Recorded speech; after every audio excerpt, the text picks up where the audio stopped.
The Innocence by Sinclair Lewis. Chapter 1. Mr. and Mrs. Seth Appleby were almost old. They called each other father and mother, for frequently they were guilty of holding hands or of cuddling together in corners, and father was a person of stubborn youthfulness.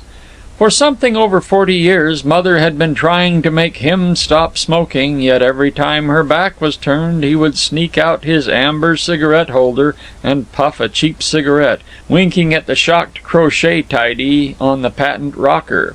Mother sniffed at him and said that he acted like a young smart aleck, but he would merely grin in answer and coax her out for a walk. As they paraded, the sun shone through the fuzzy silver hair that puffed out around father's crab-apple face, and an echo of delicate silver was on mother's rose-leaf cheeks. They were rustic as a meadow-ringed orchard, yet father and mother had been born in New York City, and there lived for more than 60 years. Father was a perfectly able clerk in Pilkings's shoe store on 6th Avenue, and Pilkings was so much older than father that he still called him, "Hey, you, Seth," and still gave him advice about handling lady customers. For 3 or 4 years, some 10 years back, father and Mr. Pilkings had displayed ill feeling over the passing of the amiable elastic-sided Congress shoe. But that was practically forgotten, and father began to feel fairly certain of his job. There are 3 sorts of native New Yorkers: East Side Jews and Italians, who will own the city; the sons of families that are so rich that they swear off taxes; and the people, descendants of shopkeepers and clerks, who often look like New Englanders, and always listen with timid admiration when New Yorkers from Ohio or Minnesota or California give them information about the city. To this meek race, doing the city's work and forgotten by the city they have built, belonged the Applebys. They lived in a brown and dusky flat, with a tortoise-shell tabby, and a canary, and a china hen which held their breakfast boiled eggs. Every Thursday mother wrote to her daughter, who had married a prosperous and severely respectable druggist of Saserkopee, New York, and during the rest of her daytime she swept and cooked and dusted, went shyly along the alien streets which had slipped into the cobblestone village she had known as a girl, and came back to dust again and wait for father's nimble step on the 4 flights of stairs up to their flat. She was as used to loneliness as a hotel melancholiac.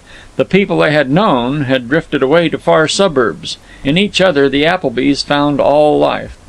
In July, father began his annual agitation for a vacation.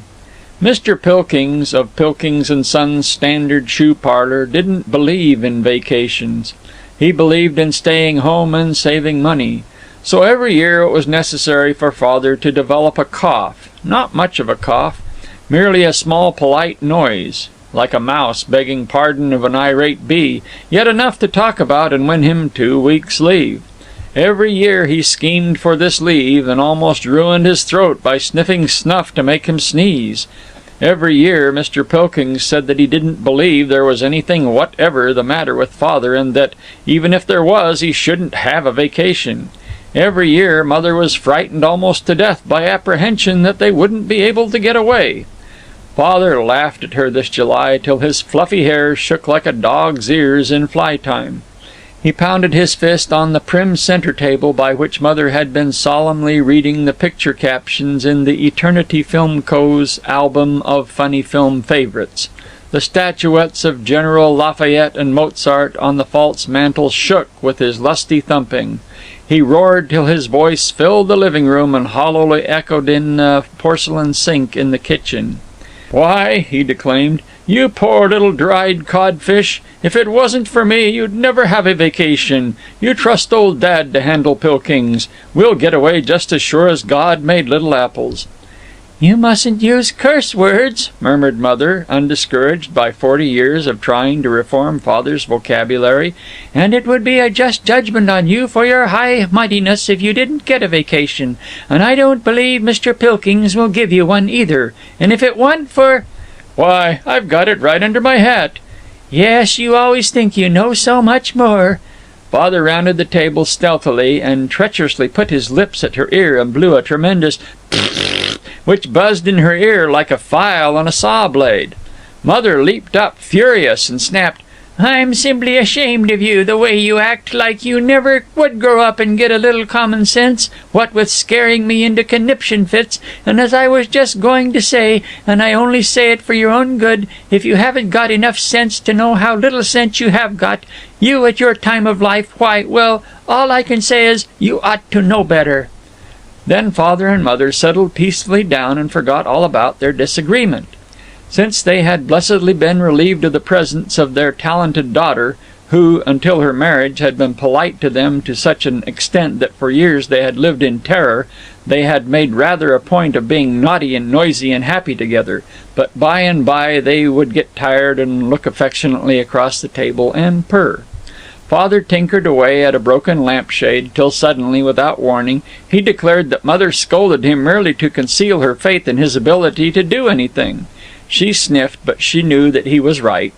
For years Mother had continued to believe in the cleverness of Seth Appleby, who in his youth had promised to become the manager of the shoe store, and gave the same promise today. Father justified his shameless boast by compelling Mr. Pilkings to grant him the usual leave of absence, and they prepared to start for West Skipsit, Cape Cod, where they always spent their vacations at the farmhouse of Uncle Joe Tubbs. Mother took a week to pack and unpack, to go panting downstairs to the corner drugstore for new tubes of toothpaste and a presentable sponge, to remend all that was remendable, to press Father's flappy, shapeless little trousers with the family flat iron, to worry over whether she should take the rose pink or the daffodil yellow wrapper, which had both faded to approximately the same shade of gray, but which were to her trusting mind still interestingly different. Each year she had to impress Mrs. Tubbs of West Skipsit with new metropolitan finery, and this year Father had no peace nor comfort in the menage till she had selected a smart new hat, incredibly small and close and sinking coyly down over her ear. He was only a manfolk. He was in the way, incapable of understanding this problem of fashion, and Mother almost slapped him one evening for suggesting that it "wouldn't make such a gosh awful lot of difference if she didn't find some new fad to impress Sister Tubbs." But Mother wearied of repacking their 2 cheap wicker suitcases and the brown pasteboard box, and Father suddenly came to the front in his true capacity as boss and leader. He announced loudly, on the evening before they were to depart, "We're going to have a party tonight, old lady." At the masterful tones of this man of the world, who wasn't afraid of train or travel, who had gone successfully through the mysteries of purchasing transportation clear to Cape Cod, Mother looked impressed. But she said doubtfully, "Oh, do you think we better, Father? We'll be traveling and all."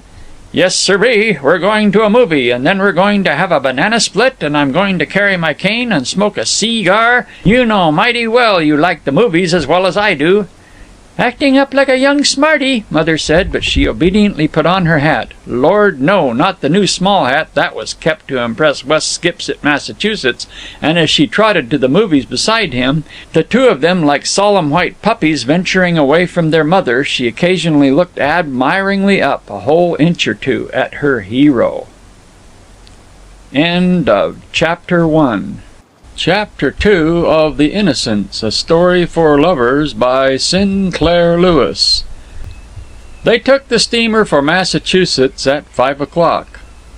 When the band started to play, when Mother feared that a ferry was going to collide with them, when beautiful youths in boating hats popped out of staterooms like chorus men in a musical comedy, when children banged small sand pails, when the steamer rounded the dream castles of lower New York, when it seemed inconceivable that the Flagstaff could get under Brooklyn Bridge, which didn't clear it by much more than 100 feet, when a totally new New York of factories and docks, of steamers bound for Ceylon and yachts bound for Newport, was revealed to these old New Yorkers, when Mother mingled a terrific apprehension regarding ships and water with a palpitating excitement over sailing into the freedom which these 2 gray-haired children had longed for all their lives and had found during 2 weeks of each year. Father was perfectly tremendous. He apprehensive? Why, he might have been the original man to go down to the sea in ships. Mother wailed that all the deck chairs had been taken. Father found mountains of chairs and flipped a couple of them open as though he were a steward with service stripes. He was simply immense in his manner of thrusting Mother and himself and his chairs and a mound of shawls and coats into the midst of the crowd gathered at the bow. He noted Mother's nervousness and observed casually, "Mighty safe, these boats, like ferries, safer'n trains. Yes, they're safer'n staying home in bed, what with burglars and fires and everything." "Oh, do you really think they are safe?" breathed Mother, comforted. Admirable though Father was, he couldn't sit still. He was wearing a decorative new traveling cap, very smart and extensive and expensive, shaped like a muffin, and patterned with the Douglas tartan and an Etruscan border. He rather wanted to let people see it. He was no Pilkings clerk now, but a world galloper. With his cap clapped down on one side and his youthful cigarette holder cocked up on the other, and in his buttonhole a carnation jaunty as a red pompon, with the breeze puffing out the light silver hair about his temples and his pink cheeks glowing in the westering sun, he promenaded round and round the hurricane deck and stopped to pat a whimpering child. But always he hastened back, lest Mother get frightened or lonely. Once he imagined that two toughs were annoying her, and he glared at them like a sparrow robbed of a crumb. As he escorted her into the dining saloon, Father's back was straight, his chin very high. He was so prosperous of aspect, so generous and proudly affectionate, that people turned to look. It was obvious that if he had anything to do with the shoe business, he must be a manufacturer in a large way, with profit sharing and model cottages. The sun went down. Long Island Sound was shot with red gold as little waves reached up hands at the wonder of light. Father and Mother gazed and ate chocolate ice cream and large quantities of cake with the naive relish of people who usually dine at home. They sat on deck till Mother yawned and nodded and at last said the "Well," which always means "Let's go to bed." Father had so inspired her with faith in the comparative safety of their wild voyaging that she was no longer afraid, but just sleepy. She nestled in her chair and smiled shamefacedly and said, "It's only 9:30, but somehow—" In her drowsiness the wrinkles smoothed away from round her eyes and left her face like that of a plump, tired, happy little girl. When they were at home, Father's and Mother's garments had a way of getting so familiarly mixed that even Mother could scarcely keep their bureau drawers separate. But when they traveled, they were aristocrats, and they had entirely separate suitcases and berths. From the pompous manner in which Father unpacked his bag, you would have been utterly beguiled, and have supposed him to be one of those high persons who have whole suites to themselves and see their consorts only at state banquets, when there are celery and olives and the squire invited to dinner. There was nothing these partners in life more enjoyed than the one night's pretense that they were aloof. But they suddenly forgot their roles. They squealed with pleasure and patted each other's shoulders fondly, for simultaneously they had discovered the surprises in Mother's suitcase inside her second-best boots. Father had hidden 4 slender, beribboned boxes of the very best chocolate peppermints, while in Father's seemly nightgown was a magnificent new mouth-organ. Father was an artist on the mouth-organ. He could set your heart prancing with the strains of Dandy Dick and the Candlestick. But his old mouth-organ had grown wheezy. Now he sat down and played softly till their tiny inside stateroom was filled with a tumbling chorus of happy notes. When Mother was asleep in the lower berth and Father was believed to be asleep in the upper, he slipped on his coat and trousers and kitten-footed out of the stateroom to a dark corner of the deck. For very secretly Father was afraid of the water. He who had insouciantly reassured Mother had himself to choke down the timorous speculations of a shop-bound clerk. While the sun was fair on the water, and there were obviously no leviathans nor anything like that bearing down upon them, he was able to conceal his fear even from himself. But now that he didn't have to cheer Mother, now that the boat rolled forward through a black nothingness, he knew that he was afraid. He sat huddled and remembered all the tales he had heard of fire and collision and reefs. He vainly assured himself that every stateroom was provided with an automatic sprinkler. He made encouraging calculations as to the infrequency of collisions on the Sound and scoffed at himself.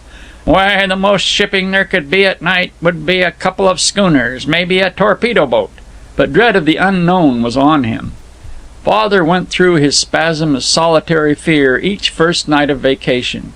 It wasn't genuine fear, it was the growing pain of freedom. The cricket who chirped so gaily when he was with Mother was also a weary man, a prisoner of daily routine. He had become free for freedom. Laughingly, then bitterly, he rebuked himself for fear, and presently he was bespelled by the wonder of the unknown.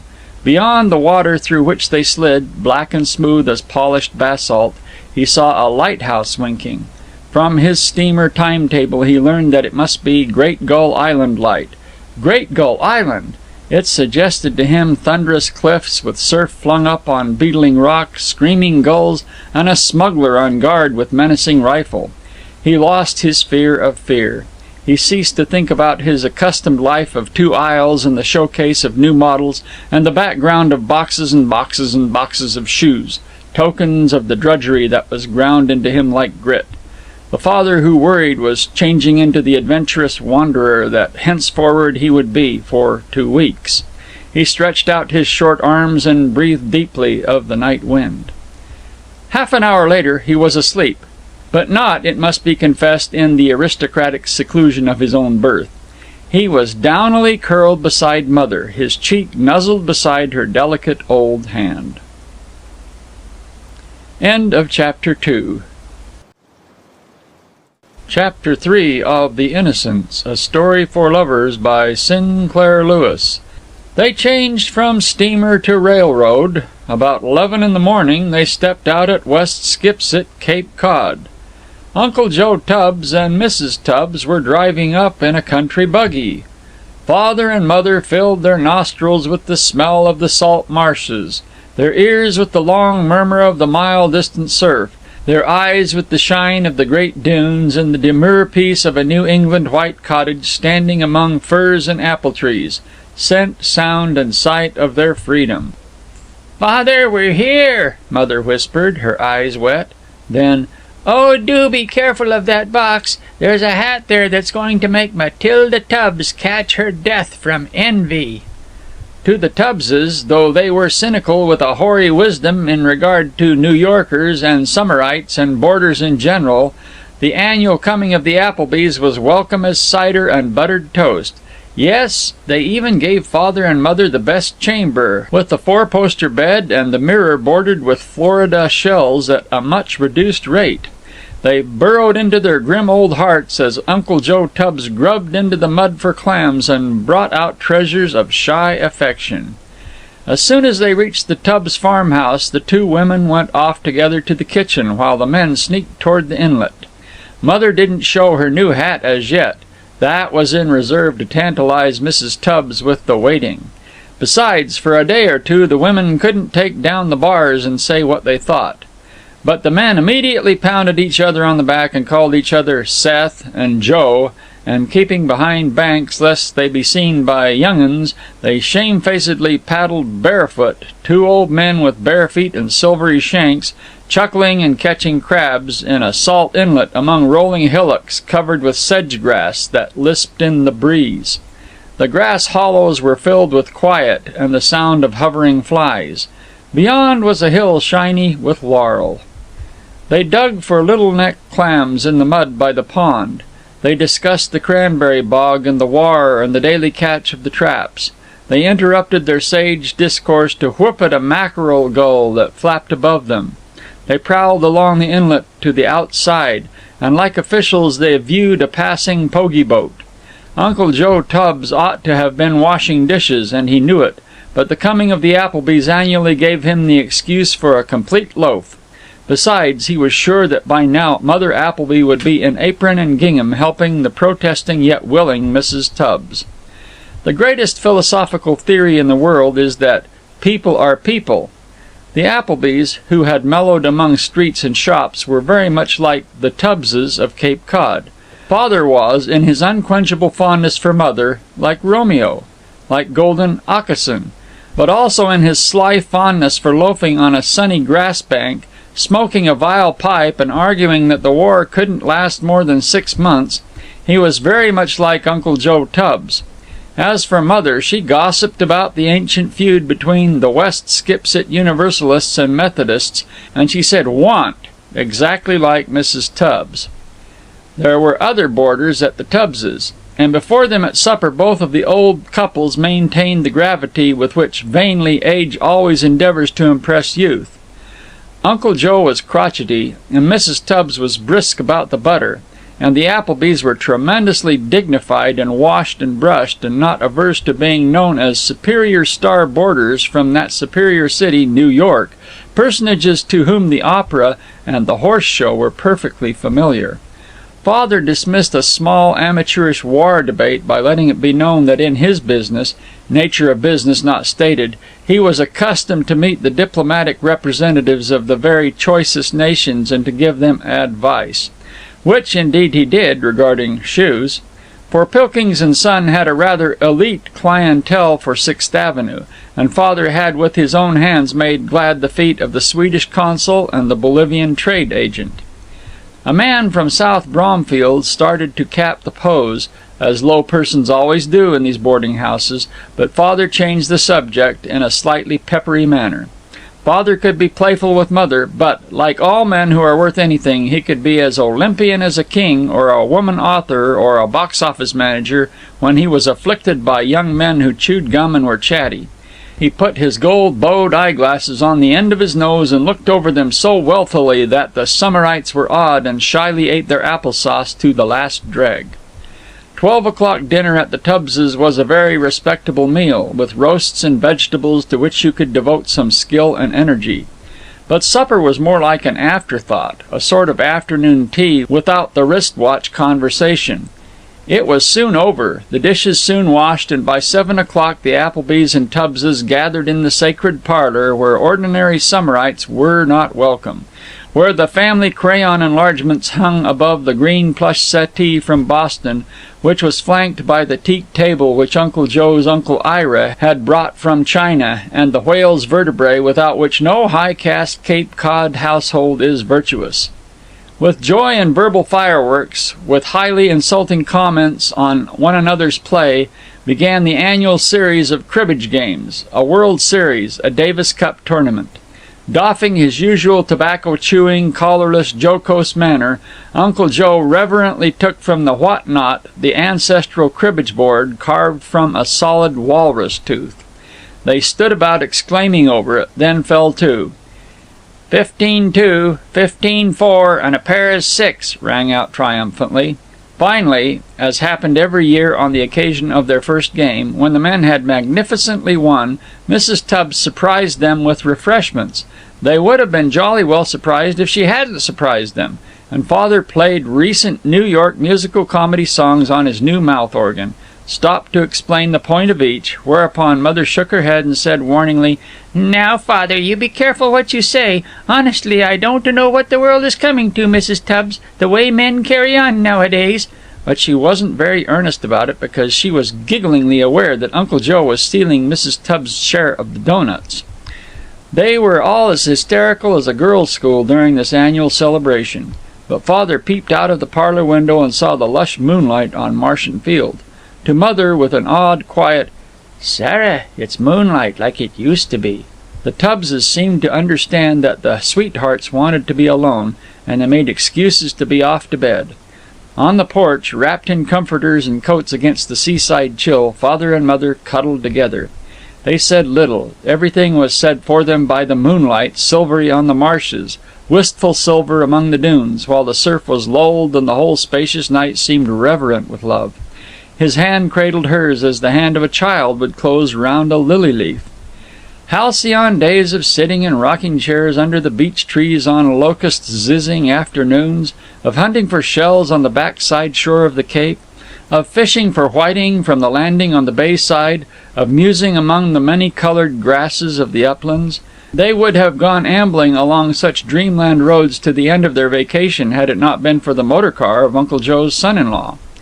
That car changed their entire life. Among the hills of peace there was waiting for them an adventure. Uncle Joe's son-in-law lived in a portable bungalow a mile away.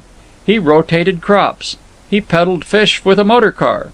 In 5 minutes he could detach from the back of his car the box in which he carried the fish, clap on a rather rickety tonneau, and be ready to compete in stylish pleasures with the largest limousine from Newport or Brookline. Father and Mother went wheezing about the country with him. Father always felt that he had the makings of a motorist because of the distinct pleasure he had felt in motor bus rides on New York Sundays, and he tactfully encouraged the son-in-law in the touring mania. So it was really Father's fault that they found the tea room. The 6 of them, the Applebys, the Tubbses, and the son-in-law and daughter, somewhat cramped as to space and dusty as to garments, had motored to Cotagansuit. Before them, out across the road, hung the sign, "Ye Tea Shop." "Say, by Jiminy, let's go into that tea shoppy and have some eats," said Father. "My treat." "Nope, it's mine," said the Tubbses' son-in-law, hypocritically. "Not a word out of you," sang Father gallantly. "Hey there, chauffeur, stop this new car of mine at the shoppy." As the rusty car drew up, Mrs. Tubbs and Mother looked rather agitatedly at a group of young people, girls in smocks and men in white flannels, who were making society noises before the brown barn which had been turned into a tea room. The 2 old women felt that they weren't quite dressed for a party. They were shy of silken youth. Mrs. Tubbs's daughter was conscious of the fact that her $1.98 wash dress, shapeless from many washings, was soiled in front. But Uncle Joe, the old hardshell, was never abashed at anything. He shifted his tobacco quid and guessed he'd have to get some white pants like that young red-headed fellow's. Then Father again proved himself magnificent. Wasn't he a New Yorker? No flossy tea room and no bunch of young fellows in ice cream breeches, probably they were only clerks anyway, if the truth was known, was going to scare your Uncle Dudley off'n tea. Not that he cared so much for tea himself. He'd rather have a good cup of coffee any time, but he didn't want Joe Tubbs to think he wasn't used to fashionable folks. So, with a manner of wearing goggles and gauntlets, he led the women and the shambling son-in-law and the brazenly sloppy Uncle Joe through the flowery youth and into the raftered room with its new fireplace and old William and Mary chairs, its highboy covered with brassware, and its little tea tables with slender handicraft vases each containing 1 marigold. Father ignored all of these elegances and commanded a disdainful waitress with a frilly white apron. "Let's have a couple of tables together here, eh?" He himself shifted chairs and made a joke and started to select impressive food. He was used to New York restaurants and to quite expensive hotels, for at least once a year, on his birthday, Mr. Pilkings took him to lunch at the Waldorf. While he had apparently been devoting himself to arranging the tables, his cunning old brain had determined to order tea and French pastry. Apparently the tea shop was neutral. There was no French pastry on the bill, but instead such curious edibles as cinnamon toast, cream cheese, walnut sandwiches, Martha Washington muffins. Nor was the tea problem so easy as it seemed. To Father there were only 2 kinds of tea, the kind you got for a nickel at the automat, and the kind that Mother privately consumed. But here he had to choose intelligently among orange pekoe, oolong, Ceylon, and English breakfast teas. Father did a very brave thing, though he probably will never get the Carnegie Medal for it. Instead of timidly asking the lofty waitress's advice, he boldly plunged in and ordered 2 kinds of sandwiches, cinnamon toast, and, because he liked the name, orange pekoe. He rather held his breath, but apparently the waitress took him quite seriously, and sometime in the course of the afternoon actually brought him what he had asked for. Ye Tea Shop was artistic. You could tell by the fact that none of the arts and crafts wares exposed for sale were in the least useful. And it was too artistic, too far above the sordidness of commercialism to put any prices on the menu cards. Consequently, Father was worried about his bill all the time he was encouraging his guests to forget their uncomfortably decorative surroundings and talk like regular people. But when he saw how skinny were the sandwiches and how reticent the cinnamon toast, he was cheered. He calculated that the whole bill couldn't, in decency, be more than 90 cents for the 6 of them. In the midst of his nicest flow of fancy about Mother's fear of mice, the bill was laid decorously on its face beside him. Still talking, but hesitating somewhat, he took a peep at the bill. It was for $3.60. He felt congealed, but he talked on. He slid a $5 bill from his diminutive roll and gallantly paid up. His only comment when, in the car, Mother secretly asked how much he had been overcharged was the reflection, They certainly ought to make money out of those tea rooms. Their profit must be something like 500%. That strikes me as a pretty good way to earn a living, old lady. You live in a nice, comfortable place in the country and don't have to do any work but slice bread and stick in chicken or cream cheese and make 500%. Say.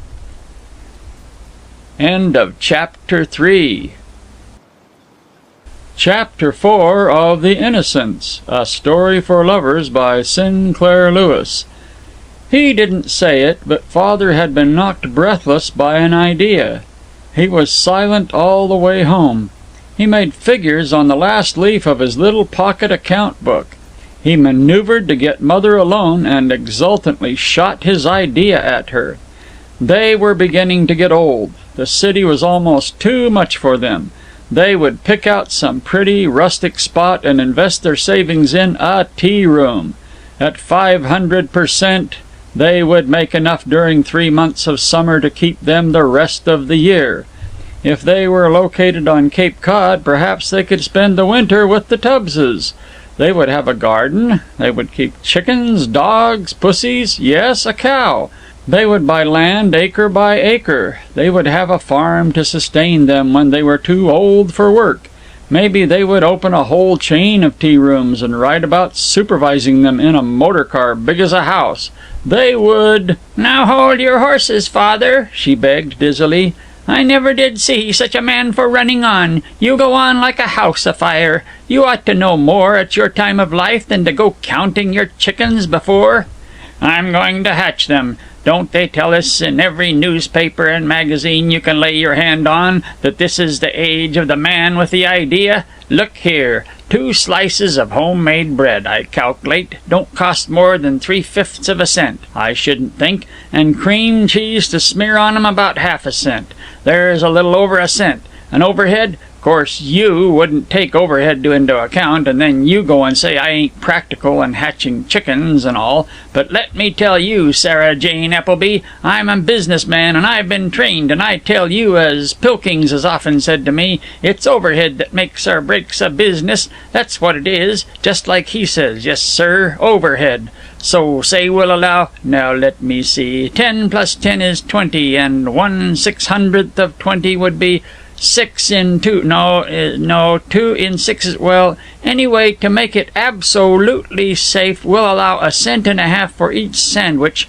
to cover overhead, and rent and fuel, and then they sell a sandwich at 15 cents, which is, the way they figure percentage of profit, well, make it say 700%. Course, just estimating roughly like. Now, can you beat that? And tea rooms is a safe, sound, interesting, genteel business, if there ever was one. What have you got to say to that? Father didn't often thus deluge her with words, but then he didn't often have a revolutionary idea. She had never heard of overhead, and then she was impressed, though in some dim, confused way she rather associated overhead with the rafters of the tea room. She emerged gasping from the shower, and all she could say was, Yes, it would be very genteel, and I must say I always did like them hand-painted artistic things, but do you really think it would be safe, Father? Safe? Pooh, safe as the bank. They were in for it. Of course they were going to discuss it back and forth for months, and sit up nights to make figures on the backs of laundry bills. But they had been fated the moment Father had seen Mother and himself as delightful hosts playing with people in silk sweaters, in a general atmosphere of roses, fresh lobster, and gentility. They explored the Cape for miles around, looking for a place where they might open a tea room if they did decide to do so. They said goodbye to the Tubbses and returned to New York, to the noisy streets and the thankless drudgery at Pilkings and Sons. In December, they definitely made up their minds to give up the shoe business, take their few $100s from the bank, and, the coming summer, open a tea room in an old farmhouse on the cliffs at Grimsby Head, Cape Cod. Out of saving money for the tea room that winter, the Applebys had as much fun as they had ever found in spending. They were comrades, partners in getting along without things as they had been partners in working to acquire little luxuries. They went to the movies only once a month. That made the movies only the more thrilling. On the morning before they were to go, Father would pound softly on the pillow by Mother's head and sing, "Wake up, It's a fine day and we're going to see a photoplay tonight." Mother did without her chocolate peppermints, and Father cut his smoking down to one cigarette after each meal, though occasionally, being but a mortal man, he would fall into sinful ways and smoke up 3 or 4 cigarettes while engaged in enthralling conversation regarding Mr. Pilkings's meanness with fellow clerks at lunch at the Automat. Afterward he would be very repentant. He would have a severe case of conviction of sin, and Mother would have to comfort him when he accused himself. "Seems as if I couldn't doggone never learn to control myself. I ain't hopeless, am I? I declare, I'm disgusted with myself when I think of your going without your chocolates and me just making a profane old razorback hog of myself." There was no sordidness in their minute economy, no chill of poverty. They were saving for an excursion to paradise. They crowed as they thought of the beauty of their discovery, lonely Grimsby Head, where the sea stretched out on one side of their house and the moors on the other, with the state road and its motorists only 200 feet from their door. Though they should live in that sentinel house for years, never would they enjoy it more than they did now in anticipation when they sat of an evening in their brown flat, looking down on a delicatessen, a laundry, and a barber shop, and planned to invest in their house of accomplished dreams the nickels they were managing to save. The only thing that worried Father was the fact that their project put upon Mother so great a burden in the way of preparations. At first he took it for granted that only women could know about tea and teacups, decorations and paper napkins, and art and the disposal of garbage. He determined to learn. By dint of much deep ratiocination while riding in the elevated between flat and store, he evolved the new idea: cheapness. It was nonsense, he decided, to have eggshell china and to charge 15 cents for tea. Why not have neat, inexpensive china, good but not exorbitant tea, and charge only 5 or 10 cents, as did the numerous luncheon places he knew? Mother eagerly agreed. Then the man of ideas began to turn his brain to saving Mother the trouble of selecting the tea-room equipment. It was not an easy problem for him. This gallant traveler, who wore his cap so cockily and paid a $3.60 check so nonchalantly when he was traveling, was really an underpaid clerk. He began by informing himself on all the technicalities of tea-rooms. He lunched at tea-rooms. He prowled in front of tea-rooms. He dreamed about tea-rooms. He became a dabster at tucking paper napkins into his neat little waistcoat without tearing them. He got acquainted with the waitress at the Nickleby Tavern, which was not a tavern, though it was consciously, painstakingly, seriously quaint, and he cautiously made inquiry of her regarding tea and china. During his lunch hours he frequented auction sales on 6th Avenue and became so sophisticated in the matter of second-hand goods that the youngest clerk at Pilkings & Sons, a child of 40 who was about to be married, respectfully asked Father about furnishing a flat. He rampaged through department stores without buying a thing, till store detectives secretly followed him. He read the bargain sale advertisements in his morning paper before he even looked at the war news headlines. Father was no fool, but he had been known to prefer kindliness to convenience. When he could get things for the same price, he liked to buy them from small struggling dealers rather than from large and efficient ones, thereby in his innocent way helping to perpetuate the old system of weak, unskilled, casual, chaotically competitive businesses. This kindliness moved him when, during his search for information about tea-room accessories, he encountered a feeble but pretentious racket store which a young Hungarian had established on 26th Street just off 6th Avenue. The Hungarian and one girl assistant were trying by futile garish window decorations to draw trade from the great department stores and 5 and 10 cent stores on one side of them and the smart shops on the other side. But the Hungarian was clever, too clever. He first found out all of Father's plans, then won Father's sympathy. He coughed a little, and with a touching smile which was intended to rouse admiration, declared that his lungs were bad. But never mind, he would fight on and go away for a rest when he had succeeded. He insinuated that, as he was not busy now, he could do all the buying and get better terms from wholesalers or bankruptcy bargain sales than could Father himself. The Hungarian's best stock in trading with Father was to look young and pathetically threadbare, to smile and shake his head and say playfully, as though he were trying to hide his secret generosity by a pretense of severity, "But of course I'd charge you a commission. You see, I'm a hard-hearted fella." It was January. In a month now, Mother would be grunting heavily and beginning the labor of buying for the tea room.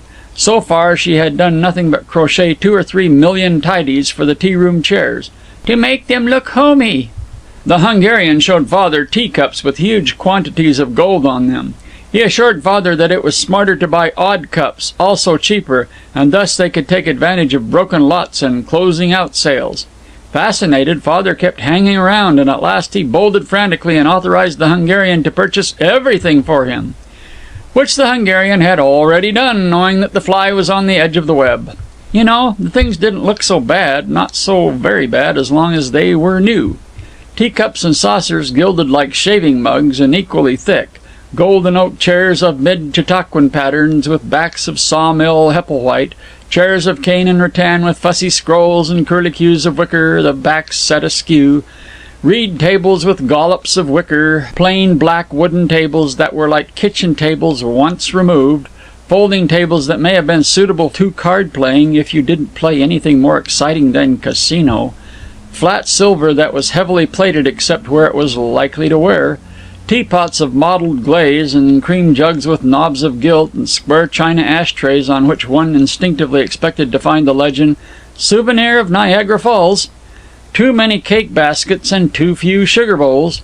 Dark blue plates with warts on the edges and melancholy landscapes painted in the centers. Chintzes and wallpapers of patterns fashionable in 1890.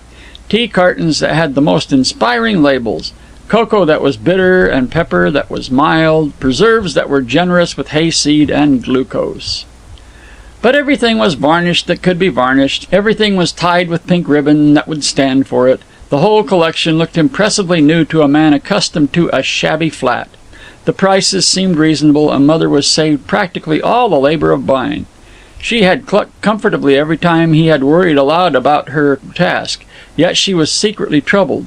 It gave her a headache to climb down the 4 flights of stairs from their flat. The acrid dust of the city streets stung her eyes. The dissonant grumble of a million hurrying noises dizzied her, and she would stand on a street corner for 5 minutes before daring to cross. When Father told her that all the buying was done and awaited her approval, she gasped. But she went down with him, was impressed by the shininess and newness of things, and the Hungarian was given a good share of the Appleby's life savings, agitatedly taken out of the savings bank in specie. They had purchased freedom. The house at Grimsby Head was eager for them. Mother cried as she ripped up the carpet in their familiar flat and saw the treasured furniture rudely crated for shipment to the unknown. She felt that she was giving up ever so many metropolitan advantages by leaving New York so prematurely. Why, she'd never been inside Grant's tomb. She'd miss her second cousin, not that she'd seen the cousin for a year or two. And on the desert moors of Grimsby she couldn't run across the street to a delicatessen. But none of the inconveniences of going away so weighed upon her spirit as did the memory of their hours together in this flat. But when she stood with him on the steamer again, bound for the Cape, when the spring breeze gave life to her faded hair, she straightened her shoulders and stood like a conqueror. "Gee, we'll be at Grimsby tomorrow," piped Father, throwing his coat open and debonairly sticking his thumbs into his lower waistcoat pockets. "The easy life for me, old lady. I'm going to sit in a chair in the sun and watch you work." "How you do run on," she said. "You wait and find out the way you have to wash dishes and all. We'll see what we see, my fine young whiffet." "Say, James J. Jerusalem, I've got a fine idea. I know what we'll call the tea room. The tea room. See? Not spelling out the T. Great, eh?" End of Chapter 4. Chapter 5 of The Innocents, A Story for Lovers by Sinclair Lewis.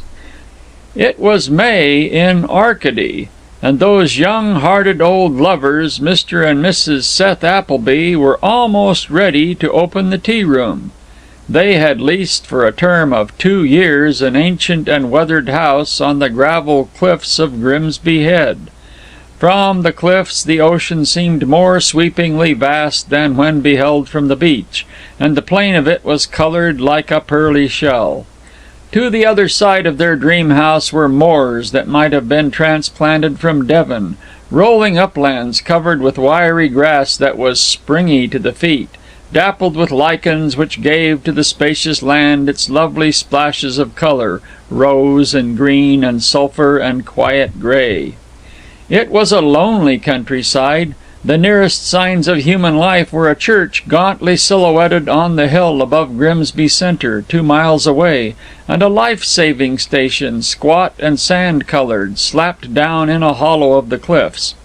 But near the Applebys' door ran the State Road, black and oily and smooth, on which, even at the beginning of the summer season, passed a procession of motors from Boston and Brockton, Newport and New York, all of them unquestionably filled with people who would surely discover that they were famished for tea and preserves and tremendous quantities of sandwiches, as soon as father and mother hung out the sign, "The Tea Room." They would open in a day or two now, when mother had finished the livid chintz window curtains. The service room was already crammed with chairs and tables till it resembled a furniture store. A maid was established, a Cape Verde Portuguese girl from Mashpee.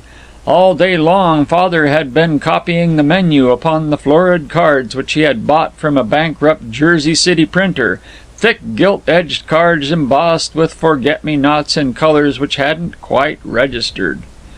From their upper rooms, in which mother had arranged the furniture to make the new home resemble their New York flat, the Applebys came happily downstairs for the sunset. They were still excited at having country and sea at their door, still felt that all life would be one perpetual vacation. Every day now they would have the wild peace of the Cape, for 2 weeks of which each year they had had to work 50 weeks. Think of stepping out to a view of the sea instead of a view of Bramback's laundry.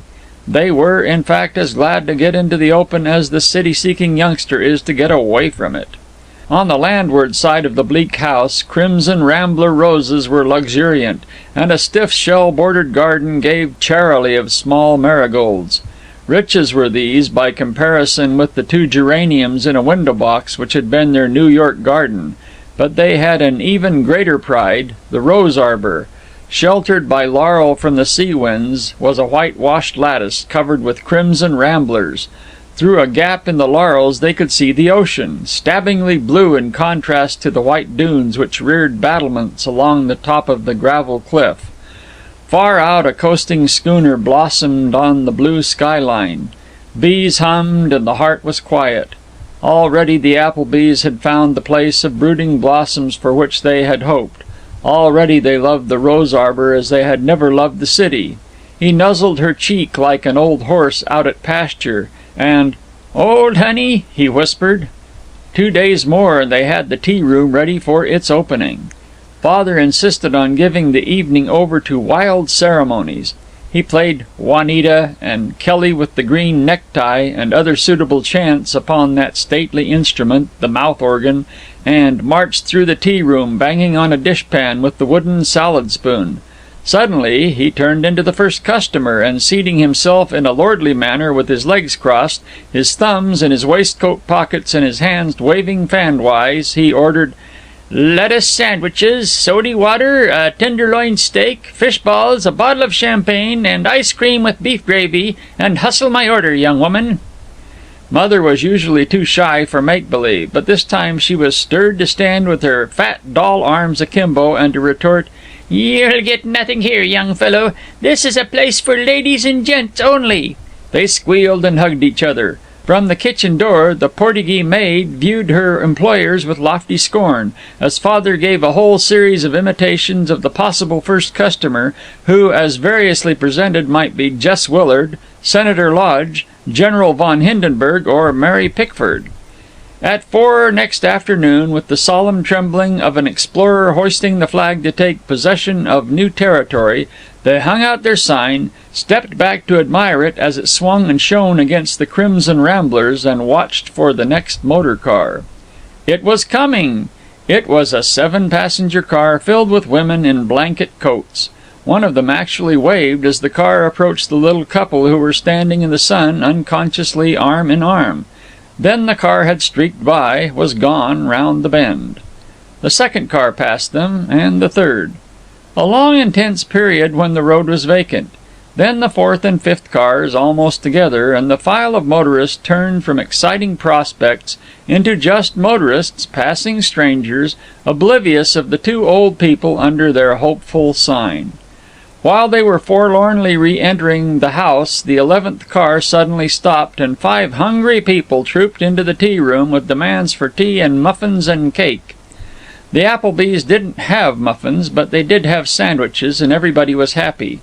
Mother shooed the maid out into the kitchen, and herself, with awkward eagerness to get orders exactly right, leaned over the tea table. In the kitchen, Father stuffed kindling into the stove to bring water to a boil again, and pantingly seized the bread knife and attacked a loaf as though he were going to do it a violence.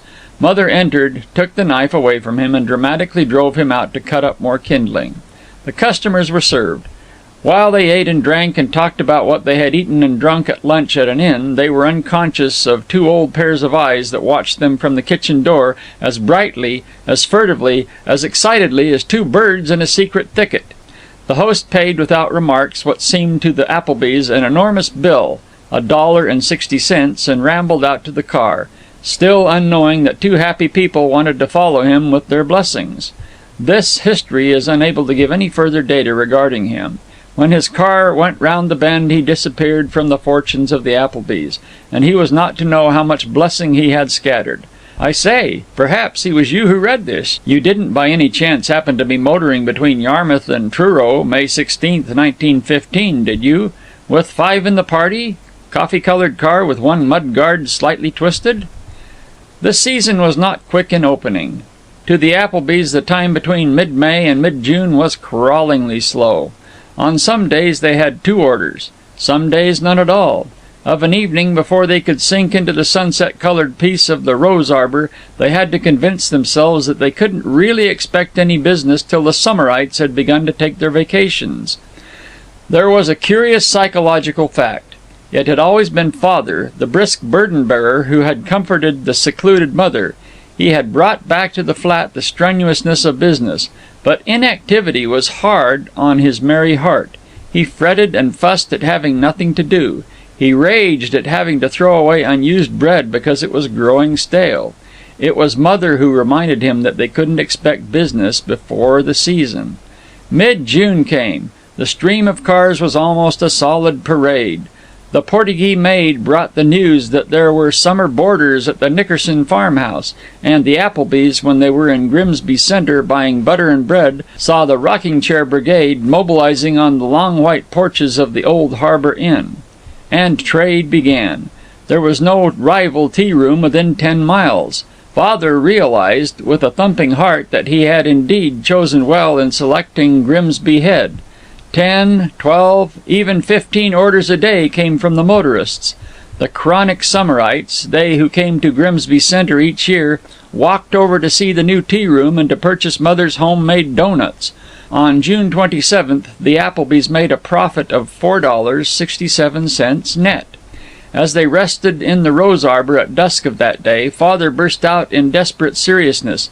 "Oh, my dear, it's going to go. I was beginning to get scared. I couldn't have forgiven myself if I'd let you in for something that would have been a failure. Golly, I've been realizing that we would have been pretty badly up against it if the tea-room hadn't panned out right. I'd have wanted to shoot myself if I'd been and gone and let you into want, old honey." Then, after the 1st of July, when the Cape Cod season really began, business suddenly fell away to nothing. They couldn't understand it. In panic, they reduced the price of tea to 5 cents. No result. They had about 1 customer a day. They had not looked to Grimsby Centre for the cause. That they might personally attend to business, they had been sending the maid to the centre for their supplies while they stuck at home, and wore out their hearts in vain hoping, in terrified wonder as to why the invisible gods had thus smitten them. Not for a week of draining expense without any income to speak of, did they find out. One July evening they walked to Grimsby Centre. Halfway down they came to a new sign, shaped like a teapot, declaring in a striking block of print, "Miss Mitchin of Brookline announces the quaintest tea-room on the Cape. Historic Soul Mansion, Grimsby Centre, crumpets and Sally Lunns with fresh strawberry jam, open July 1st. And the Applebys had never heard of crumpets or Sally Lunns. While the light turned the moors to a wistful lavender, the little old couple stood in a hollow of the road, looking mutely up at the sign that mocked them from its elevation on a bare gravel bank beside the way. Father's shoulders braced. He bit his lips. He reached out for Mother's hand and patted it. He led her on. It was he who spoke first. "Oh, that kind of miffle business won't hurt us any. Girly stuff, that's what it is. Regular autoists would rather have one of your homemade doughnuts than all the crumples in the world, and you can just bet your bottom dollar on that, Sary Jane." He even chuckled, but it was a feeble chuckle, and he could find no other solace to give as they trudged towards Grimsby Center, two insignificant people, hand in hand, dim in the melancholy light which made mysterious the stretching moors. Presently they and the black high road disappeared. Only the sandy casual trails and mirror-bright tiny pools stood out in the twilight. Yet there was light enough for them to see the silhouettes of two more teapot signs before they entered Grimsby Center. The village was gay, comparatively. There was to be a motion picture show in the town hall, and the sign advertising it was glaring with no less than 4 incandescent lights. In the old Harbour Inn the guests were dancing to phonographic music after their early supper. A man who probably meant well was playing long yellowish twilit wails on a cornet somewhere on the outskirts. Girls in sailor jumpers with vivid V's of warmly tanned flesh, or in sweaters of green and rose and violet and canary yellow, wandered down to the post office. To the city-bred Applebys there would have been cheer and excitement in this mild activity after their farmhouse weeks. Indeed, Father suggested, "We ought to stay and see the movies. Look, Royal X snivels in the lure of the Crimson Cobra. 6 reels, that sounds snappy." But his exuberance died in a sigh. A block down Harpoon Street they saw a sign, light encircled, teapot-shaped, hung out from a great elm. Without explanations, they turned toward it. They passed a mansion of those proud old days when whalers and China traders and West Indiamen brought home gold and blacks, cashmere shawls and sweet sandalwood, Malay oaths and the jawbones of whales. The Applebys could see by the electric lights bowered in the lilac bushes that a stately grass walk, lined with Madonna lilies and hollyhock and phlox, led to the fanlight-crested white door above which hung the mocking teapot sign. The house was lighted, the windows open. To the right of the hall was the art shop, where, among walls softened with silky Turkish rugs and paintings of blue dawn among the dunes, were tables of black and white china, sports hats, and Swiss toys, which the Grimsby summer colony meekly bought at the suggestion of the sprightly Miss Mitchin. To the left was the dining room, full of small white candle-lighted tables and the sound of laughter. "Gosh, they even serve supper there," Father's voice complained. He scarcely knew that he had spoken. Like Mother, he was picturing their own small tea-room and the cardboard-shaded oil lamp that lighted it. "Come, don't stand here," said Mother fiercely, and they trailed forlornly past. They were not so much envious as in awe of Miss Mitchin's. It seemed to belong to the same unattainable world as Newport and the giant New York hotels. The Applebys didn't know it, but Grimsby Center had become artistic. They couldn't know it, but that sharp-nosed genius hound Miss Mitchin was cashing in on her salon. She came from Brookline, hence Massachusetts Brahmins of almost pure caste could permit themselves to be seen at her tea-room. But nowadays she spent her winters in New York as an artistic photographer, and she entertained interior decorators, minor fiction writers, and minus poets with free food every Thursday evening. It may be hard to believe, but in A.D. 1915 she was still calling her grab bag of talent a salon. It was really a saloon, with a literary free lunch counter. In return, whenever they could borrow the price from commercialized friends, the yearners had her take their photographs artistically, which meant throwing the camera out of focus and producing masterpieces which were everything except likenesses. When Miss Mitchin resolved to come to Grimsby Center, her group of writers, who had protected themselves against the rude, crude world of businessmen and lawyers by living together in Chelsea Village, were left defenseless. They were in danger of becoming human, so they all followed Miss Mitchin to Grimsby and contentedly went on writing about one another.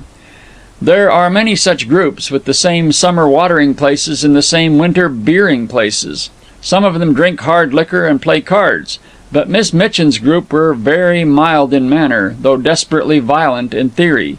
The young women wore platter-sized tortoise-shell spectacles and smocks that were home-dyed to a pleasing shrimp pink. The young men also wore tortoise-shell spectacles, but not smocks, not usually at least. One of them had an Albanian costume and a beard that was a cross between the beard of an early Christian martyr on a diet and that of a hobo who merely needed a shave. Elderly ladies loved to have him one step with them and squeeze their elbows. All of the yearners read their poetry aloud, very superior and rising in the inflections. It is probable that they made a living by taking in one another's literary washing. But they were ever so brave about their financial misfortunes, and they could talk about the ballet russe and also Charlotte russes in quite the nicest way. Indeed, it was a pretty sight to see them playing there on the lawn before the Mitchin mansion, talking about the novels they were going to write and the revolutions that they were going to lead. Had Miss Mitchin's ballet of hobohemians been tough newspaper men, they wouldn't have been drawing cards for a tea-room. But these literary ewe-lambs were a spectacle to charm the languishing eyes of the spinsters who filled the old Harbour Inn, and the club women from the yellow water regions who were viewing the marvels of nature as displayed on and adjacent to the ocean. Practically without exception, these ladies put vine leaves in their hair, geranium leaves anyway, and galloped to Miss Mitchin's to drink tea and discuss Freud and dance the foxtrot in a wild, free, artistic, somewhat under-standardized manner. Because it was talked about and crowded, ordinary untutored motorists judged Miss Mitchin's the best place to go, and permitted their wives to drag them past the tortoise-shell spectacles and the unprostituted art, and the angular young ladies in baggy smocks breaking out in sudden irresponsible imitations of Pavlova. None of this subtlety, this psychoanalysis and fellowship of the arts, was evident to the Applebys. They didn't understand the problem. Why is a Miss Mitchin? All that they knew as they dragged weary joints down the elm-rustling road and back to the bakery on Main Street was that Miss Mitchin's caravanserai was intimidatingly grand and very busy. They were plodding out of town again when Mother exclaimed, "Why, Father, you forgot to get your cigarettes." "No, I've been smoking too much. Do me good to lay off." They had gone a half-mile farther before she sighed, "Cigarettes don't cost much. 'Twouldn't have hurt you to got 'em. You get 'em the very next time we're in town, or send Katie down. I won't have you denying—" Her voice droned away. They could think of nothing but mean economies as they trudged the wide and magic night of the moors. When they were home, and the familiar golden oak chairs and tidies blurred their memory of Miss Mitchin's crushing competition, Father again declared that no dinky Teapot Inn could permanently rival Mother's homemade doughnuts. But he said it faintly then, and more faintly on the days following, for inactivity again enervated him, made him for the first time in his life feel almost old. End of Chapter 5. Chapter 6 of The Innocence by Sinclair Lewis. Apparently, the Applebys' customers had liked the tea-room well enough. Some of them had complimented Mrs. Appleby on the crispness of her doughnuts, the generousness of her chicken sandwiches. Those who had quarrelled about the thickness of the bread or the vagueness of flavour in the tea, Father had considered insulting, and he had been perky as a fighting sparrow in answering them. A good many must have been pleased, for on their trip back from Provincetown they returned, exclaimed that they remembered the view from the rose arbour, and chatted with Father about the roads and New York and fish. As soon as the first novelty of Miss Mitchin's was gone, the Applebys settled down to custom which was just large enough to keep their hopes staggering onward, and just small enough to eat away their capital a few cents a day, instead of giving them a profit. In the last week of July they were visited by their daughter Lulu. Lulu the fair, Lulu the spectacled, Lulu the lily wife of Harris Hartwig, the up-to-date druggist of Saserkopee, New York. Lulu had informed them 2 weeks beforehand that they were to be honoured with the presence of herself and her son Harry. Father and Mother had been unable to think of any excuse strong enough to keep her away. Lulu wasn't unkind to her parents. Rather, she was too kind. She gave them good advice, and tried to arrange Mother's hair in the coiffures displayed by Mrs. Edward Schuyler de Flavor of Saserkopee, and gave smart teas at the Women's Exchange. Lulu cheerily told Father how well he was withstanding the hand of time, which made him feel decrepit and become profane.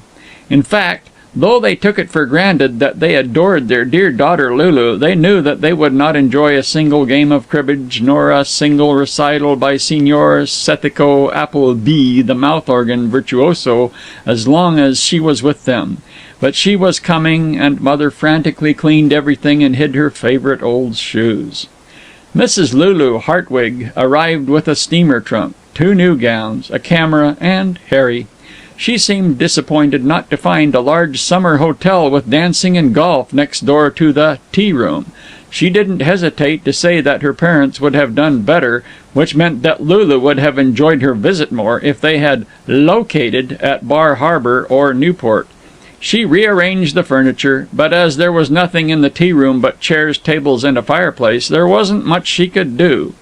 She descended on Grimsby Center and came back enthusiastic about Miss Mitchins. She had met the young man with the Albanian costume, and he had talked to her about vorticism and this jolly new Polish composer with his suite for tom-tom and cymbals. She led Father into the arbor and effervescently demanded, "Why don't Mother and you have a place like that dear old mansion of Miss Mitchin's, and all those clever people there and all?" Father fairly snarled. "Now look here, young woman, the less you say about Miss Mitten, the more popular you'll be around here, and don't you dare to speak to your mother about that place. It's raised the devil with our trade, and I won't have your mother bothered with it. And if you mean the young fellow that needs a decent pair of pantaloons by his Albanian costume business, why, I should think you'd be ashamed to speak of him." "Now, Father, of course you have particularly studied artists." "Look here, young woman, when you used to visit us in New York, it was all right for you to get our goats by sticking your snub nose in the air and asking us if we'd read a lot of newfangled books that we'd never heard of. I'll admit that was a good way to show us how superior you were. But this Miss Mitten place is a pretty serious proposition for us to buck, and I absolutely forbid you to bother your mother with mentioning it."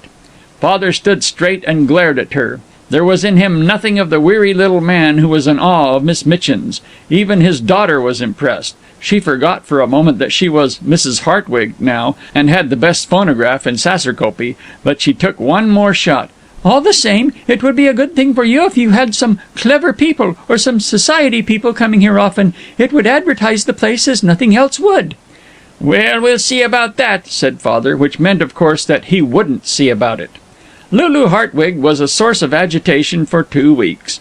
After Father's outbreak, she stopped commenting, but every day when business was light, they could feel her accusingly counting the number of customers, but she did not become active again till the Sunday before her going.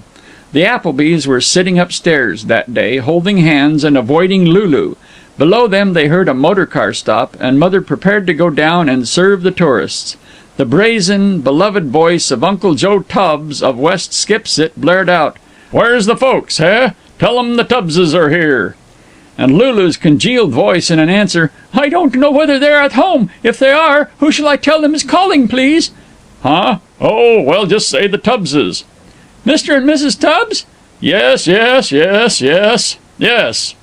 By this time Father and Mother were galloping downstairs. They welcomed the Tubbses with yelps of pleasure.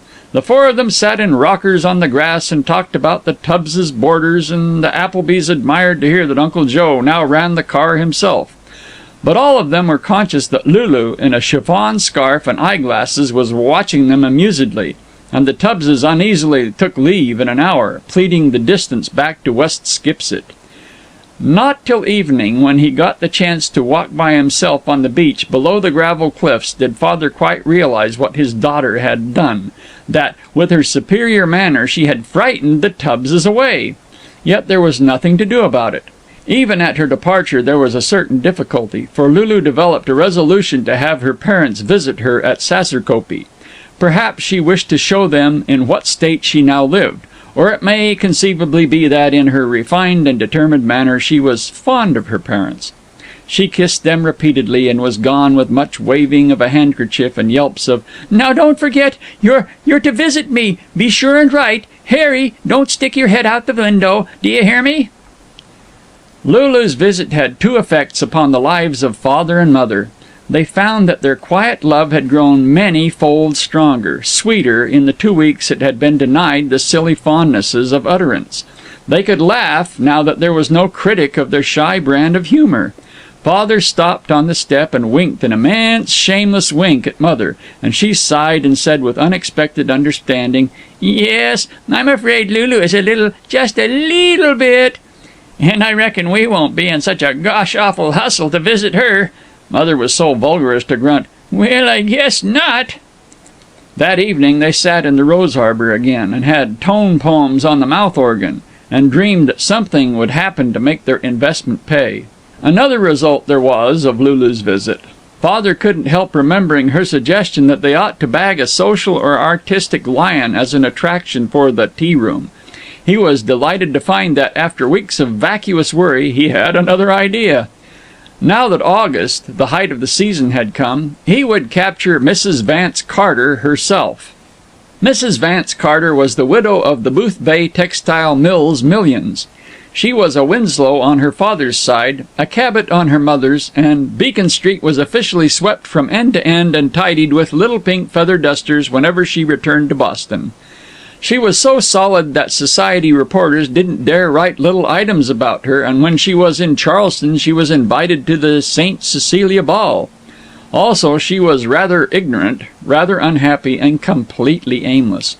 She and her daughter spent their summers 3 miles from Grimsby Head, in an estate with a gatehouse, and a conservatory, and a golf course, and a house with 3 towers, and other architecture.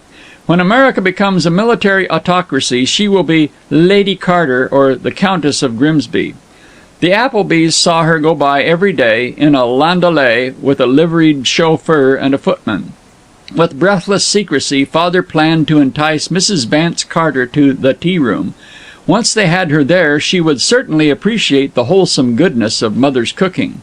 He imagined long, intimate conversations in which Mrs. Carter would say to him, "Mr. Appleby, I can't tell you how much I like to get away from my French cook and enjoy your nice old house and Mrs. Appleby's delicious homey doughnuts." It was easy to win Mrs. Carter in imagination. Sitting by himself in the rose arbor while Mother served their infrequent customers, or stood at the door unhappily watching for them, Father visualized Mrs. Carter exclaiming over the view from the arbor, the sunset across the moors as seen from their door, which was, Father believed, absolutely the largest and finest sunset in the world. He even went so far as to discover in Mrs. Vance Carter, Mrs. Cabot Winslow Carter, a sneaking fondness for cribbage, which, in her exalted social position, she had had to conceal. He saw her send the chauffeur away, and cash her lorgnette, and roll up her sleeves, and simply wade into an orgy of cribbage, with pleasing light refreshments of cider and cakes waiting by the fireplace. Then he saw Mrs. Carter sending all her acquaintances to the tea-room, and the establishment so prosperous that Miss Mitchin would come round and beg the Applebys to enter into partnership. Father was not such a fool to believe all his fancies, but hadn't he heard the most surprising tales of how friendly these great folk could be? Why, here just the other day he had been reading in the boilerplate innards of the Grimsby Recorder how Jim Hill, the railroad king, had dropped off at a little station in North Dakota one night, incognito, and talked for hours to the young station master. He was burning to do something besides helping Mother in the kitchen, something which would save them and pull the tea-room out of the hole. Without a word to Mother, he started for Grimsby Hill, the estate of Mrs. Vance Carter. He didn't know what he was going to do, but he was certain that he was going to do something. As he arrived at the long line of iron picket fence surrounding Grimsby Hill, he saw Mrs. Carter's motor enter the gate. It seemed to be a good omen. He hurried to the gate, peered in, then passed on. He couldn't go and swagger past the exclusive-looking gatehouse and intrude on that sweep of rhododendron-lined private driveway. He walked shyly along the iron fence for a quarter of a mile before he got up courage to go back, rushed through the towering iron gateway, and past the gatehouse into the sacred estate.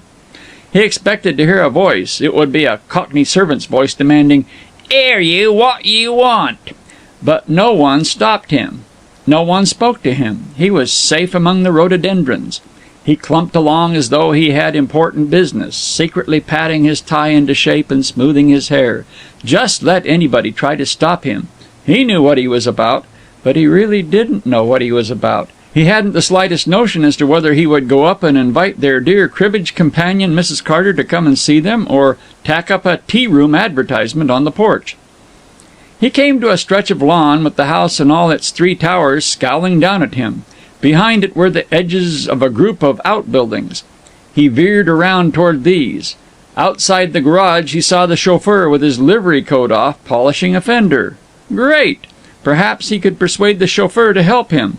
He put on what he felt to be a New York briskness, furtively touched his tie again, and skipped up to the chauffeur. "Fine day," he said breezily, starting with the one neutral topic of conversation in the world. "What of it?" said the chauffeur, and went on polishing. "Well, say, I wanted to have a talk with you." "I guess there's nothing stopping you. Go on and have your talk. I can't get away. The old dragon wanted to have a talk with me, too, this morning. So did the housekeeper. Everybody does." And he polished harder than ever.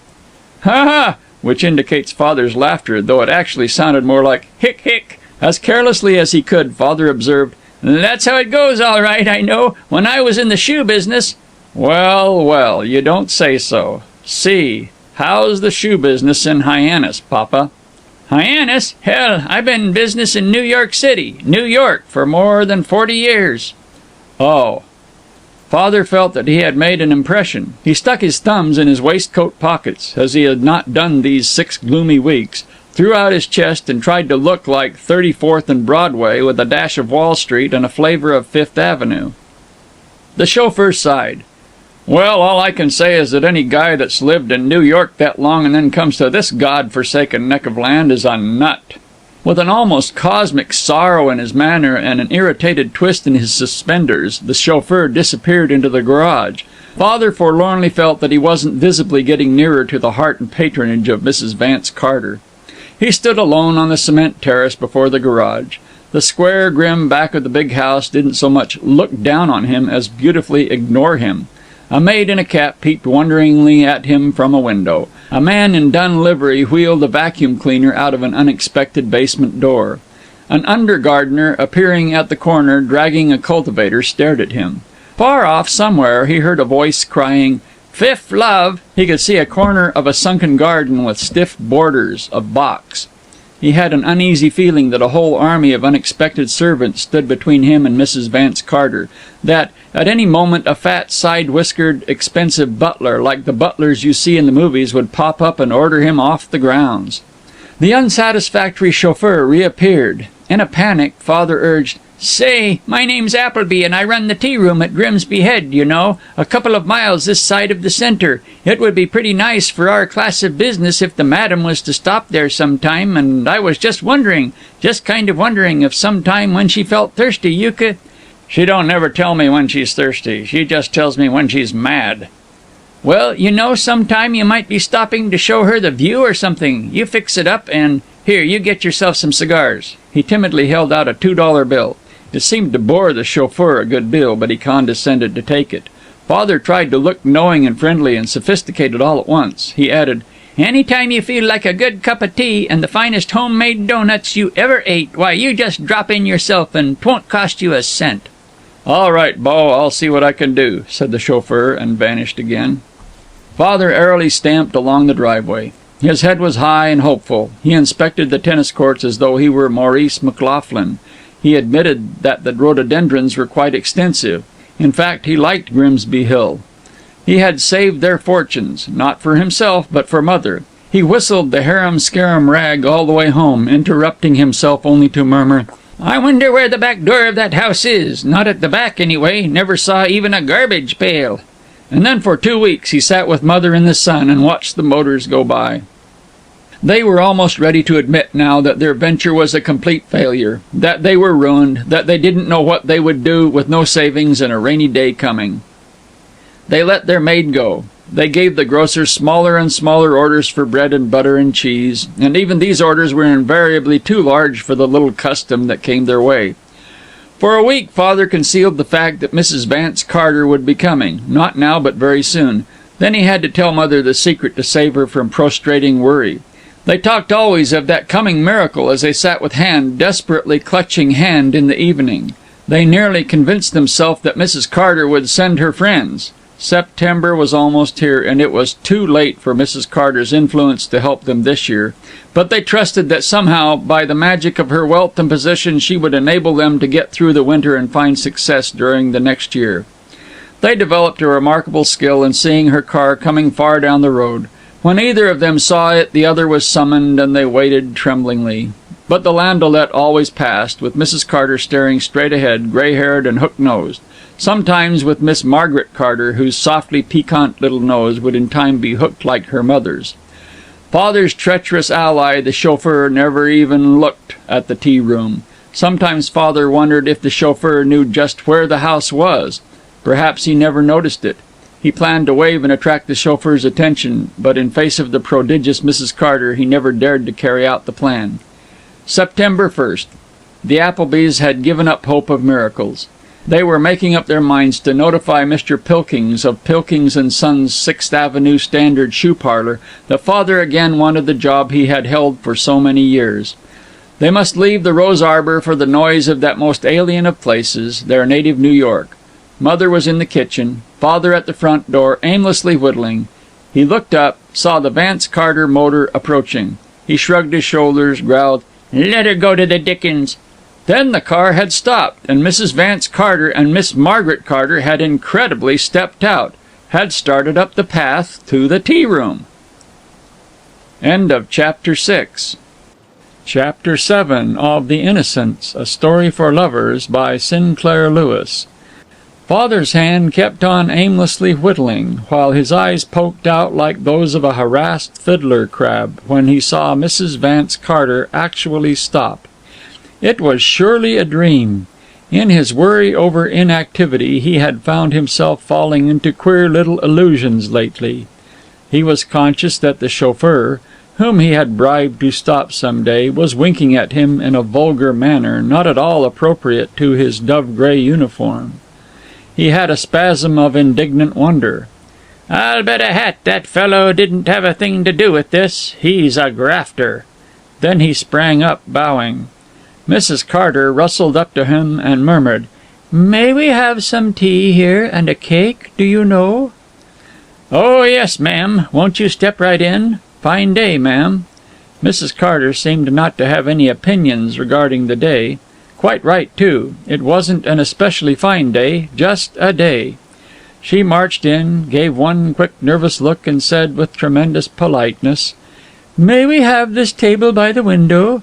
You have such a charming view over the cliffs."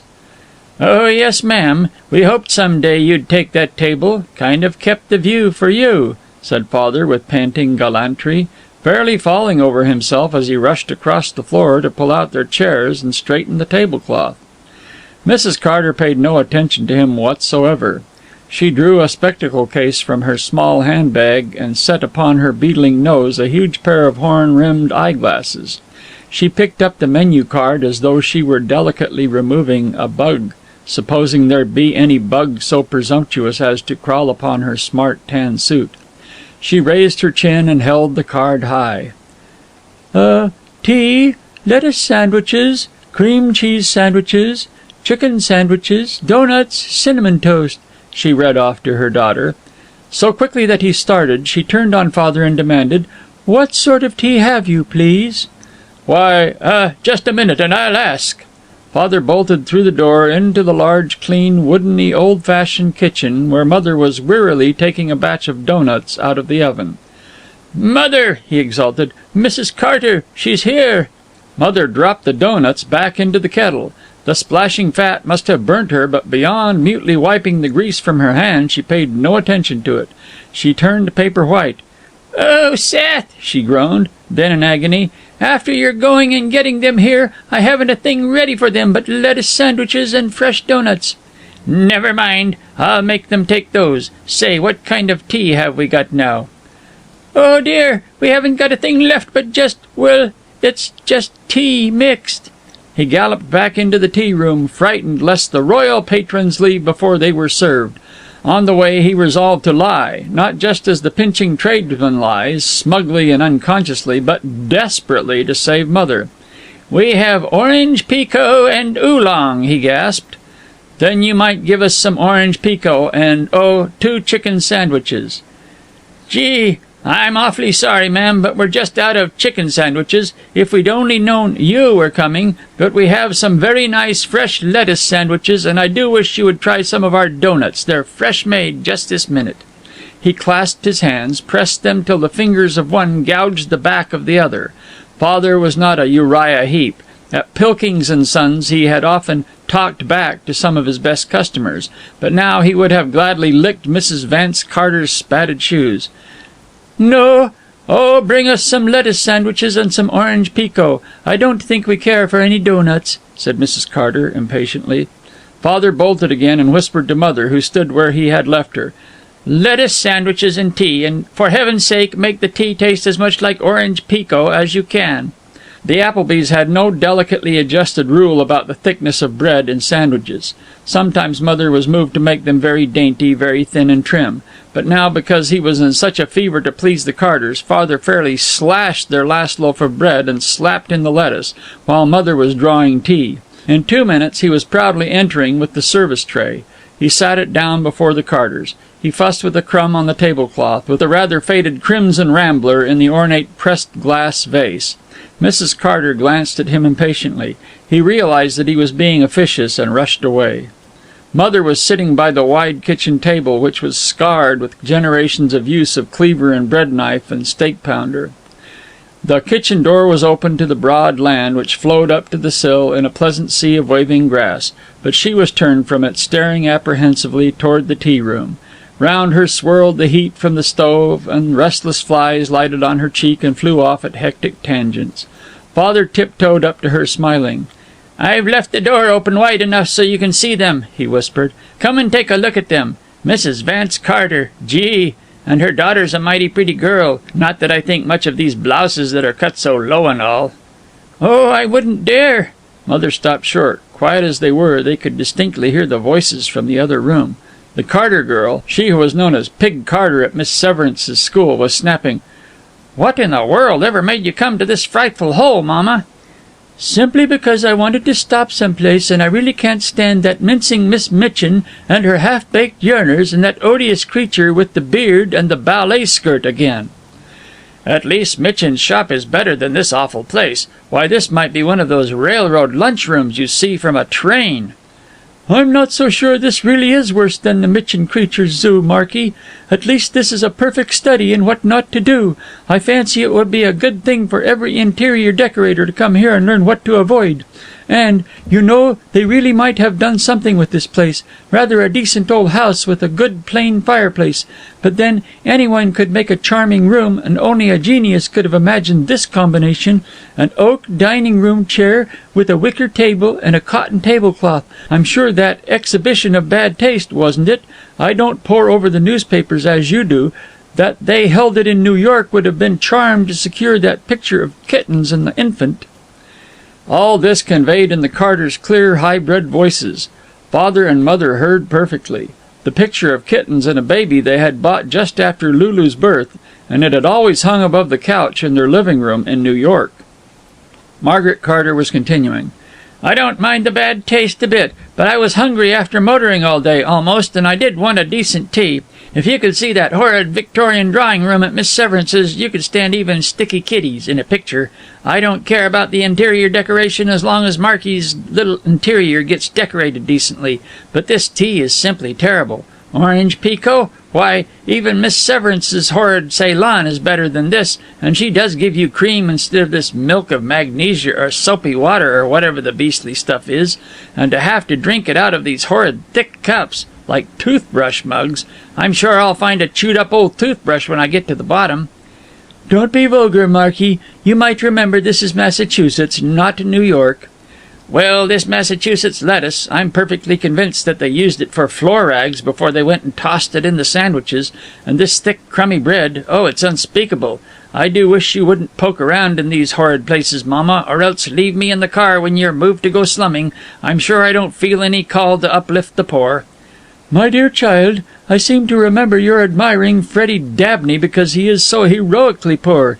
It's very good for you to come to a place like this. Now you know what it's like to be poor, Marky. You can see precisely how romantic it really is. Oh, I'll admit Marky is a perfect little devil, but I do want you to observe that she's been brave enough to eat part of her sandwich. Let's go. Where is the nice smiling little man? Let's pay our bill and go. 20 feet from the bored Carters was tragedy. Gray-faced, dumb, Father stood by Mother's chair, stroking her dull hair as she laid her head on the crude kitchen table and sobbed. Mechanically, back and forth, his hand passed over her dear, comfortable head, while he listened, even as on the stairs to the guillotine a gallant gentleman of old France might have caressed his marquise. "Mother," he began. It was hard to say anything when there was nothing to say. "It's all right. They're just silly snobs. They—" Yes, the Applebys could not understand every detail of what the well-bred Carters had said. Interior decoration, that didn't mean anything to them. All they understood was that they were fools and failures, in the beginning of their old age, that they belonged to the quite ludicrously inefficient. Father realized presently that the Carters were waiting for their bill. For a minute more he stroked Mother's hair. If the Carters would only go from this place they had desecrated and take their damned money with them. But he had been trained by years of dealing with self-satisfied people in a shoe store at least to make an effort to conceal his feelings. He dragged himself into the tea-room, kept himself waiting with expressionless face till Mrs. Carter murmured, "The bill, please?" Tonelessly he said, 30 cents. Mrs. Carter took out, not 3, but 4 dimes, 4 nice, shiny new dimes. She sometimes said at her bank that really she couldn't touch soiled money. She dropped them on the tablecloth and went modestly on her way, an honorable, clever, rather kindly and unhappy woman who had just committed murder. Father picked up the 10-cent tip. With loathing, he threw it in the fireplace. Then went, knelt down, and picked it out again. Mother would need all the money he could get for her in the coming wintry days of failure. Failure he himself had brought upon her. End of Chapter 7. Chapter 8 of The Innocents, A Story for Lovers by Sinclair Lewis.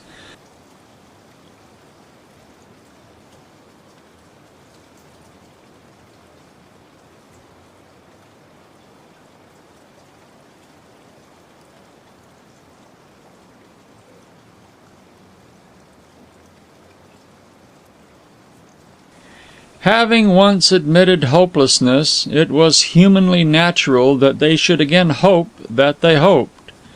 For perhaps 2 weeks after the Carters' visit they pretended that the tea-room was open, and they did have 6 or 7 customers. But late in September Father got his courage up, took out the family pen and bottle of ink, the tablet of ruled stationery and a stamped envelope, and wrote to Mr. J. Pilkings that he wanted his shoe store job back. When he had mailed the letter, he told Mother. She sighed and said, "Yes, that is better after all." An Indian summer of happiness came over them. They were going back to security. Again Father played the mouth organ a little, and they talked of the familiar city places they would see. They would enjoy the movies, weeks since they had seen a movie, and they would have, Father chucklingly declared, a bang-up dinner at Bombergoff Terrace, with music, and yes, by Jiminy, and cocktails. For a week he awaited an answer, waited anxiously, though he kept reassuring himself that old Pilkings had promised to keep the job open for him. He received a reply, but it was from Pilkings' son. It informed him that Pilkings père was rather ill with grippe, and that until he recovered, no action can be taken regarding your valued proposition in letter of recent date. Bewildered, incredulous, Father had a flush of understanding that he, who felt himself so young and fit, was already discarded. Mother sat across the kitchen table from him, pretending to read the Grimsby Recorder, but really watching him. He held his forehead, looked dizzy, and let the letters slip from his fingers. He groaned. Is there anything I can do for you around the house?" "Tell me, what did the letter say?" "Oh, Mother, maybe I won't get my job back at all. I honestly don't know what we can do." Running to her, he hid his face in her lap. He, the head of the family, the imperturbable adventurer, changed to a child. And Mother, she who had always looked to him for inspiration, was indeed the mother now. She stroked his cheek. She cried. "Never mind, course you'll get it back, or a better one." She made fun of his tousled hair till she had him ruefully smiling. Her voice had a crisp briskness which it had lacked in the days when she had brooded in the flat and waited for her man. Father could not face another indefinite period of such inactivity as had been sapping him all summer. He longed for the dusty drudgery of Pilkings and Sons, longed to be busy all day, and to bring home news and money to Mother at night. Aside from his personal desires, what were they going to do? They had left, in actual money, less than $50. Father did not become querulous, but day by day he became more dependent on Mother's cheer as October opened, as chilly rains began to shut them in the house. When she was not busy, and he was not cutting wood or forlornly pecking away at useless cleanings of the cold and empty tea-room, they talked of what they would do. Father had wild plans of dashing down to New York, of seeing young Pilkings, of getting work in some other shoe store, but he knew very little about other stores. He was not so much a shoe clerk as a Pilkings clerk. It had been as important a part of his duties these many years to know what to say to Mr. Pilkings as to know what to show customers. Surely when Pilkings senior was well he would remember his offer to keep the job open. Mother cautiously began to suggest her plan. She spoke fondly of their daughter Lulu, of their grandson Harry, of how estimable and upright a citizen was their son-in-law, Mr. Harris Hartwig of Saserkopee, New York. As Father knew none of these suggestions to have any factual basis whatever, his clear little mind was bored by them. Then, after a stormy evening when the fire was warm and they had cheered up enough to play cribbage, Mother suddenly plumped out her plan: to go to Saserkopee and live with daughter till something turned up. Father shrank. He crouched in his chair, a wizened, frightened, unhappy, oldish man. "No, no, no, no!" he cried. "She is a good girl, but she would badger us to death. She wouldn't let us do one single thing our way. She always acts as though she wanted to make you all over, and I love you the way you are. I'd rather get a job cooking on a fishing schooner than do that." But he knew Mother's way of sticking to an idea, and he began to persuade himself that Saserkopee was a haven of refuge. Whenever they seemed to be having a peaceful discussion of Lulu Hartwig's canary yellow sweater, they were hearing her voice, wondering if they could tolerate its twangy comments the rest of their lives. If the weather was clear, they sat out in the rose arbor as though they were soon to lose it. The roses were dead now, but a bank of purple asters glowed by the laurel bushes, and in the garden plucky pansies withstood the chill. They tried to keep up a pretense of happiness, but always they were listening. There were 2 or 3 October days when the sea was blue and silver, sharply and brightly outlined against the far skyline where the deep blue heavens modulated to a filmy turquoise. Gulls followed the furrows of the breakers. Father and Mother paced the edge of the cliff or sat sun-refreshed in the beloved arbor. Then a day of iron sea, cruelly steel bright on one side and sullenly black on the other, with broken rolling clouds and sand whisking along the dunes in shallow eddies. Rain coming and breakers pounding in with a terrifying roar and the menace of illimitable power. Father gathered piles of pine knots for the fire, whistling as he hacked at them with a dull hatchet, trimming them not because it was necessary, but because it gave him something energetic to do. Whenever he came into the kitchen with an armful of them, he found Mother standing at the window, anxiously watching the flurries of sand and rain. "Be a fine night to sit by the fire," he chirruped. "Guess we'll get out the old mouth organ and have a little band concert. Admission $5, eh?" Something of the old command was in his voice. Mother actually needed his comfort against the black hours of storm. Though they used a very prosaic stove for cooking, the old farmhouse fireplace still filled half the back of the kitchen, and this had become the center of their house. Neither of them could abide the echoing emptiness and shabby grandeur of the tea-room. Before the fireplace they sat, after a supper at which Father had made much of enjoying fish chowder, though they had had it 4 times in 8 days. Cheaper, and very nourishing. The shutters banged, sand crashed against the panes, rain leaked in a steady drip down one corner of the room, and the sea smashed unceasingly. But Father played "My Gal's a High-Born Lady" and "Any Little Girl That's a Nice Little Girl Is the Right Little Girl for Me," and other silly, cheerful melodies which even the hand organs had forgotten. There was a sense of glaring mounting light through the window which gave on the cliff.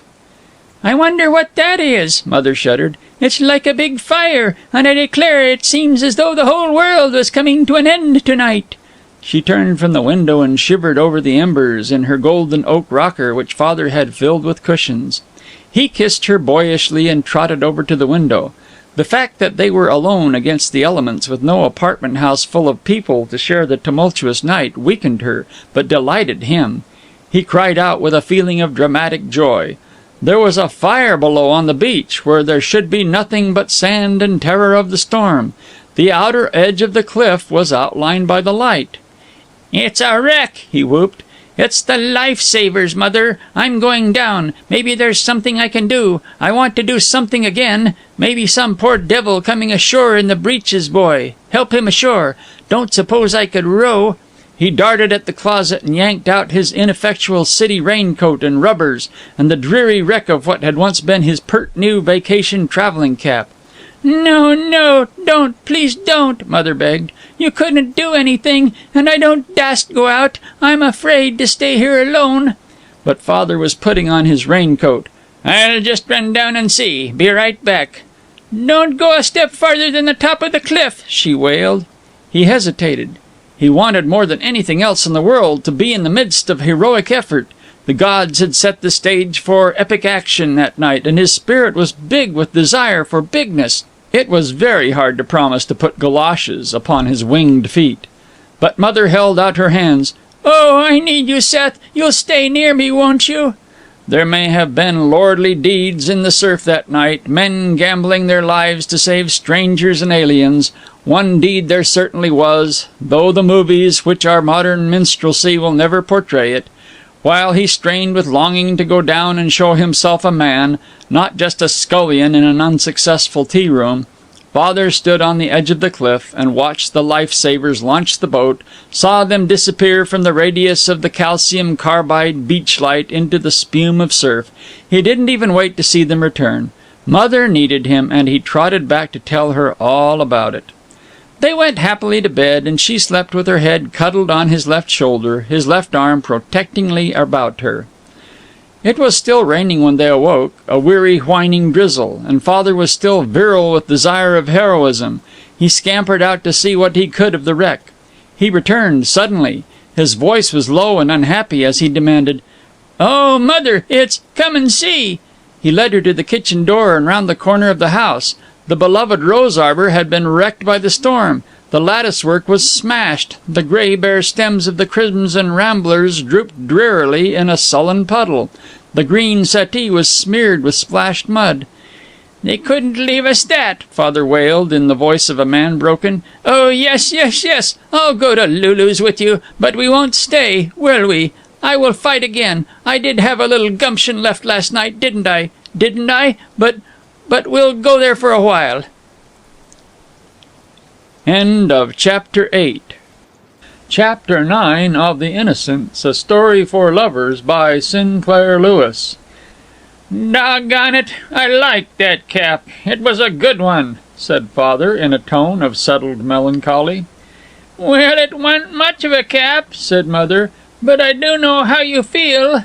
They sat in their tremendously varnished and steam-heated room on the second floor of daughter Lulu's house, and found some occupation in being gloomy. For 10 days now they had been her guests. Lulu had received them with bright excitement and announced that they needn't ever do any more work and were ever so welcome. And then she had started to reform them. It may seem a mystery as to why a woman whose soul was composed of vinegar and chicken feathers, as was Lulu Appleby Hartwig's, should have wanted her parents to stay with her. Perhaps she liked them. One does find such anomalies. Anyway, she condescendingly bought them new hats, and her husband, a large, heavy-blooded man, made lumbering jokes at their expense and expected them to laugh. "The old boy still likes to play the mouth organ. Nothing like these old codgers for thinking they're still kids," Mr. Hartwig puffed at dinner, then banged his fist and laughed rollingly. He seemed surprised when Father merely flushed and tightened his tie. For all his gross body, Mr. Hartwig was sensitive, so sensitive that he was hurt when people didn't see the humor of his little sallies.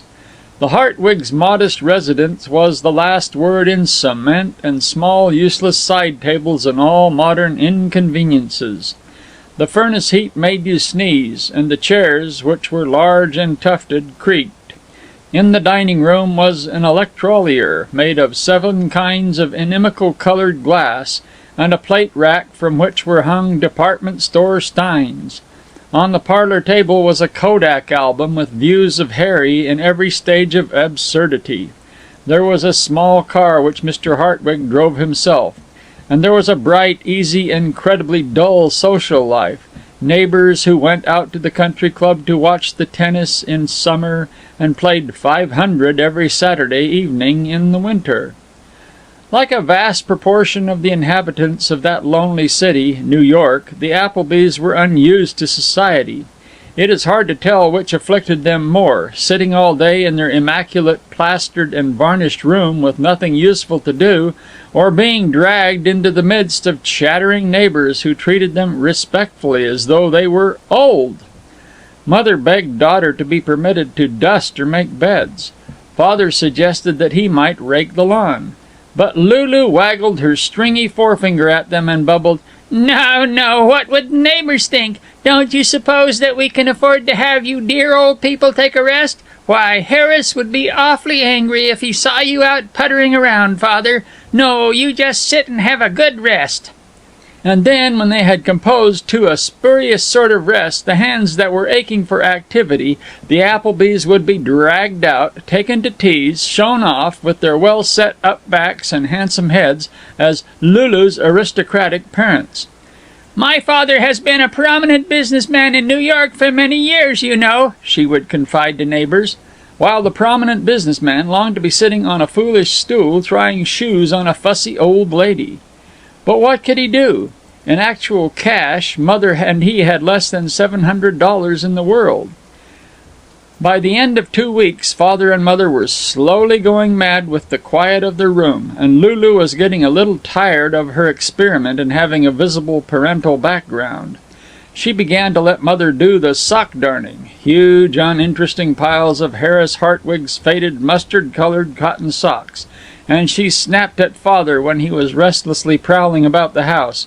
"My head aches so, I'm sure it's going to be a sick headache, and I do think you might let me have a nap instead of tramping and tramping till my nerves get so frazzled that I could just shriek." With this slight damming of her flowing font of filial love, Lulu combined a desire to have them appear as features at a musicale she was to give come Saturday evening.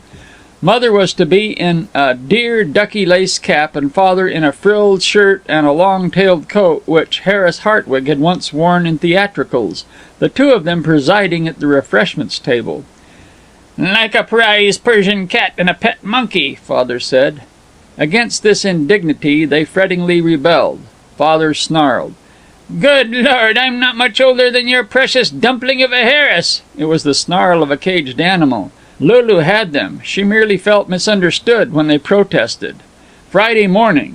The musicale was coming next day, and Lulu had already rehearsed them in their position as refreshment ornaments. Father had boldly refused to wear the nice, good-frilled shirt and movie actor coat during the rehearsal. "Very well," said Lulu, "but you will tomorrow evening." Father wasn't sure whether Lulu would use an axe or chloroform or tears on him, but he was gloomily certain that she would have him in the shameless garments on Saturday evening. There was a letter for him on the 10 o'clock morning mail. He didn't receive many letters, one a month from Joe Tubbs relating diverting scandal about perfectly respectable neighbors, or an occasional note from cousin George Henry of Stamford. Lulu was acutely curious regarding it. She almost smelled it, with that quivering, sharp-pointed nose of hers, that could tell for hours afterward whether Father had been smoking "Those nasty, undignified little cigarettes. Why don't you smoke the handsome briar pipe that Harris gave you?" She brightly commented that the letter was from Boston, but Father didn't follow her lead. He defensively tucked the letter in his inside coat pocket and trotted upstairs to read it to Mother. It was from the Boston agency in whose hands he had left the disposal of the tea-room lease and of their furniture. The agency had, they wrote, managed to break the lease, and they had disposed of the tables and chairs and some china. They enclosed a check for $28. With the $6.83 left from their capital, the Applebys were the possessors of almost $35. "Gee, if we only had 2 or 3 times that amount, we could run away and start again in New York and not let Lulu make us over into a darned old elderly couple," Father exulted. "Yes," sighed Mother. "You know, and I know what a fine, sweet, womanly woman Lulu has become, but I do wish she hadn't gone and set her heart on my wearing that lace cap. My land, makes me feel so old I just don't know myself." "And me with a granddaddy outfit. Why, I never will dast to go out on the streets again," complained Father. "I never did hear of such a thing before. They're making us old, and we begging for a chance to be young, and sitting here and—" He looked about their room, from the broad window with its resolutely stiff starched net curtains to the very new bureau and the brass bed that looked as though no one had ever dared to sleep in it. He kicked at one of the $1.98 rugs and glared at the expanse of smirkingly clean plaster, decorated with an English sporting print composed by an artist who was neither English nor sporting. "Say," continued Father, "I don't like this room. It's too clean. I don't dast to wear slippers in it." "Why, Father, it's a nice room," marveled Mother. Then, with an outburst of frankness, "Neither do I. It feels like I never could loosen my stays and read the funnies in last night's paper. Oh, you needn't to look at me so. Many's the time I did that when you were away at the store, and I didn't have to sit up and look respectable." They laughed, both of them, with tender tears. He came to sit on the arm of her rocker and pat her hand. He said quietly, very quietly indeed, "Mother, we're getting to be real adventurous. Nothing very old about us, I guess. We're going to sneak right smack out of this house this very day and run away to New York, and I'll get a job and we'll stick right there in little old New York for the rest of our lives, so help me Bob." "Yes," she said. "Yes, I'd like to. But what lie could we tell Lulu?" "Why, Mother, how you talk. Do you know what St. Peter would say to you if he heard you talk about lying? He'd up and jam his halo down over his ears, and he'd say, 'You can't come in here, Sarah Jane Appleby. You're a liar. And you know what you can do, don't you? You can go—' "Now, you see here, Seth Appleby, I just won't have you cursing and swearing and being sacrilegious. I should think you'd be ashamed, man of your age, that ought to know better, acting up like a young smarty and cursing and swearing and—" "And cursing and swearing. Don't forget to put that in, Mother." He was delighted. It was the first time since September that Mother had scolded him. She was coming back to life again. He tickled her under the chin till she slapped viciously at his finger. Then he crowed like a rooster till a shamefaced smile chased away her lively old dame wrath, and, shaking her head with a pretense of disgust, she said comfortably, "I declare I never did see such a man, not in all my born days." She let him take her hand again, and their expression, half smiles, half musing, was like the sunshine of a calm late afternoon. They were happy, for they knew that, as soon as they should have debated and worried and planned and fussed in a manner appropriate to the great event, they would run away from the overheated respectability of Lulu's pretty little home. With enough agony of literary effort to have composed a war article and a column of household hints, they sinfully devised a letter for Lulu in which they stated that a "dear old friend, you would not remember him as we have met him since you were married, writes us from Boston that he is sick, and we are going to him. We are stealing out this way because we don't want you to trouble about it. With party coming on tomorrow evening. No, you are so kind you would take all sort of trouble if knew we were going. So just slip away and hope party is great success. Your loving father and mother. P.S. May not be back for some time as friend. May need us. In the wreck of their fortunes, the Applebys had lost their own furniture, down to the last beloved picture. They had only a suitcase and a steamer trunk. The highly modern steamer trunk which Father had once bought for a vacation trip to West Skipsit and the Tubbses. But it required maneuvering to get even this light baggage to the station. Mother went nosing about till she discovered that Lulu was going calling that afternoon. Father hired an expressman who was to be ready to come the instant he telephoned. Lulu went out at 3, and Father stole downstairs to telephone. But the maid had taken a fancy to dusting the living room where the telephone lived. In all her domestic history, the maid had never done that before, attest many sarcastic remarks of Lulu. They had planned to catch the 4 o'clock train for New York. 3:30 now. The maid was polishing the silver in the dining room, which was separated from the living room by an open arch. Father dared not telephone, lest she instantly send for Lulu. Mother tiptoed down, and the runaways plotted in whispers, upon which conspiracy Lulu brightly entered through the front door. For a second, Father had a wild, courageous desire to do the natural thing, to tell Lulu that they were going. But he quailed as Lulu demanded, "Have you tried on the coat and the frilled shirt for tomorrow evening yet, Papa? You know there may have to be some alterations in them. I'm sure Mama won't mind making them, will you, Mama? Oh, you two will be so cute and dear. I know everybody will love you, and it will give such a homey, old-fashioned touch that—" "No, I haven't tried it on yet, and I ain't sure I'm a-going," Father gallantly attempted. Lulu glared at him and said in a voice of honey and aloes, "I'm sure, Papa dear. I don't ask very much of you, and when I do ask just this one little thing that I'm sure anybody else would be happy to help me with, and me doing my very best to make you happy." No, no, no! Father didn't tell her they were going to New York. He was glad enough to escape upstairs without having the monkey coat tried on him by force. Their suitcase and steamer trunk stood betrayingly in the middle of the room. With panting anxiety, heaving and puffing, the two domestic anarchists lifted the steamer trunk, slipped it under the bed, and kicked the suitcase into the closet, and sat down to wait for the next train to New York, which left at 11 p.m. At dinner, such a jolly family dinner, with Mr. Hartwig carving and emitting little jokes, with Harry whining about his homework, and Lulu telling the maid what an asphyxiated fool she was to have roasted the lamb too long. Father was highly elaborate in his descriptions of how he had tried on the tailcoat and found it to be a superb fit. As the coat was the personal theatricals equipment of Mr. Harris Hartwig, who was shaped like the dome of the country courthouse, Lulu looked suspicious, but Harry was discovered making bread pills, and she was so engaged in telling him what she thought, Lord, what a thinker the little woman was, that she forgot to follow the subject. Out of this life of roast lamb and lies, domesticity and evasions, the Applebys plunged into a tremor of rebellious plotting. They sat in their room waiting for the Hartwigs to go to bed. Every 5 minutes Father tiptoed to the door and listened. At 5 minutes past 10 o'clock he shook his fingers with joy. He heard the Hartwig family discursively lumbering up to bed. He stood at the door, unmoving, till the house was quiet, while Mother nervously hung their farewell note on the electric light, and slipped into her overcoat and the small black hat that was no longer new and would scarce be impressive to Matilda Tubbs now. They had decided to abandon the steamer trunk, though Mother made a bundle of the more necessary things. The second the house was quiet, Father was ready. He didn't even have to put on an overcoat. He hadn't any worth putting on. His old overcoat had finally gone to seed and was the chief thing abandoned with the steamer trunk.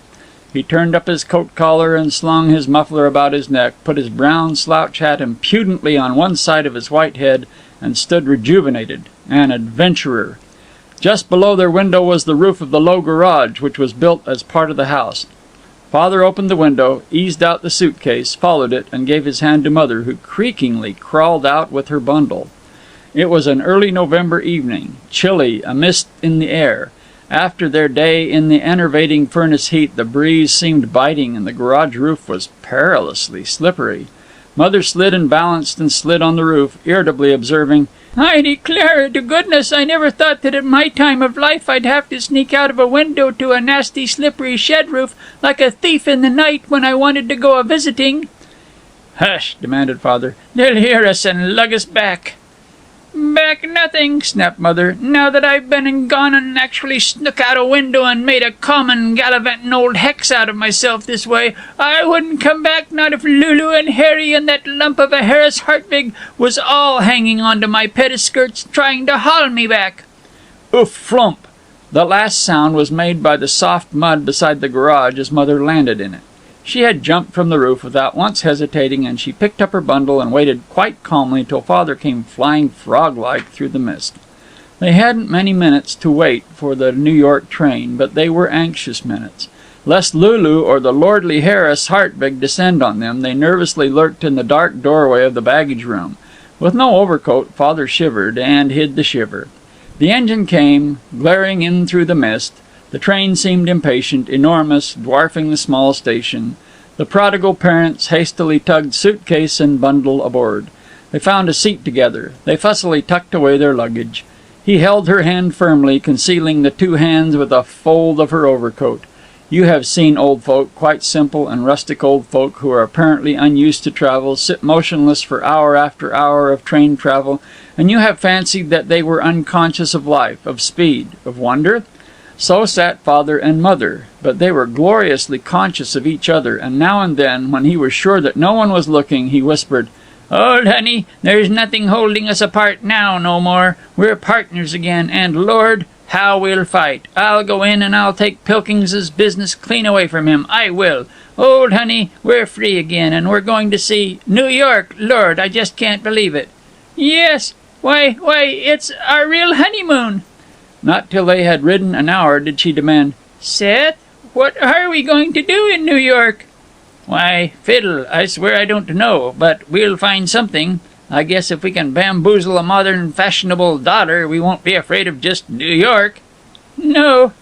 Till 4 in the morning the Applebys sat unmoving, awake and happy, when the train passed the row on row of apartment houses that mean New York.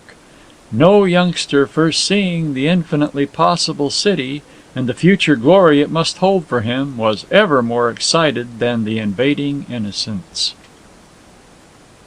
End of Chapter 9. Chapter 10 of The Innocents, A Story for Lovers by Sinclair Lewis.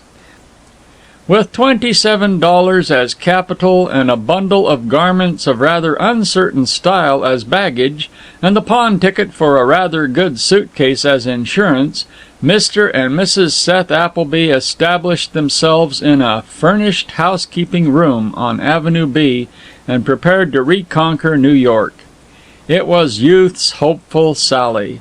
They had everything to gain, yet they were irretrievably past 60.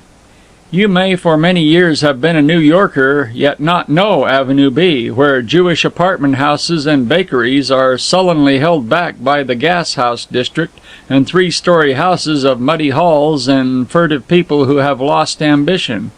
The genus furnished housekeeping room is a filthy box with a stove, a table, a bed, a few seats, many cockroaches, and from 1 to 20 people, all thrown in and shaken up like a grab bag. Here, in this world of tired and beaten slinkers, the innocents, with their fresh faces and kindly eyes, excitedly made themselves another home. With carbolic acid and soap, Mother cleaned away much of the smell of former inhabitants, while Father propped up the rusty stove with a couple of bricks, and covered the drably patternless wallpaper with pictures cut from old magazines, which he bought at 2 for 5 cents on 14th Street. One of them was a chromo of a child playing with kittens, which reminded him of the picture they had had in more prosperous days. Mother furiously polished the battered knives and forks and arranged the chipped china on shelves covered with fresh pink scalloped paper. When she was away, Father secretly pursued the vulgar but socially conscious sport of killing cockroaches with a slipper. As the Applebys passed along the hopeless streets, past shops lighted with single gas jets, or through halls where suspicious women in frowsy wrappers peered at them, they were silent. But in their one room they were hopeful again, and they celebrated its redecoration with music energetically performed by Father on the mouth organ. Also, they ventured to go out to dinner in a real restaurant of the great city, their city. On 14th Street was a noble inn where the menu was printed in English and Hungarian, where for 35 cents each they had soup and goulash and coffee and pudding in 3 colors, chloroformed beets and vast, pale, uneasy-looking pickles, electric lights in red globes and a tinseled ceiling hung with artificial flowers, the music of a violin, and the sight of eager city faces. "I'm as excited as a boy with his first pair of red top boots," declared Father. "Pretty fine to see people again, eh? And pretty soon we'll be dining at the Waldorf Astoria, eh?" "How you do run on," said Mother, mechanically, placid dreaminess in her face as she listened to the violin that like a river bore the flotsam of Hungarian and Jewish voices. Alone, jobless, yet they were so recklessly happy that they went to a 10-cent movie and watched the extreme heroism of a young district attorney with the motionless, eager credulity of the simple-hearted. As soon as they had installed themselves, Father edged shyly into his old haunt, the shoe store of Pilkings & Son. He found Son brusquely directing the cleaning out of an old stock of hunting boots which Pilkings, Perry, had always believed would sell. Pilkings, Phil's, was bald and narrow between the eyes. He looked at Father and nodded as though it hurt him. Is your father around, Mr. Edward?" Father inquired. "I didn't hear from you again. Been waiting. Thought maybe I'd get a letter. I hope he has recovered. I know how bad the grip." While he was talking, he realized that Edward Pilkings was in mourning. Young Pilkings looked shallowly grieved and muttered, "The old gentleman passed beyond a week ago Thursday." "Oh, Mr. Edward, I can't tell you. It's a blow to me, a very great blow. I was with your father for so many, many years." Yes. I wonder if I couldn't send a letter or some flowers or something to your mother." "Why, yes, I guess there's nothing to prevent. Boy, you be careful of those boxes. What the deuce do you think you're trying to do? There, that's a little better. Try to show some sense about your work, even if you haven't got any." Edward Pilkings's voice crackled like wood in a fireplace. Desperately, Father tried again. "Fact is, Mr. Edward, I've given up my tea room on Cape Cod. Didn't go so very well. I guess my 40, like the fellow says, is sticking to selling shoes. Mrs. Appleby and I have just got back to town and got settled down, and fact is, I'd be glad to go back to work." His hesitant manner invited refusal. It was evident that Mr. Edward Pilkings was not interested. Shyly, Father added, "You know your father promised to keep a place open for me." "Well, now, I'll tell you, Appleby, it ain't that you aren't a good salesman, but just now I'm, kind of reorganizing the business. I sort of feel the establishment ought to have a little more pep in it, and so, you see, but you leave your address, and as soon as anything turns up, I'll be mighty glad to let you know." For years, Father had pityingly heard applicants for jobs disposed of with the request to leave their addresses. "No," he said. "No, maybe I'll come in and see you again some day. Good day. Good luck to you, Mr. Edward." He greeted his old acquaintances among the clerks. They were cordial, but they kept an eye on Mr. Edward Pilkings. He shivered as he walked out. It was warm and busy in the shoe store, but outside it was rather chilly for a man with no overcoat or job. It seemed incredible that he should have found his one place of refuge closed to him. He walked from shoe store to shoe store, hopelessly. "Old-fashioned place," the shoeman said when he mentioned his experience with Pilkings & Sons. "Be glad to do what we can for you, Mr. Appleby, but just now—" He had reached the department store section. Already the holiday rush had begun. Holly was in the windows. Salvation Army solicitors tinkled irritating bells on every corner. Department stores had always rather bewildered this man of small business, but he inquired for the Help Employment Bureau in the largest of them, and his shyness disappeared as he found a long line of applicants filling out blanks. Here he did not have to plead with some one man for the chance to work. He was handled quickly and efficiently. On a blank he gave his age, his experience, how much he expected, and a brisk impersonal clerk told him to return next day. On that next day the world became wonderful for Father, wonderful and young again, for someone did actually want him. He had a temporary holiday help job in the leather goods department at $8 a week. Father's first day of work in the leather goods department was the most difficult he had ever known. His knowledge of shoes and leather had become purely mechanical. A few glances at new stock and at trade journals had kept him aware of changing styles. Now he had suddenly to become omniscient in regard to handbags, portfolios, writing cases, music rolls, learn leathers which he had never handled, cobra, seal, walrus, ecrasy, monkey skin. He had to appear placidly official, almost pontifical, when vague ladies appeared, poked clippings from holiday magazines at him, and demanded, "I want something like that." That usually depicted articles of whose use he had the most indefinite notions. Other ladies, ponderous ladies who wanted vast quantities of free advice before purchasing Christmas presents, desired encyclopedic information about sewing cases, picnic sets, traveling pillowcases, telephone pads, guest books, and "a cover for my social register, and I want you to be sure it's the very latest thing." He was defenseless. He could not dodge them. Anybody could come up and ask him anything, and did. And while he could learn something about the new leathers, still it was difficult for him to remember the Long Island Railroad timetable well enough to reply instantly when an irate shopper snapped at him, "Do you know what's the next train for Hampstead?" The most difficile woman in a shoe store has at least a definite, tangible foot to fit. But the holiday crowd were buying presents for persons of whom Father knew nothing, though the shoppers expected him to know everything, from the sizes of their wrists to their tastes in billfolds. They haggled and pushed and crowded.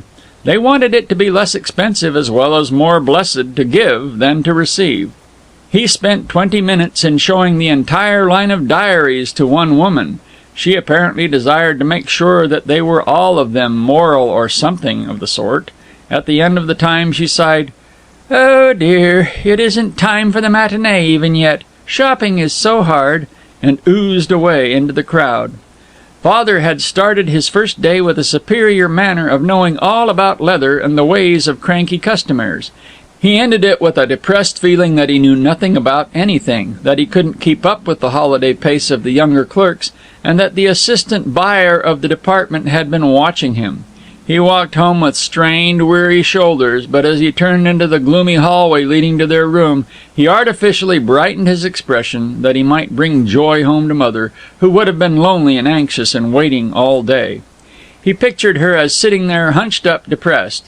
He would bounce in with news of a good day. He tried the door carefully. Mother stood in the middle of the door, in a dream. In the dimness of the room, the coal fire shone through the front draught of the stove and threw a faint rose on her crossed hands. Taller she seemed and more commanding. Her head was back, her eyes sparkling. She was clean cut and strong against the unkempt walls. "Why, Mother, you look so happy. What is it?" "I'm going to help. I'm not going to be a lazybones. I've got a job, too, in the toy department at Regalberg's, and they're going to pay me $9 a week. How's that for your stupid old woman?" Why, you don't need... I don't know as I like," began the conventional Father, to whom Mother's place was in the home, whether or not there was a home in which to have a place. Then the new Father, the adventurer, declared, "I think it's mighty fine, Mother, mighty fine, if it won't be too hard on you. I'm going to take you to dinner tonight, instead of you taking me. That is, if you'll lend me $1. Laughing till they nearly cried, with Father shamelessly squeezing her arm on public thoroughfares, they again plunged into the Roman pleasures of the little tinsel restaurant. And like two lovers, like the telephone girl in your office and the clerk next door, they made an engagement to meet at noon next day in a restaurant halfway between Regalberg's and Father's store. When she came breathlessly into that beef stew and paper napkin restaurant at noon, Mother already had something of the busy, unself-conscious look of the woman who can compete with men. Her cheeks were flushed with walking. Her eyes were young. She glanced about the room, found Father, smiled quickly, and proceeded to order her own lunch in a businesslike way. "They told me to be back in half an hour," she said, "but I don't mind a bit. It's been nice all morning. This is the first time in my life I ever did have all the children to talk to that I wanted, and the sweet toys. Think of me gadding around like this and enjoying it. I swear to goodness I don't know myself. And what do you think I'm going to do if either of us gets a raise? I'm going to buy an overcoat." Father felt that he didn't know her either. She did most of the talking at lunch and hurried cheerfully back to her job, while Father plodded wearily away, speculating as to whether he could keep bustling on tired, stinging feet till 6, like the younger holiday help with whom he was in competition. He couldn't seem to please the assistant buyer of the department at all that afternoon, though in his eager way he tried to be the perfect salesman. On Saturday morning there was a little note for him in which the superintendent was obsequiously Father's servant, and humbly informed Father that his services wouldn't be needed after that day. Would he, if it was quite convenient, call for his pay the following Tuesday and not fail to return his locker key before leaving the establishment? The assistant buyer came around and unhappily told Father that they were letting him go because the department was overstocked with younger, liver men. "I'm mighty sorry and wish you good luck," he said, with flash of the real man under the smooth, steely exterior. Father scarcely heard him, though he smiled faintly. He read the note many times as he stumbled home, but he couldn't get himself to show it to Mother till Sunday afternoon, so proud was she of helping him and proving herself a businesswoman, succeeding in a $9 job, while Father, who had once been worth $22 good a week, hadn't been able to keep an $8 job. Being quite human, Father felt a scornful envy of her for a minute, when she repeated all the pleasant things that had been said to her. But she was so frank, so touchingly happy, that he could not long harden his heart. When he told her of his ill fortune, she put her hand to her breast and looked desperately afraid. It was only with a dry gasp that she could say, "Never mind, Seth, you'll find something else. I'm glad you don't have to handle all those silly card cases and all. And oh, I do hope you find something." "You won't think I'm entirely a failure?" "I won't have you use that word. Don't I know? Haven't I seen you for years? Why, I depend on you like, it sounds like a honeymoon, but you're just about my religion, Seth." But she went to bed very early, to be absolutely certain of being on time at Riegelberg's Monday morning. So began for Seth Appleby the haunted days when, drifting through the gray and ghostly city of winter, he scarcely knew whether he was a real man or a ghost. Down prison corridors that the city calls streets, among Jewish and Italian firms of which he had never heard, he wandered aimlessly, asking with more and more diffidence for work, any kind of work. His shoes were ground down at the heel now, and cracked open on one side. In such footgear he dared not enter a shoe store, his own realm, to ask for work that he really could do. As his December drifted toward Christmas like a rudderless steamer in a fog, the cold permitted him to seek for work only an hour or two a day, for he had no overcoat and his coat was very thin. Seth Appleby didn't think of himself as one of the rank paupers, but rather as a man who didn't have an overcoat. He had the grip, and for a week he never left the house. While Mother proudly carried on the money-earning, he tried to do the housework. With unskilled hands he swept, leaving snags of dirt in the corners. He washed, breaking a dish now and then. He even got down on protesting sore knees and sloshed around in an attempt at scrubbing the knotty, splintery floor. He tried to cook dinner and breakfast, but his repertoire consisted of frying. Fried eggs, fried bacon, fried bread, fried pork chops, which Mother pretended to like, though they gave her spasms of indigestion. In the richest city in the world, he haggled with abusive push-card peddlers over 5 cents worth of cabbage. He was patient, but wrinkled with hopelessness. With 2 warm days in succession and the grip gone, Father found work as a noontime waiter in a piggery on 3rd Avenue, where contractors' workmen devoured stew and sour coffee, and the waiters rushed gaspingly about in filthy white aprons. After the lunch hour, he washed dishes in soapy water that quickly changed from white to grease-filmed black. For this he received 50 cents a day and his lunch. He hid the depressing fact of such employment from Mother, but religiously saved the daily 50 cents to give her at Christmas. He even walked for an hour after each lunch to get the smell of grease out of his clothes, lest she suspect. A patient, quiet, anxious, courteous, little aging man in a lunchroom that was noisy as a subway, nasty as a sewer excavation. Without admitting it to himself, he had practically given up the search for work. After Christmas, something would happen. He didn't know what. Anyway, they wouldn't go back to their daughter's prison place unless Mother became ill. He discovered the life of idle men in New York. Not the club men, but those others. Shabby, shuffling, his coat collar turned up and secured with a safety pin, he poked through Tompkins Square on sunny days, or talked for hours to hobos who scorned him as a man without experience of brake beam and rods, of hobos' hangouts and the municipal lodging house.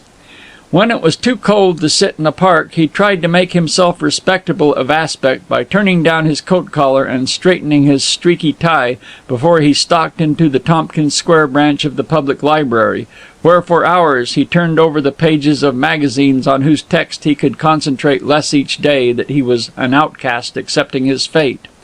When he came out, the cold took him like the pain of neuralgia, and through streets that were a smear of snow and dust and blackened remains of small boys' bonfires he shuffled off with timorous rapidity, eyeing shop windows full of cheap bread, cheap cakes, cheap overcoats, cheap novels on the joy of being poor, all too expensive for him. Clean and upright and longing to be merry in a dour world, he sank down among the spotted, the shiftless, the worthless. But perhaps when he struck bottom, he was not quite beaten. He never varied the wistful welcome he gave to Mother when she dragged herself home from work. But with an increasing humbleness, he accepted her as the master of the house, and she unconsciously took the role. She petted him and comforted him and worked for him. She announced with the gaiety that one uses with a dependent small boy that they would have a wonderful party on Christmas Eve, and with the animation of a dependent child, he begged her to tell him about it. End of Chapter 10. Chapter 11 of The Innocence, A Story for Lovers, by Sinclair Lewis.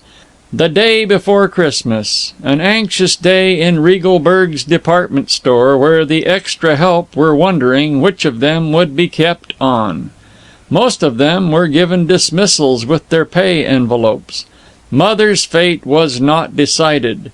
She was told to report the following Monday.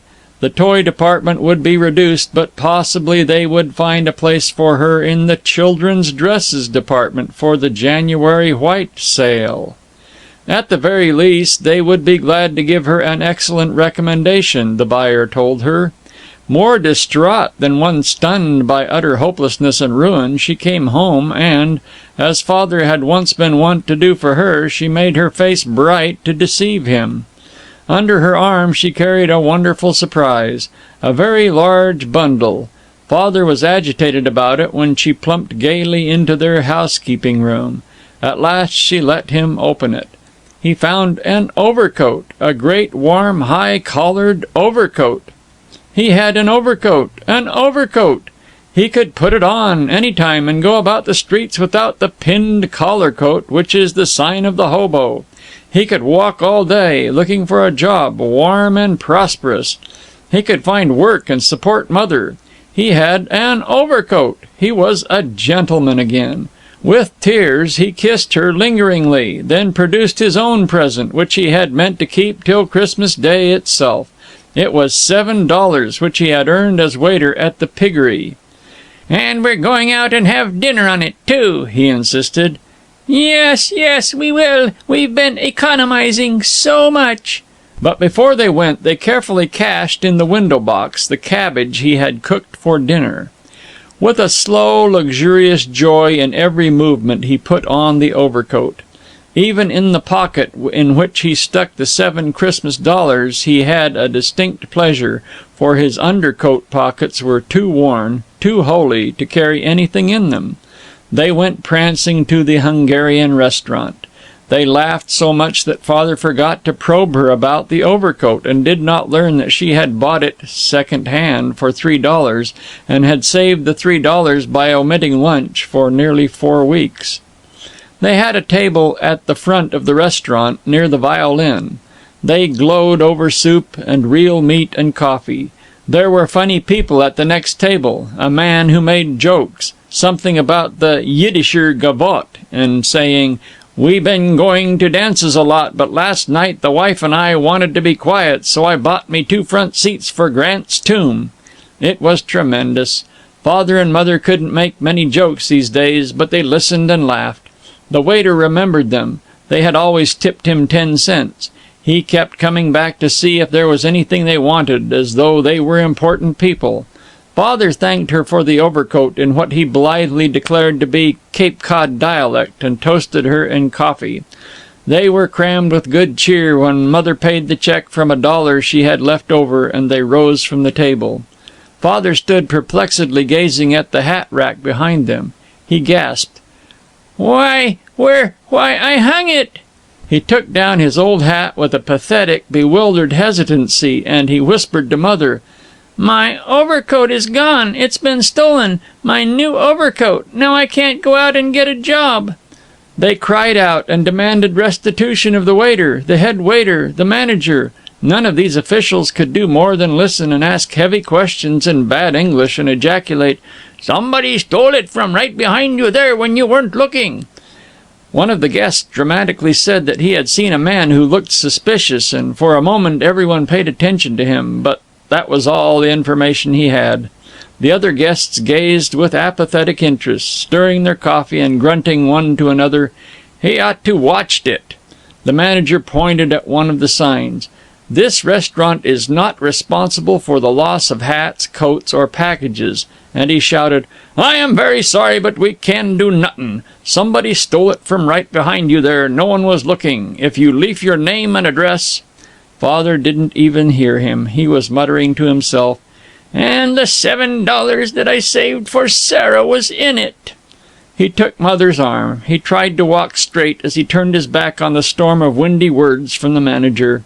Once they were away from spectators on dark 15th Street, Father threw up his hands, and in a voice of utter agony he mourned, "I can't do anything more. I'm clean beaten. I've tried and I've looked for work, but now, be better if I went and jumped in the river." She took his arm and led him along as though he were a child and helpless. She comforted him as well as she could, but there was nothing very convincing to say. As she grew silent, her thoughts grew noisy. They shouted separate, hard, brutal sentences so loudly she could not hear even the scraping feet of the stooped man beside her. They clamored, "I can't do anything more either. I don't believe I will be kept on at the store after all. Only through January, anyway. All the money we've got now is the $9 they gave me today. Suppose that's been stolen too, from our room. Suppose I died. What would happen to Father if I died? He'd have to go some dreadful place, poorhouse or some place. What would happen to me if he died? I'd be so lonely I couldn't stand it. He's always been so dear to me. That clerk in the book department that died from asphyxiation, I wonder if it was accident after all. They said so, but she was so unhappy and all when she talked to me at lunch. Better jump in the river. That would be cold, and he hasn't got an overcoat. No, of course, that wouldn't make any difference. I wonder if gas suicide hurts much. If we could only die together and neither of us be left.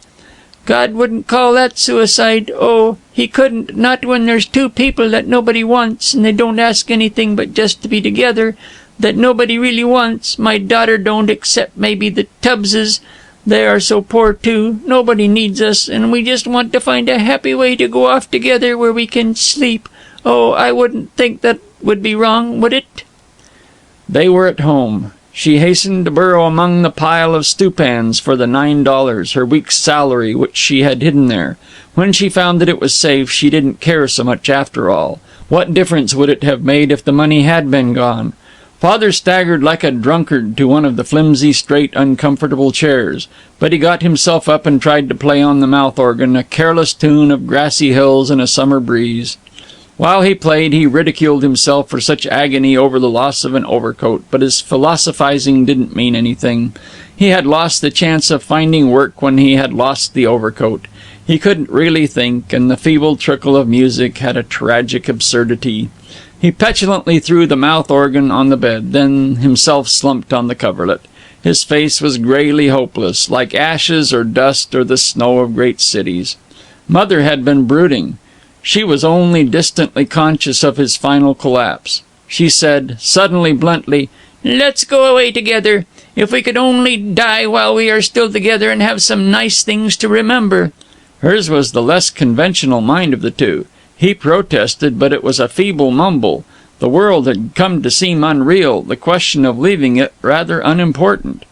Much they talked, possibly for hours, but the talk was as confused as the spatter of furniture in that ill-lighted room, lighted by a gas jet. All that they said was but repetition of her first demand. While he lay on the bed, flat, his arms out, like a prisoner on a rack, wondering why all his thoughts had become a void in which he could find no words with which to answer her, she slowly stood up, turned out the gas, then again opened the gas cock. She hastily stripped off her overcoat and fitted it over the crack at the bottom of the door, where showed a strip of light from the slimy hall without. She caught up the red cotton tablecloth and stuffed it along the window, moving clumsily through the room, in which the darkness was broken only by pallid light that seeped through the window from cold walls without. She staggered over and lay down beside him. Her work was done, and in the darkness her worried frown changed to a smile of divine and mothering kindliness, which did not lessen as a thin, stinging, acid vapor of illuminating gas bit at her throat and made her cough. Father raised his head in stupefied alarm. She drew him down, put his head on her shoulder. She took his hand to lead him, her little boy, into a land of summer dreams where they would always be together. The innocents were going their way, asking no one's permission, yet harming no one. His hand was twitching a little. He coughed with a sound of hurt bewilderment. But she held his hand firmly, and over this first rough part of the road the mother of tenderness led him pityingly on. End of chapter 11. Chapter 12 of The Innocents, A Story for Lovers, by Sinclair Lewis. Out of a black-curdled ocean where for ages he had struggled and stifled, Seth Appleby raised his head for an instant and sank again. For longer ages, and more black, more terrible, he fought on the bottom of the ocean of life. He had reached the bottom now. He began to rise. His coughing was shaking him into a half-consciousness, and very dimly he heard her cough, too. He feverishly threw out one hand. It struck the mouth-organ he had thrown upon the bed, struck it sharply with a pain that pierced to his nerve centers. He had the dismaying thought, "I'll never play the mouth-organ to her again. We won't ever sit in the rose arbor while I play the mouth-organ to her. Where is she? Yes, this is her hand." He was trying to think now. Something said to him sharply, "Suicide is wicked." Yes, he reflected, in the tangles of a half-thought he had always been told that suicide was wicked. Let's see. What was it he was trying to think? Suicide wicked. Blame the cowards who killed themselves. Suicide wicked. No, that wasn't the thought he was trying to lay hold of. What was it he was trying to think? Suicide wicked. God, how his cough hurt him. What was it? Suicide? No. He violently pushed away the thought of suicide and its wickedness, and at last shouted within himself, "Oh, that's what I was thinking. I must play to Mother again. Where is she? She needs me. She's way off somewhere. She's helpless. She's calling for me, my poor little girl." He hurled himself off the bed to find her in that cold darkness. He stood wavering under the gas jet. "Why, oh yes, we turned on the gas," he realized. He thrust his hand up and reached the gas jet. Then staggering, feeling inch by inch for leagues along the edge of the cupboard, raising his ponderous hand with infinite effort, he touched a plate, feebly fitted his fingers over its edge, and with a gesture of weak despair hurled it at the window. The glass shattered. He fell to the floor. Strained with weeks of trying to appear young and brisk in the store, Mother had become insensible before the gas could overcome him, and he awoke there, limp on the floor, before she revived. The room was still foul with gas fumes, and very cold, for they had not rekindled the fire when they had returned after dinner. He feebly opened the window, even the door. A passing woman cried, "Gas in the room! My God! My old man almost croaked himself last year with one of them quarter meters." She bustled in, a corpulent, baggy, unclean, kindly, effectual soul, and helped him fan the gas out of the room. She drove away other inquisitive neighbors, revived Mother Appleby, and left them with thick-voiced words of cheer, muttering that her old man would kill her if she didn't get a hustle on herself and chase that growler. With the broken window pane stuffed up, the gas lighted, and the fire started, the Applebys faced life again, and were very glad. They couldn't have been long under the gas. Father's eons of drowning struggle must have been seconds. Propped up in bed, Mother refused a doctor and smiled, though confusedly, with the bewilderment of one who had felt the numbness of death. "I'll tell you how it is," cried Father. Lord, how glad I am to have you again. It's like this. We felt as if we'd gone the very limit, and nothing ever would come right again. But it's just like when we were a young married couple and scrapped and were so darn certain we'd have to leave each other. That's the way it's been with us lately, and we needed something big like this to get our nerve up, I guess. Now we'll start off again, and think, honey, whatever we do will be a victory. It'll be so much bigger than nothing. Let's see. New York doesn't want us, but somewhere there must be a village of folks that does. We'll start out right now, walking through New York, and we'll hunt till we find it, even if we have to go clean out to San Francisco. Gee, think, we're free, no job or nothing, and we could go to San Francisco. Travel like we've always wanted to, and we won't have any more pride now to bother us, not after that.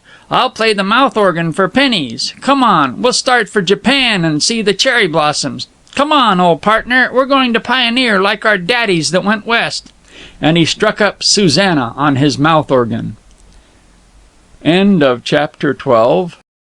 Chapter 13 of The Innocents, A Story for Lovers by Sinclair Lewis. The Applebys didn't start for Japan on Christmas Eve. Also, they didn't go defiantly with pack on back through the streets of New York like immigrants to youth. It took Mother Appleby 2 days to recover from gas, and 2 more to recover from lifelong respectability, to the end that she should become a merry beggar gathering pennies while Father piped upon the antique instrument, the mouth organ. Father labored with her and cooked beans for her. She made him agree to get as far from New York as their $9 would take them before they should begin to be vagrants. It's always easier to be a bold adventurer in some town other than the one in which you are. The train took them about 80 miles into New Jersey. They debouched rather shyly and stood on the station platform in a town consisting of a trust, a saloon, a druggist's, and a general store. The station loafers stared at them. Father would no more have dared play the mouth organ to these gangling youths than he would have dared kiss a traffic policeman at 42nd and 5th Avenue. They edged around the corner of the station and gingerly stepped off into an ocean of slush, deaf to the yells of the bus driver who hopefully represented that he would take them practically anywhere in the world for 50 cents. They were an odd couple.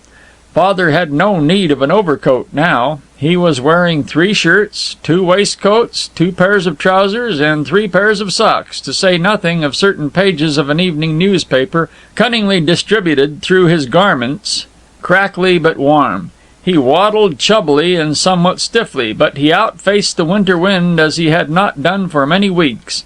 In this outfit he could never have gone the rounds of offices looking for work, but in the open he had the appearance of a hardy woodsman, or at least the father of a woodsman. He wore defiantly the romantic wreck of that plaid cap which he had bought for Cape Cod, which his daughter had sequestered at Saserkopee, and which he had stolen back from her.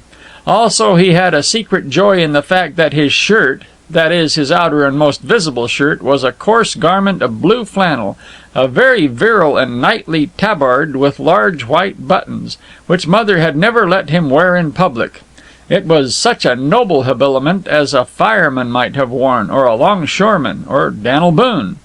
Mother was almost equally bulky, with an unassayed number of garments, but over them all she wore a still respectable raglan town coat. They both carried bundles, and in Father's right hand was a red pasteboard case which protected the mouth organ. This, as they modestly trotted through the village, he tried to conceal in the palm of his hand, and he glared at a totally innocent passer-by whom he suspected of wanting to hear the mouth organ. Mother didn't know of his mental struggles. She was thinking more about her feet. She looked up with mild astonishment when, as they left the town by the high road southward, Father burst out, "I'll play if I want to, but I can't stand the gawping gumps here." "Why, Father," she said trustingly. The noontime sun came out. To conceal from his stomach the fact that it was hungry, Father grew boyishly enthusiastic about going southward. "Gee," he burbled, "we'll hit down toward Florida. Palms and alligators and everything. Land of flowers. What's this hotel? The Royal Points d'Anna? Play the mouth organ there. Make a hit. Then we'll strike New Orleans and jump to San Francisco. Gee, it's a long way between houses along here." They approached a farmyard. Father was tremendously urging himself to play the mouth organ there, to skip and be nimble and gain a minstrel's meed, meaning lunch. Frowning with intentness, he stopped before the house. Mother meekly halted beside him. She had not lost quite all of the training and self-dependence she had got from a business life these last weeks, but she looked to him for leadership in the new existence. Father swung his shapeless pack from his shoulders, set it down on the ground, reluctantly drew his mouth organ from its case. He became aware that a large, astonished woman was staring from the kitchen window. He stared back. The mouth organ was left suspended in air. Hastily he stuck it in his pocket and, as though hypnotized, moved toward the kitchen door. He had to give the woman some explanation for encamping in her yard. Why, she might have thought that he intended to make a fool of himself by playing the mouth organ there. The woman opened the door curiously, stared over Father's head at Mother, then back at the little man with his pink, cheery face and whiff of delicate silver hair. Could I cut some wood or something for you?" said Father. Mrs. Smith and I are tramping across the United States, San Francisco and New Orleans and so on, and—" "Why, you poor things, you must be terribly cold and tired. Think of it, San Francisco. You tell Mrs. Smith to come right in and warm herself by the fire, and I guess I can find some dinner for both of you." Father scuttled out, informed Mother that she had become Mrs. Smith, and before her slightly dazed mind could grasp it all, she was in at a kitchen table near the stove and eating doughnuts, salt pork, beans, apple pie, and vast cups of coffee. Not but that Father himself was also laying in the food with a lustiness that justified his lumberjack's blue flannel shirt. From time to time he dutifully mentioned his project of cutting wood, but the woman was more interested in him as a symbol. In a dim, quite unanalytic way, Father perceived that to this woman, this drab prisoner of kitchen and woodshed, it was wonderful to meet a man and a woman who had actually started for anywhere. She sighed, and with a look of remembering old dreams, she declared, "I wish my old man and I could do that. God, I wouldn't care how cold we got. Just get away for a month. Then I'd be willing to come back here and go on cooking up messes. He goes into town almost every day in winter. He's there now, but I stay here and just work." Father understood that it would have desecrated her vision of the heroic had he played the mouth organ for pay, perceived that she didn't even want him to chop wood.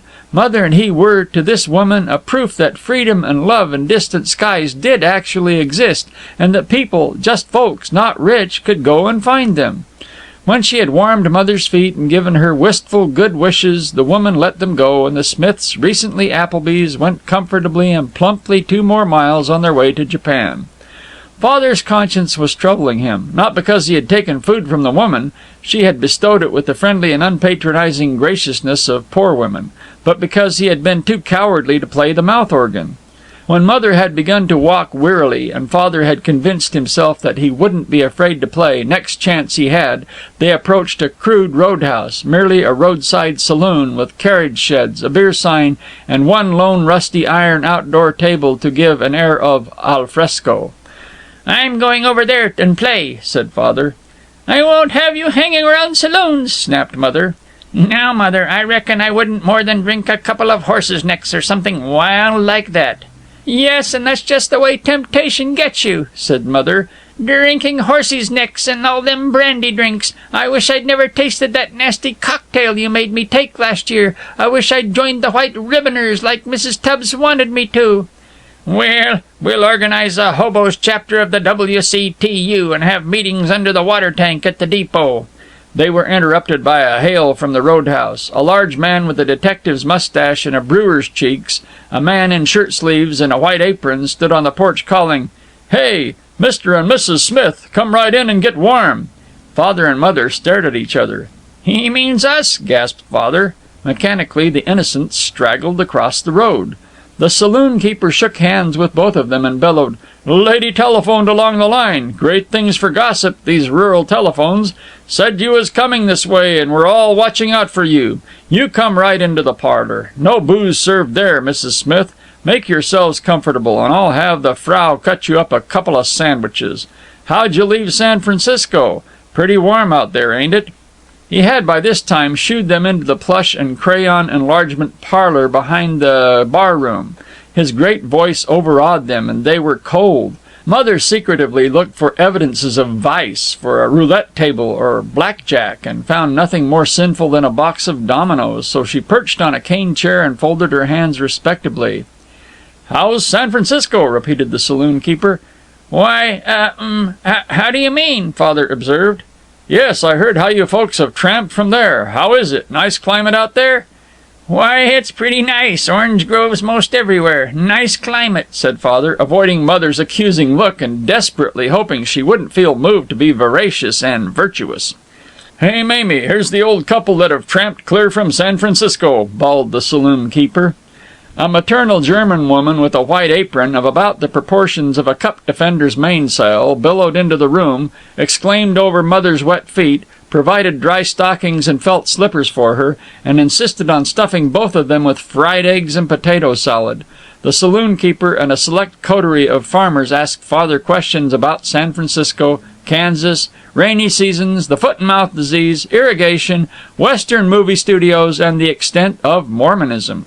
Father stuck pretty closely to a Sunday newspaper description of the Panama Pacific Exposition for answers to everything, and satisfied all hands to such an extent that they humbly asked him how much danger there was of a Japanese invasion of the Philippines, and how long did he think the great European war would last. Abashed, prickly with uncomfortableness, Father discovered that the saloon keeper was taking up a collection for them. It was done very quietly, and the man slipped $1.15 into his hand in so casual a manner, so much as though they were merely making change, that Father took it and uneasily thrust it into his pocket. He understood the kindly spirit of it because he himself was kindly. He realized that to these stay-at-homes the Applebys' wandering was a thing to revere, a heroism like prize-fighting or religion or going to war. But he didn't psychologize about it. He believed in the masses because he belonged to the masses. As a matter of fact, Father had very little time to devote to meditation when they hit the road again. He was busy defending himself while Mother accused him of having lied scandalously. He protested that he had never said that he had been to San Francisco. They had made the mistake themselves. "Now don't you go trying to throw dust in my eyes. I just won't have this lying and prevaricating and goings on. I'm just going to... What's the matter, Seth? You're limping. Are your feet cold?" And that was the end of Mother's moral injunctions, for Father, with a most unworthy cunning, featured the coldness of his feet till she had exhausted her vocabulary of chiropodal sympathy, after which he kept her interested in the state of his ears, his hands, and the tip of his nose. She patted him consolingly, and they toiled on together, forgetting in the closeness of their comradeship the strangeness of being on an unknown road, homeless, as a chilly sunset spread bands of cold lemon and gray across the enormous sky, and all decent folk thought of supper. Then everything went wrong with the wandering innocents. About supper time, Father made another attempt to get himself to play the mouth organ, at a mean farmhouse which came in sight after a lonely stretch. Mother was sinking with weariness.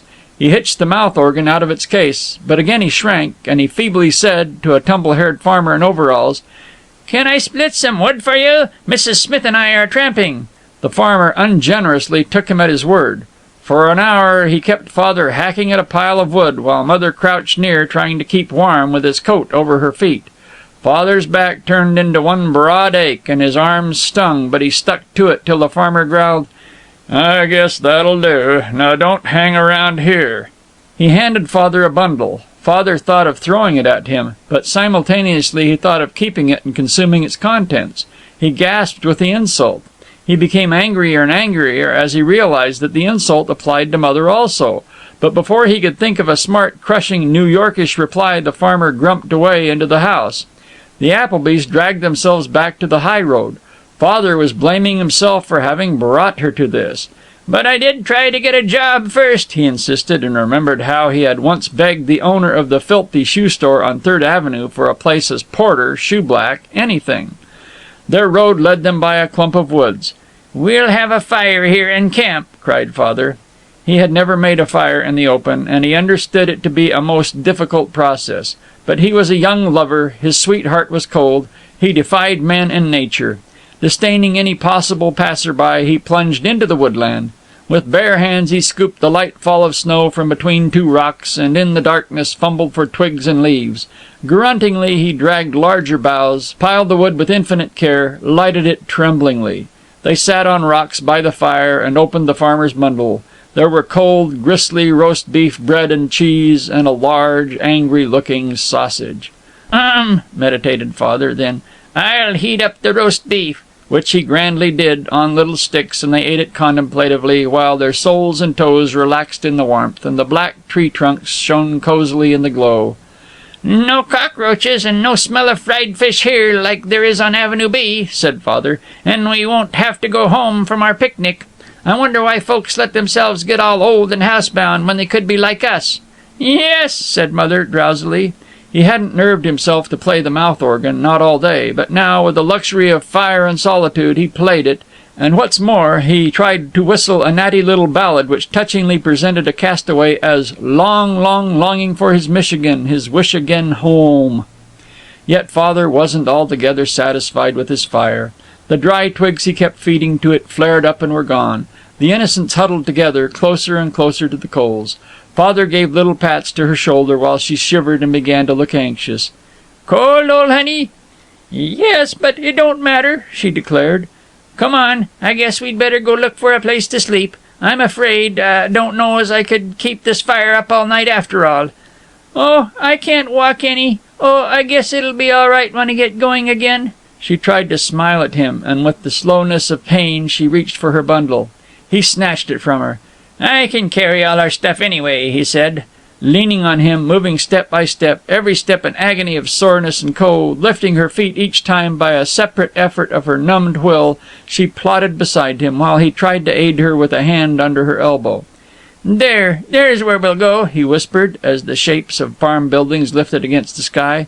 "We won't ask permission. We mightn't get it, like that last farmer. And I won't let you go one step further. We'll butt right into that barn and sleep in the hay." "But do you think we'd better?" "We will." The mouse-like Father was a very lion, emboldened by his care for her. He would have faced 10 farmers terrible with shotguns. Without one timorous glance he led her to the small side door of the barn, eased down the latch, lifted her over the sill, closed the door. In the barn was a great blackness, but also a great content. It seemed warm and was intimate with the scent of cows and hay, alive with the quiet breathing of animals. Father lit a match and located the stairs to the haymow. Mother was staggering. With his arm about her waist, very tender and reverent, he guided her to the stairs and up them, step by agonized step, to the fragrant peace of the haymow. She sank down, and he covered her so deep with hay that only her face was left uncovered. "Warm, Mother?" She did not answer. She was already asleep. Through a night haunted by vague monsters of darkness, and by sneezes whenever spears of hay invaded his indignant city nose, Father turned and thrashed. But he was warm, and he did sleep for hours at a time. At what must have been dawn he heard the farmer at the stalls in the stable below. He felt refreshed, cosily drowsy, and he did a shameless thing, a trick of vagrants and road wallopers. He put his thumb to his nose, aimed his hand toward the supposititious location of the farmer below, and twirled his outspread fingers in a flickering manner. It is believed that he intended to convey spirited defiance or possibly insult by this amazing gesture.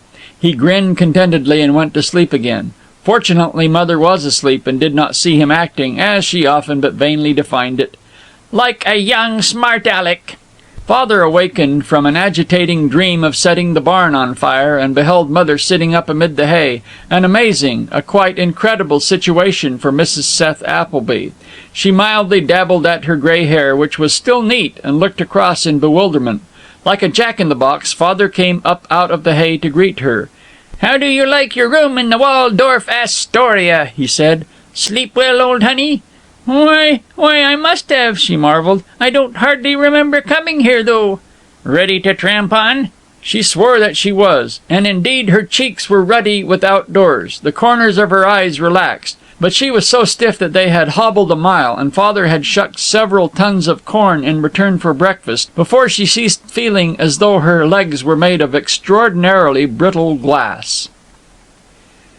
End of Chapter 13. Chapter 14 of The Innocents, A Story for Lovers, by Sinclair Lewis. Sometimes they were fated adventurers who were credited with having tramped over most of the globe. Sometimes they were hobos on whom straggly women shut farmhouse doors.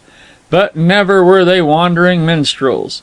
Father went on believing that he intended to play the mouth organ and entertain the poor, but actually he depended on his wood-chopping arm, and every cord he chopped gave him a ruddier flush of youth, a warmer flush of ambition.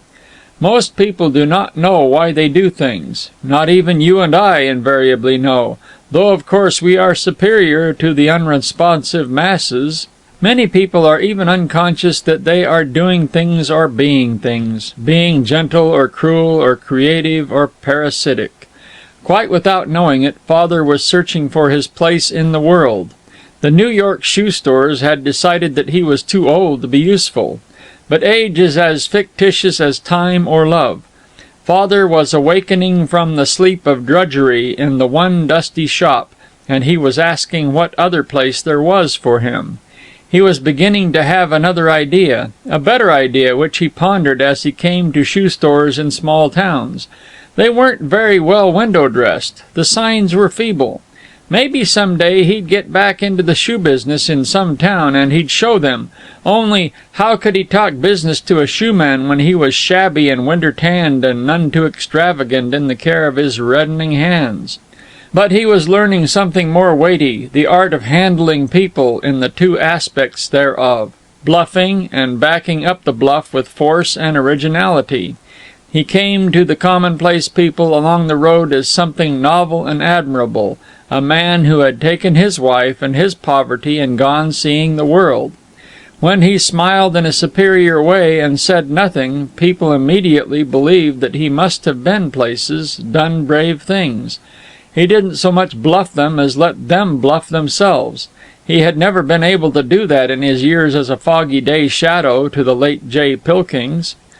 It is earnestly recommended to all uncomfortable or dissatisfied men over 60 that they take their wives and their mouth organs and go tramping in winter, whether they be bank presidents or shoe clerks or writers of fiction or just plain honest men, though doubtless some of them may have difficulty in getting their wives to go.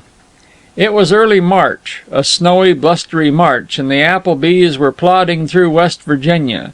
No longer were they the mysterious Smiths. Father was rather proud now of being Appleby, the pedestrian. Mother looked stolidly content as she trudged at his side, ruddy and placid and accustomed to being wept over by every farm wife. At an early dusk, with a storm menacing, with the air uneasy and a wind melancholy in the trees, they struck off by a forest road which would, they hoped, prove a short cut to the town of Weatherford. They came to cross paths and took the more trodden way, which betrayed them and soon dwindled to a narrow rut which they could scarcely follow in the twilight. Father was frightened. They would have to camp in the woods, and a blizzard was coming. He saw a light ahead, a shifting, evasive light. "There's a farmhouse or something," he declared cheerily. "We'll just naturally make 'em give us shelter. Going to storm too bad to do much work for 'em, and I bet it's some cranky old shellback farmer living way out here like this. Well, we'll teach the old codger to like music, and this time I will play my mouth organ. Ain't you glad we're young folks that like music and dancing?" "How you run on," Mother said trustingly. From the bleakness ahead came a cracked but lusty voice singing, "Hello, Frisco." "Man singing! Jolly! That's a good omen," chuckled Father. "All the folks that are peculiar, like we are, love to sing." "Yes, and talk." However much she enjoyed Father's chatter, Mother felt that she owed it to her conscience, which she kept as neat and well dusted, now that they were vagrants, as she had in a New York flat, to reprove him occasionally for his own good. "Say, this is exciting. That's a bonfire ahead," Father whispered. They slowed their pace to a stealthy walk. Behind them and beside them was chilly darkness, lurking in caverns among black, bare tree trunks. Before them they could see a nebulous glow and hear the monotonous voice singing the same words over and over. Mother shrieked. They stopped. A vast lumbering bulk of a man plunged out from the woods, hesitated, stooped, brandished a club. Tut, tut, no need to be excited, mister. We're just two old folks looking for shelter for the night, wavered Father with spurious coolness. Huh? Growled the thick, greasy voice. Where do you belong? Everywhere. We're tramping to San Francisco. As he said it, Father stood uneasy, looking into the penetrating eye of an electric torch which the man had flashed on him. The torch blotted out the man who held it, and turned everything, the night, the woods, the storm mutters, into just that one hypnotizing ball of fire suspended in the darkness. "Well, well," gasped the unknown. "A moll! Swelp me! Welcome to our roost, Bo. You hit it right. This is Hobo's home. There's 9 Bo's of us got a shack up ahead. Welcome, ma'am. What's your line? Con game or just busted?" "I'm sure I don't know what you mean, young man," snapped Mother. "Well, if you two are like me, nothing but just honest workmen, you better try and make 'em think you are working some game. Tell 'em you're the queen of the thimble riggers, or some darn thing like that. Come on now. Been gathering wood. Got enough. You can follow me. The bunch ain't so very criminal. Not for hobos, they ain't." The large, mysterious man started down the path toward the glow, and Father and Mother followed him uncomfortably. "It's a den of vice he's taking us into," groaned Father. "And if we go back, they'll pursue us. Maybe we better—" "I don't believe a con game is a nice thing, whatever it is," said Mother. "It sounds real wicked. I never heard of thimble rigging. How do you rig a thimble?" "I don't know, but I think we better go back." They stopped. The large man turned on them and growled, "Hustle up." Obediently, the innocence trailed after his dark, shaggy back that, in his tattered overcoat, seemed as formidable as it was big. The glow grew more intense ahead of them. They came into a clearing where, round a fire beside a rude shanty, sat several men, one of whom was still droning, "Hello, Frisco." "Visitors," shouted the guide. The group sprang up, startled, threatening, shabby, evil-looking men. Father stood palsied as grim, unshaven faces lowered at him, as a sinister man with a hooked nose stalked forward, his fist doubled. But Mother left his side, darted past the hook-nosed man, and snapped, "That's no way to peel potatoes, young man. You're losing all the best part next to the skin. Here, give me that. I'll show you. Waste and carelessness." While Father and the group of circled hobos stared, Mother firmly took a huge jackknife away from a slight, red-headed man who was peeling potatoes and chucking them into a pot of stew that was boiling on the fire. "Well, I'll be darned," said everyone, almost in chorus. "Who are you?" the hook-nosed man demanded of Father, but his voice sounded puzzled, and he gazed incredulously at Mother as she cozily peeled potatoes, her delicate cheeks and placid eye revealed in the firelight. She was already as sturdily industrious and matter-of-fact as though she were back in the tea-room. "I'm Appleby the pedestrian," said Father. "Wife and I went— Say, ain't she the nicest-looking woman in the firelight? Great woman, let me tell you. We went broke in New York and we're tramping to Frisco. Can you take us in for the night? I guess we're all fellow hobos." "Sure will," said the hook-nosed man. "Pleased to have you come, fellow bum. My name's Crook McCusick. I'm kind of camp boss. The boys call me Crook because I'm so honest. You can see that yourself." "Oh, yes," said Father, quite innocently. "The lad that the madam dispossessed is ready, and his fish-faced duck here is the K.C. Kid. But I guess the most important guy in the gang is Mr. Mulligan, the stew. If your missus wants to elect herself cook tonight and make the mulligan taste human, she can be the boss." "Bring me the salt, and don't talk so much. You'll have the stew spoiled in about 1 minute," Mother said severely to Crook McCusick, and that mighty leader meekly said, "Yes, ma'am," and trotted to a box on the far side of the fire. The rest of the band, 8 practical romanticists, each of whom was in some ways tougher than the others, looked rather sullenly at Mother's restraining presence, but when the mulligan was served they volunteered awkward compliments. Veal and chicken and sweet potatoes and Irish potatoes and carrots and corn were in the stew, and it was very hot, and there was powerful coffee with condensed milk to accompany it. Father shook his head and tried to make himself believe that he really was where he was, in a rim of bare woods reddened with firelight, surrounding a little stumpy clearing, on one side of which was a shack covered with tar paper fastened with laths. The fire hid the storm behind its warm curtain. The ruffians about the fire seemed to be customers in a new tea-room, as Mother fussed over them and kept their plates filled. Gradually the hobos thawed out and told the Applebys that they had permission from the owner of the land to occupy this winter refuge, but that they liberally swiped their supplies from the whole countryside.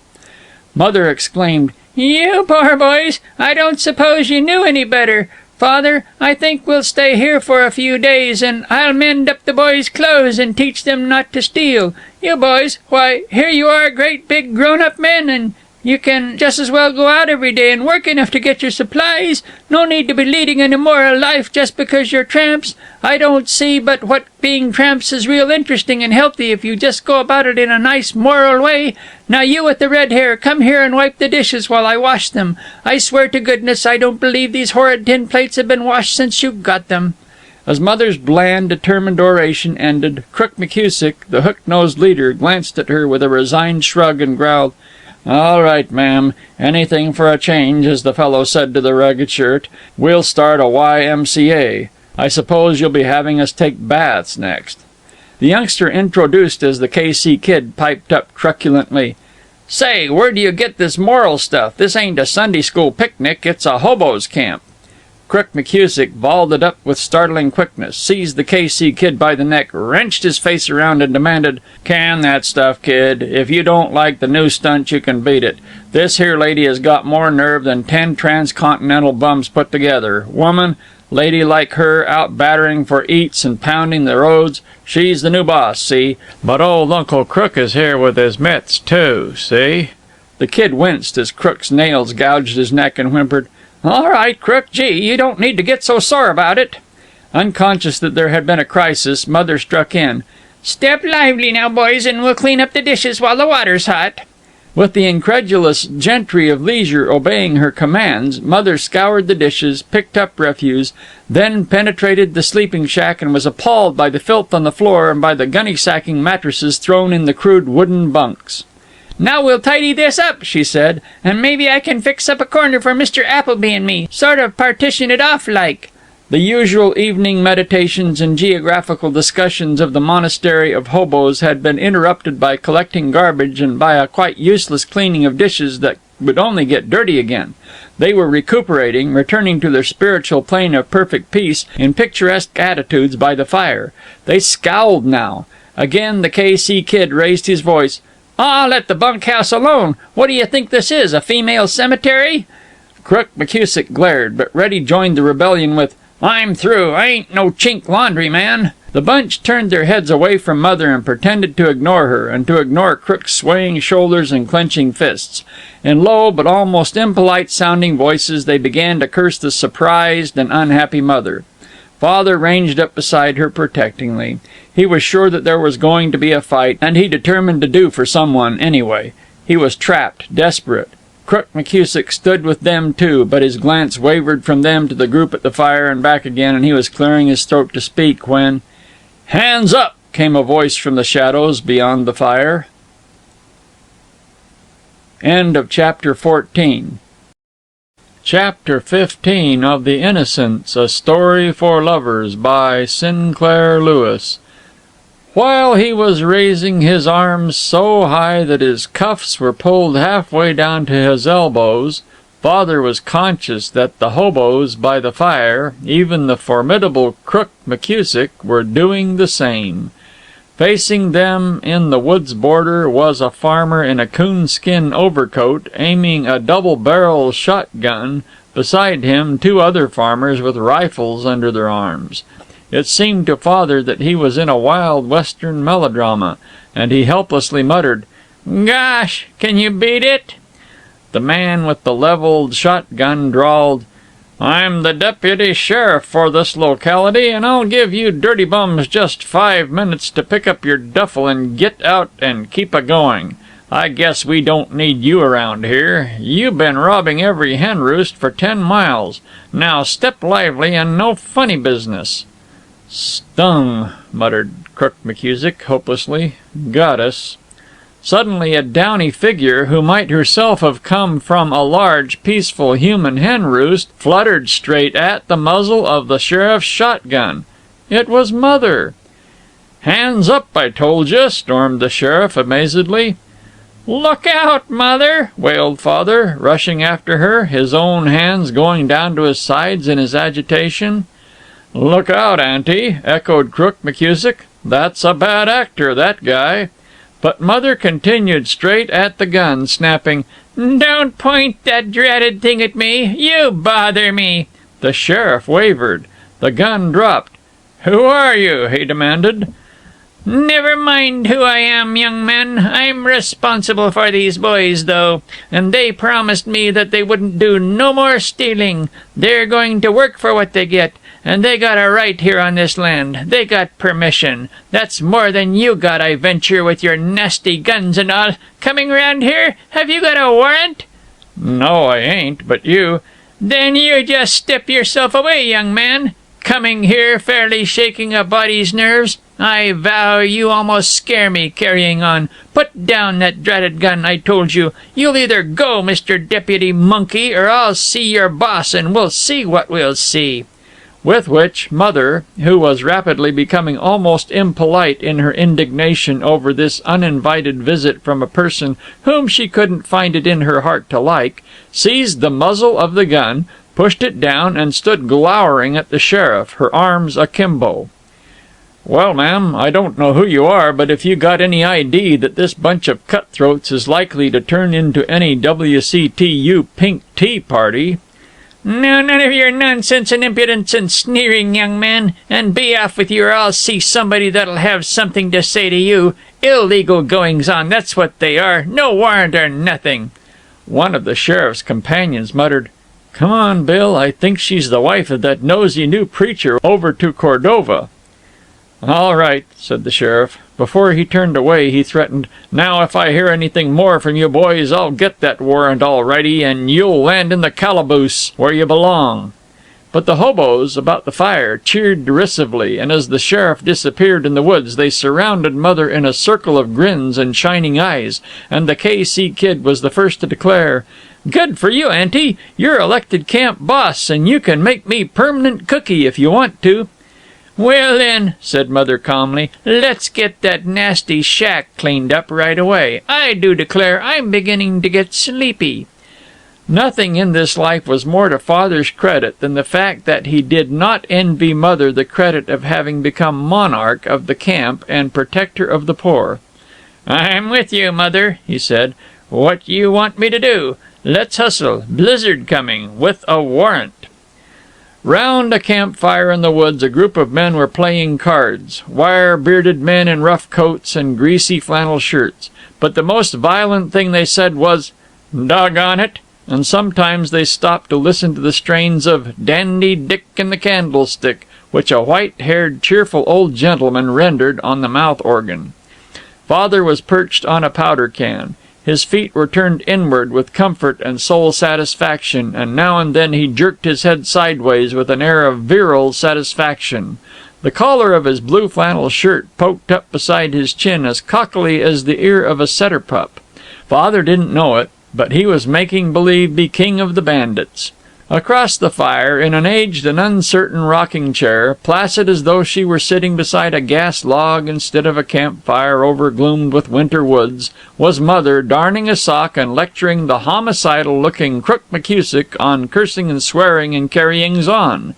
Crook stared down at her adoringly, and just when she seemed to have penetrated his tough hide with her moral injunctions, he chuckled, "By golly, I believe I'll marry and settle down, just as soon as I can find a moll that'll turn into a cute old lady like you, Auntie."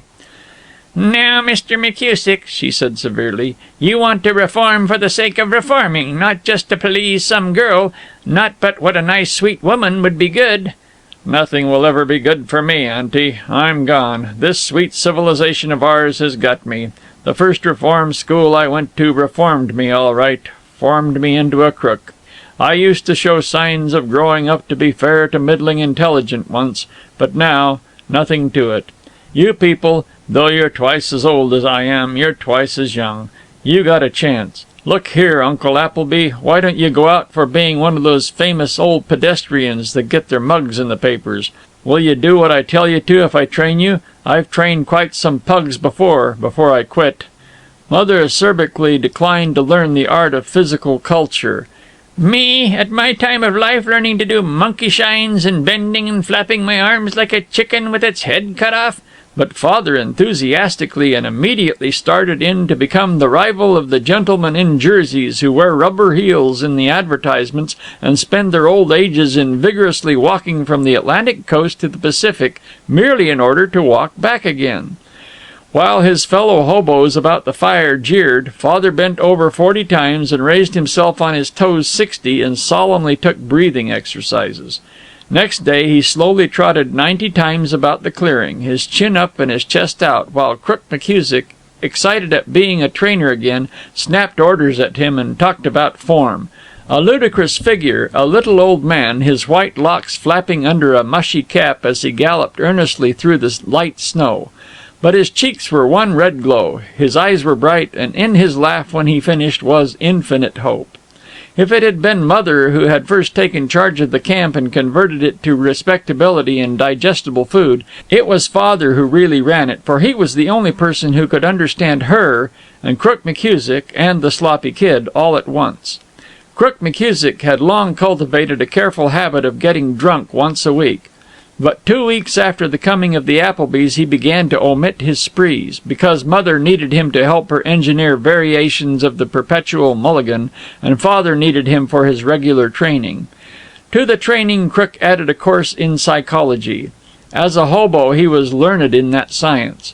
The little clerk, the comfortable banker, the writer of love stories, such dull plodders have their habits all set out for them.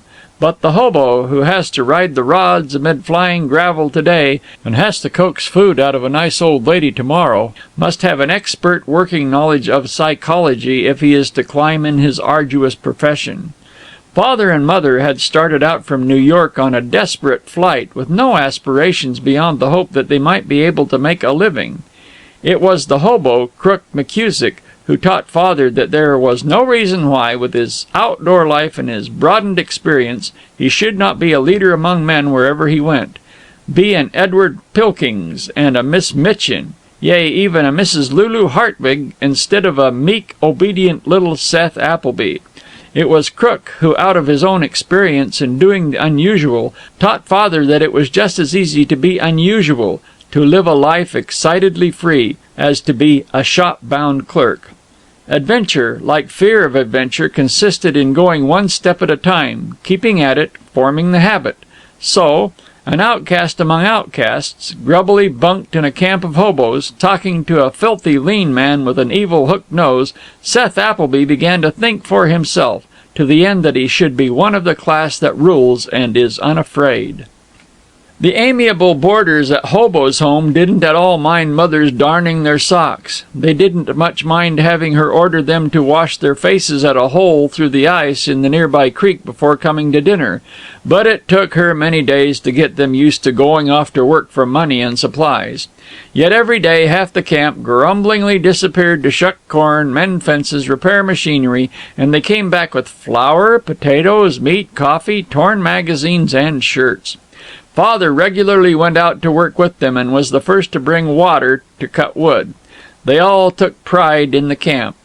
They kept the bunkhouse scrubbed and inordinately admired the new mattresses stuffed with fresh straw and covered with new calico which Mother made for them. In the evenings the group about the campfire was not so very different from any other happy family, except that there was an unusually large proportion of bright eyes and tanned faces. But when spring cleared the snow away, made the bare patches of earth quiver with coming life, sent the crows and an occasional flock of ducks overhead, vagrants of the air calling to their vagrant brothers about the fire, there was no sorrow in the break-up of the family, but only a universal joy in starting off for new adventures. That honest workman, struck dumb, disappeared one afternoon, telling Crook that he heard of much building at Duluth. Crook laughed when Mother admired Mr. Struck Dumb's yearning for creative toil. "That guy," Crook declared, "is an honest workman, except that he ain't honest and he won't work. He'll last about 2 days in Duluth, and then he'll pike for Alberta or San Diego or some place. He's got restless feet, same like me." The K.C. Kid and Reddy jigged and shouted songs all one evening and were off for the north. At last no one but Father and Mother and Crook was left, and they too were star-eyed with expectation of new roads, new hills. They sat solemnly by the fire on their last evening. Mother was magnificent in a new cloak, to buy which Father had secretly been saving pennies out of the dimes that he had earned by working about the country. Usually Crook McCusick was gravely cynical when he listened to Father's cataract of excited plans, but he seemed wistful tonight, and he nodded his head as though, for once, he really did believe that Father and Mother would find some friendly village that would take them in. Father was telling a story so ardently that he almost made himself believe it. Some day Mother and he would be crawling along the road and discover a great estate. The owner, a whimsical man, a lonely and eccentric bachelor of the type that always brightens English novels, would invite them in, make Father his steward and Mother his lady housekeeper. There would be a mystery in the house, a walled-off room, a sound of voices at night in dark corridors where no voices could possibly be, a hidden tragedy, and at last Father and Mother would lift the burden from the place and end their days in the rose-covered dower house. Not that Father was sure just what a dower house was, but he was quite definite and positive about the rose covering. "How you run on!" Mother yawned.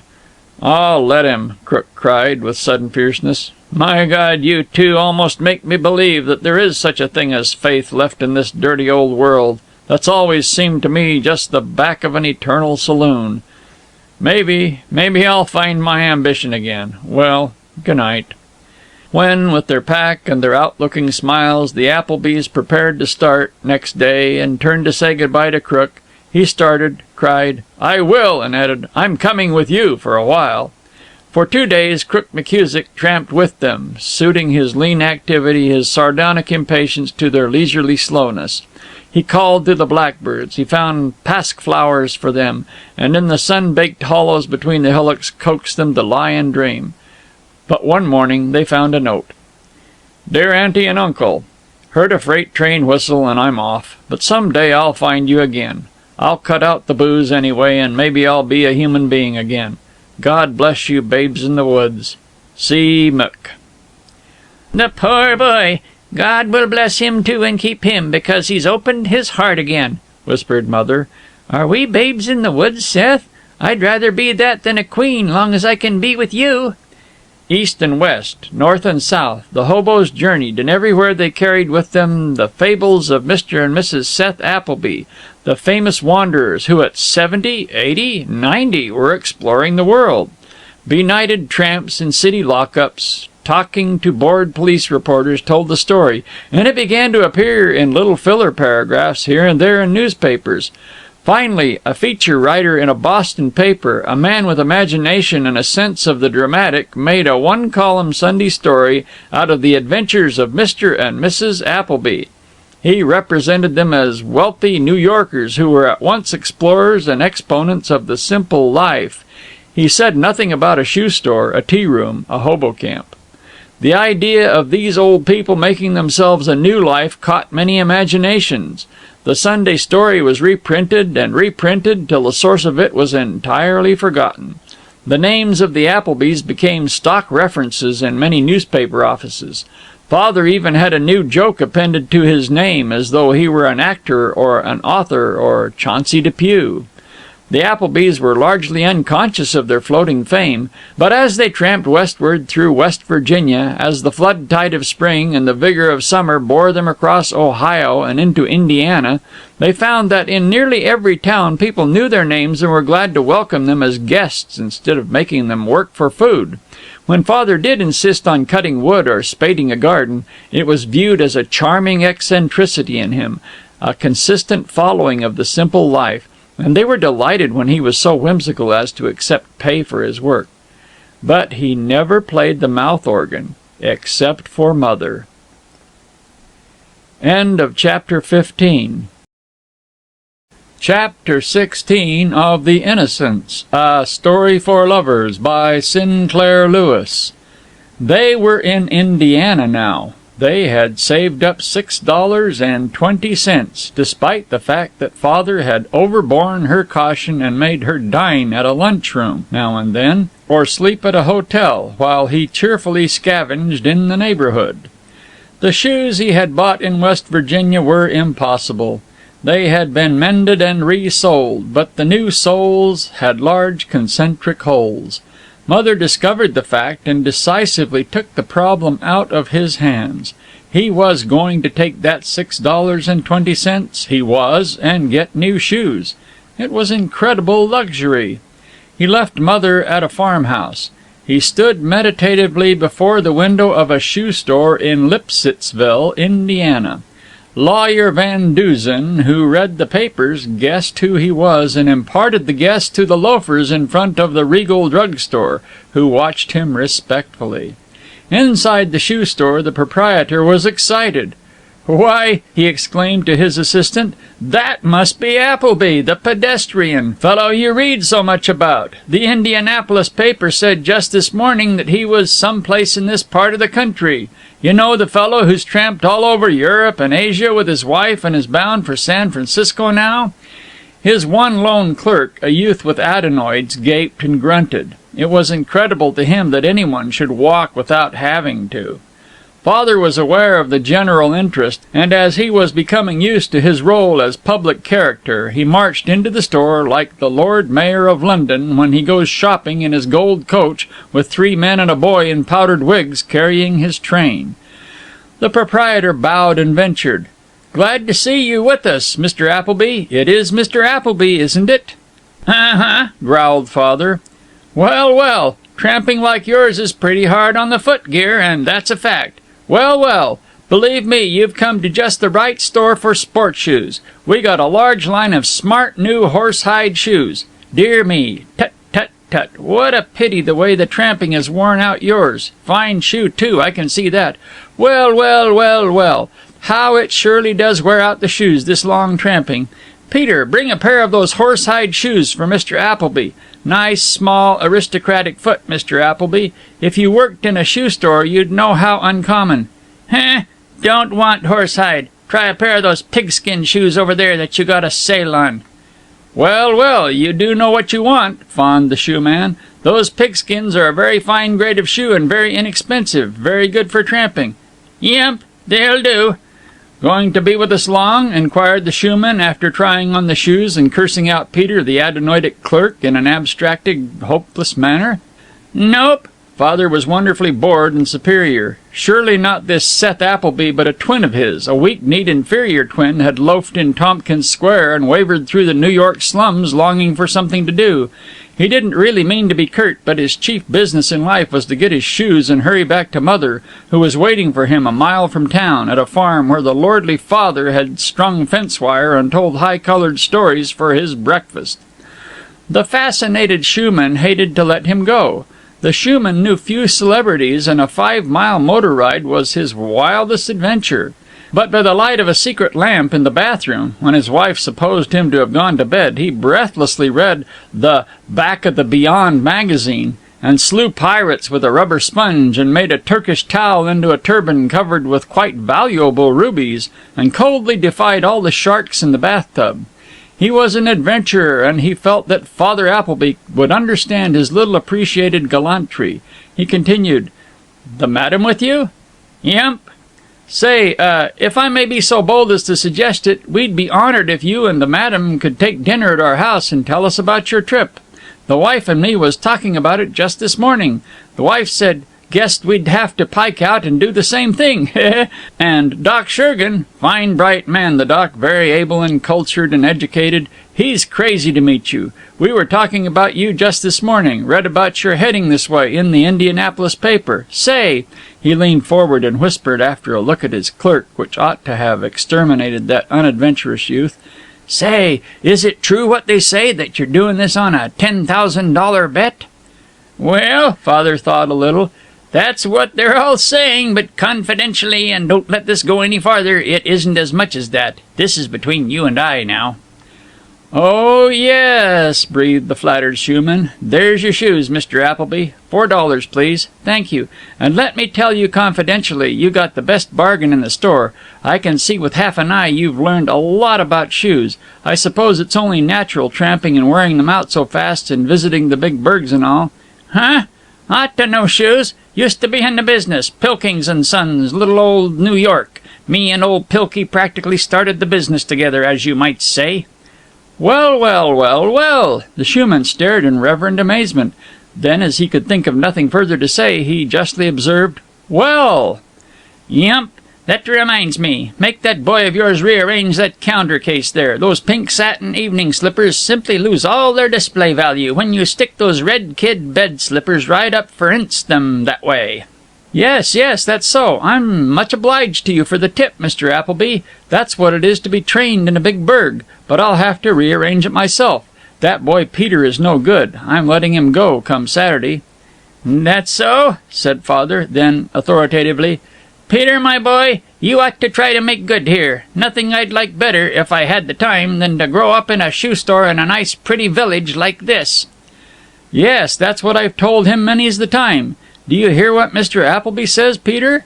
Say, Mr. Appleby, does this town really strike you as having the future for the shoe business?" "Why, sure." "Are you ever likely to think about going back into the shoe business again some day? Course," apologetically, "you wouldn't ever want to touch anything in as small a burg as this, but in a way it's kind of a pity. I was just thinking of how the youngsters here would flock to have you give 'em your expert advice as a sporting gentleman, instead of hanging around that cheap John shoe store that those confounded worthless Simpson boys try to run." Father carefully put down the bundle of his new shoes, drew a long breath, then tried to look bored again. Cautiously, "Yes, I've thought some of going back into the business. Course, I'd hate to give up my exploring and all, but progress, you know. Hate to lay down the burden of big affairs after being right in the midst of them for so long." Which was a recollection of some editorial Father had read in a stray roadside newspaper. "And you mustn't suppose I'd be sniffy about Lipsittsville. No, no, no, indeed. Not at all. I must say I don't know when I've seen a more wide-awake, pretty town.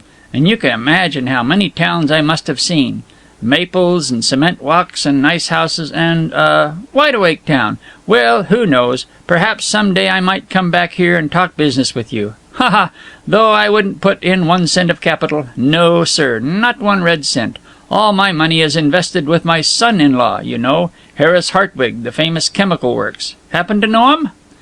"Oh, yes, indeed, Harry Sartwig. I don't know him personally, but of course I've heard of him. Well, I do wish you'd think it over some day, Mr. Appleby. Indeed, I understand about the capital. If you and me ever did happen to come to terms, I'd try to see my way clear to giving you an interest in the business, in return for your city experience and your expert knowledge and fame, and so on as an explorer. Not that we outfit so many explorers here. "Well, maybe I'll think it over some day. Well, maybe I'll see you again before I get out of town. I'm kind of planning to stick around here for a day or two. I'll talk over the suggestion with Mrs. Appleby. Me, I could probably call off my wager, but she is really the one that you'd have to convince. She's crazy for us to hike out and tramp clear down into Mexico and Central America. Doesn't mind bandits and revolutions no more than you and I would a mouse." In his attempt to let people bluff themselves and accept him as a person to be taken seriously, Father kept on trying to adhere to the truth. But certainly this last statement of his was the grossest misrepresentation of Mother's desires. Mother Appleby, with her still unvanquished preference for tea and baths, did not have the slightest desire to encounter bandits, snakes, deserts, or cacti of any variety. "Well, look here, Mr. Appleby, if you are going to be around, couldn't you and the madam come to dinner, as I was so bold as to suggest a while ago? That would give us a chance to discuss things. Aside from any future business dicker between you and me personally, I'd like to show you just why Lipsittsville is going to be a bigger town than Freiburg or Taormina or Hong Kong or Bryan or any of the other towns in the county. Let 'em say what they like. Or couldn't you come to supper tonight? Then we could let the ladies gossip, and I'll have Doc Shergan come in, and maybe him and me between us could persuade you to think of taking a partnership with me. Wouldn't cost you a cent of capital, neither. Why, the doc was saying just this morning when we was speaking of having read about you in the paper, he was saying that you were the kind of man we need for president of our country club instead of some dude like that sissified Buck Simpson. Buck is as punk an athlete as he is a shoeman, and believe me, Mr. Appleby, we've got the makings of a fine country club. We expect to have a clubhouse and tennis courts and golf links and all them things before long. We've got a croquet ground right now, and every 4th of July we all go for a picnic. Now, can't the madam come? Make it supper this evening? But say, I want to warn you that if we ever did talk business, I don't see how I could very well offer you more than a 40% interest in any case." "No," growled Father. "Wouldn't take over a third interest. Don't believe in demanding too much. Live and let live. That's my motto." "Yes, sir, and a fine motto it is, too," admired the shoeman. "What time is supper?"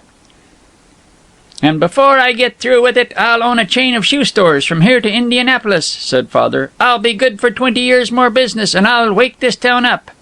"I do believe you will, Father, but I just can't believe yet that you've actually signed the contract and are a partner," Mother yearned. "Why, it ain't possible."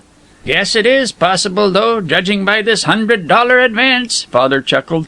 "Nice fellow, that shoeman, or he will be when he gets over thinking I'm a tin god and sits down and plays crib like I was an ordinary human being. We ought to have larger show windows. We'll keep Peter on. Don't want to make the boy lose his job on account of me. Give him another chance. I'm just wambling, Mother, but I'm so excited to have a job again."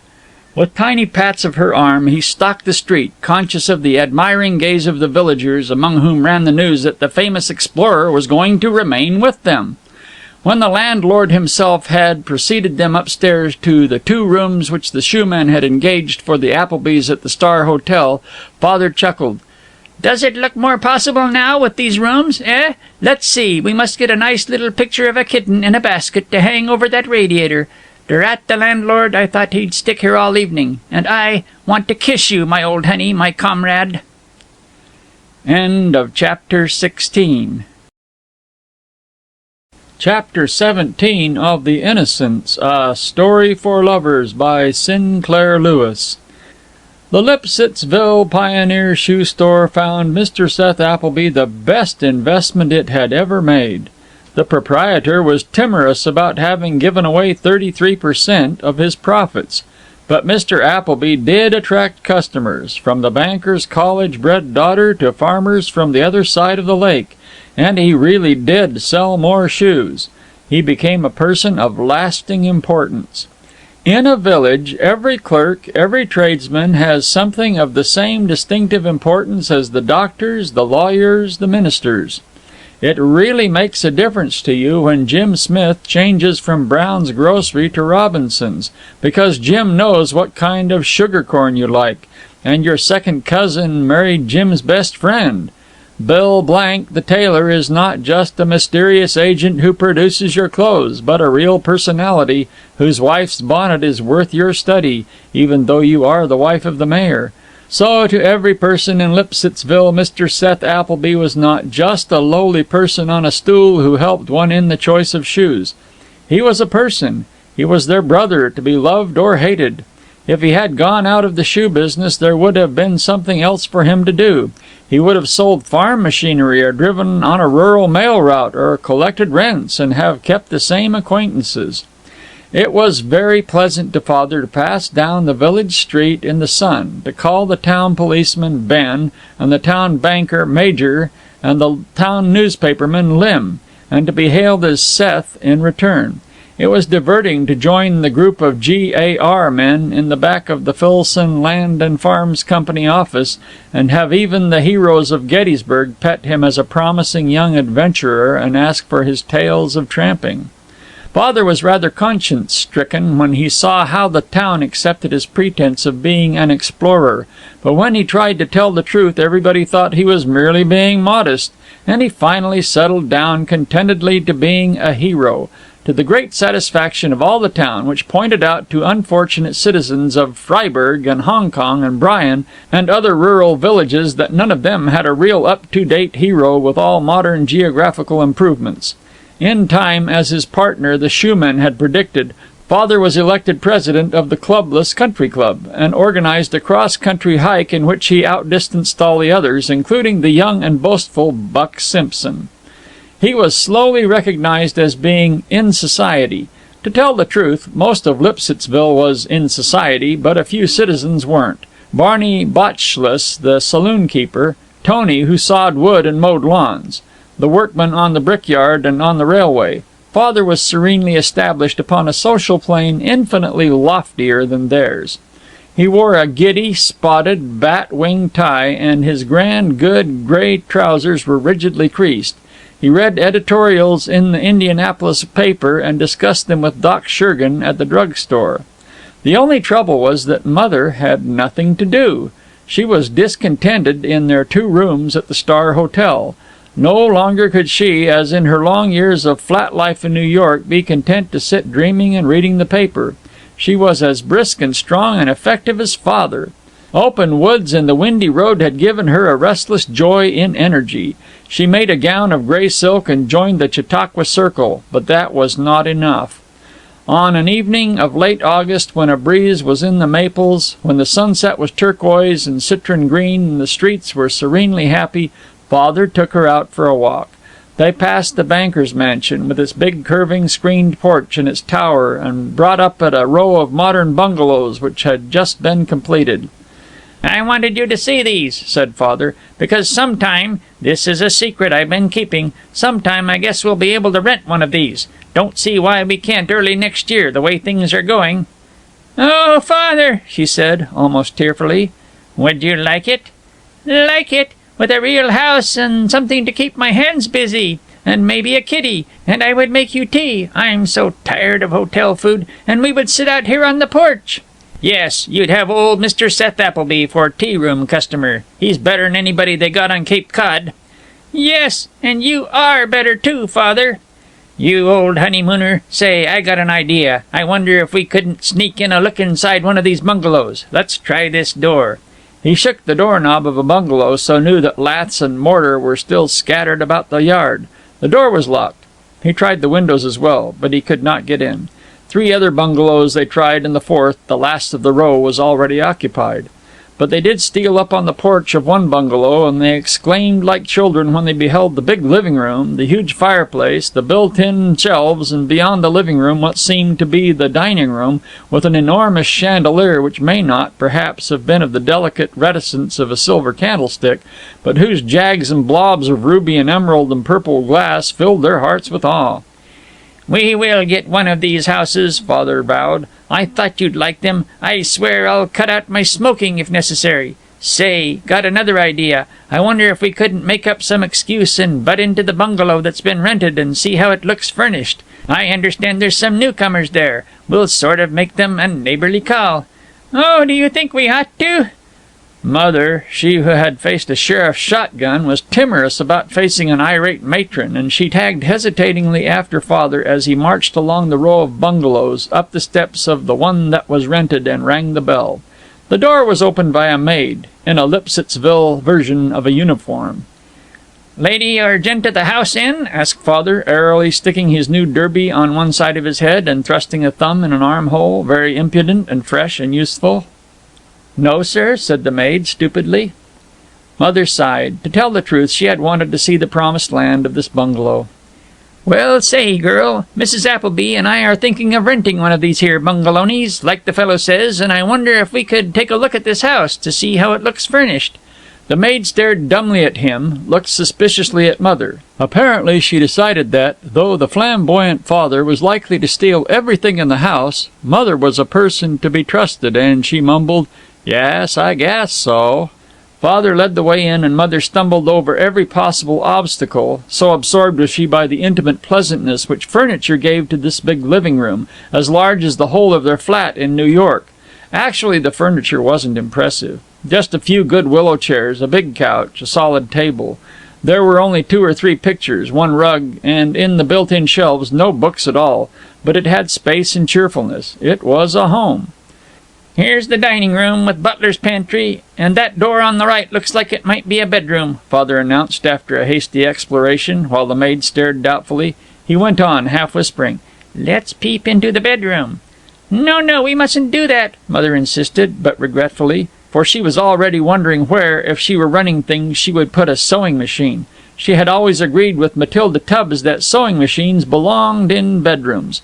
While the maid shadowed them, and Mother opened her mouth to rebuke him, Father boldly pushed open the door on the right. He had guessed correctly. It was a bedroom. Mother haughtily stayed in the center of the living room, but she couldn't help glancing through the open door, and she sighed enviously as she saw the splendor of twin beds with a little table and an electric light between them, and the open door of a tiled bathroom. It was too much that the mistress of the house should have left her canary yellow silk sweater on the foot of one bed. Mother had wanted a silk sweater ever since she had beheld one flaunted on Cape Cod. Father darted out, seized her wrists, dragged her into the bedroom, and while she was exploding in the lecture he so richly deserved, she stopped transfixed. Father was pointing to a picture over one bed and smiling strangely. The picture was an oldish one, in a blackened old frame. It showed a baby playing with kittens. "Why," gasped Mother, why, it's just like the picture. It is the picture that we got when Lulu was born, that we had to leave on the Cape." "Yump," said Father. He still smiled strangely. He pointed at the table between the twin beds. On the table was a little brown, dusty book. Mother gazed at it dazedly. Her step was feeble as she tottered between the beds, picked up the book, opened it. It was the New Testament which she had had since girlhood, which she had carried all through their hike, which she supposed to be in their rooms back at the Star Hotel. There was a giggle from the doorway, and the apparently stupid maid was there bowing. "Lena, has our trunk come from the hotel?" Father asked. "Yes, sir. I just been sneaking it in the back way. Welcome home, Mum," said the maid, and shut the door from the other side. Mother suddenly crumpled, burrowed her head against Father's shoulder, and sobbed. "This is ours? Our own? Now?" "Yes, Mother, it sure am ours." Father still tried to speak airily, but in his voice were passion and a grave happiness. "It's ours, yours, and every stick of the furniture more than half paid for already. I didn't tell you how well we were doing at the store. Say, golly, I sure did have a time training Lena to play the game like she didn't know us. She thought I was plumb nutty at first." "And I have a maid, too," marveled Mother. "Yes, and a garden if you want to keep busy outdoors, and a phonograph with 19 records, musical and comic, by Jiminy." To prove which he darted back into the living room, started Molly McGee, My Girl, and to its cheerful strains he danced a fantastic jig, while the maid stared from the dining room, and Mother, at the bedroom door, wept undisguisedly, murmuring, "Oh, my boy, that planned it all to surprise me." End of Chapter 17. Chapter 18 of The Innocence, A Story for Lovers, by Sinclair Lewis. Mother had, after an energetic September, succeeded in putting all the furniture to rights and in evoking curtains and linen.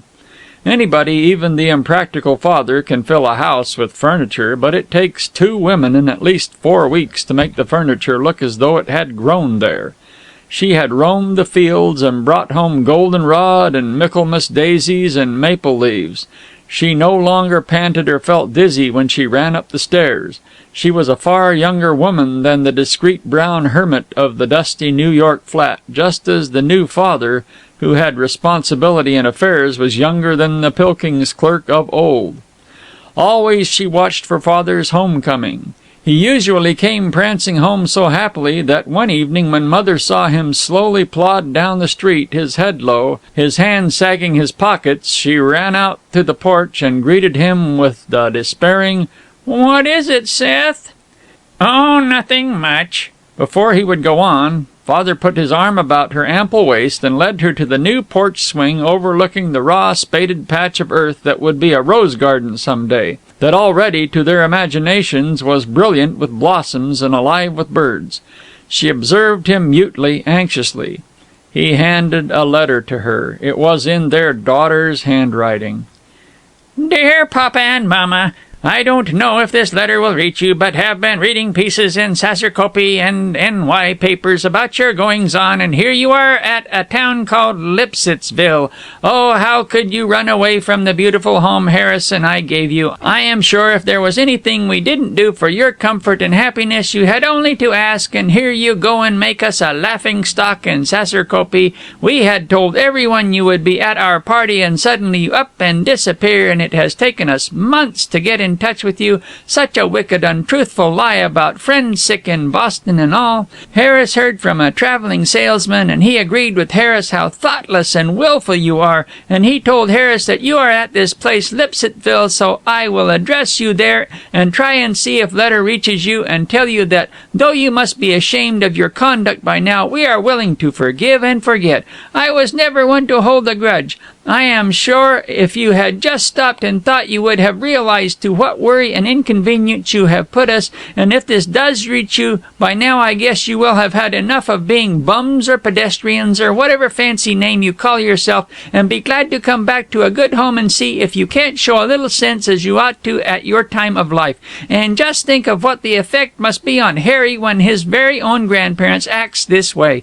If you will telegraph me, or write me if you have not got enough money for telegraphing, Harris will come for you, and we will see what can be done for you. We think and hope that a place can be found for you in the Cyrus K. Ginn Old People's Home, where you can spend your last days. I guess this time you will want to behave yourselves, and Harris and I will be glad to have you at our home from time to time. After all, my love and thoughtfulness for you, but I guess I need not say anything more. By this time you will have learned your lesson. Your loving daughter, Lulu. Father and Mother had sat proudly on their porch the night before, and they had greeted passers-by chattily, like people of substance, people healthy and happy and responsible. Now they shrank on the swing. They saw nothing but Lulu's determined disdain for their youthful naughtiness, heard nothing but her voice, hard, unceasing, commenting, complaining, and the obese and humorless humor of Mr. Harris Hartwig. She can't make us go back, confine us in this here home for old folks, can she, legally? It was Mother who turned to Father for reassurance. No, certainly not. I don't think so. They sat still. They seemed old again. Just before dinner he started up from the swing, craftily laid his finger beside his nose, and whispered something very exciting and mysterious to Mother, who kept saying, Yes, I'd be willing to, though it would be hard. Immediately after dinner they walked sedately down the village street, while blackbirds whistled from the pond and children sang ancient chants of play under the arc lights at corners, and neighbors cried "Evenin'" to them from chairs on porches. They called upon the town newspaperman, old Lyman Ford, and there was a conference with much laughter and pounding of knees, also a pitcher of lemonade conjointly prepared by Mrs. S. Appleby and Mrs. L. Ford. Finally, the Applebys paraded to the telegraph office, and to Mr. Harris Hartwig at Saserkopee they sent this message: "Come see us when can. Wire at once what day and train. Will meet." A sodden and pathetic figure in his notorious blue flannel shirt, and the suit, or the unsuit, which he had worn into Lipsittsville in the days when he had been a hobo, Father waited for the evening train and for Mr. Harris Hartwig. Mr. Hartwig descended the car steps like a general entering a conquered province. Father nervously concealed his greasy shirt front with his left hand and held out his right hand deprecatingly.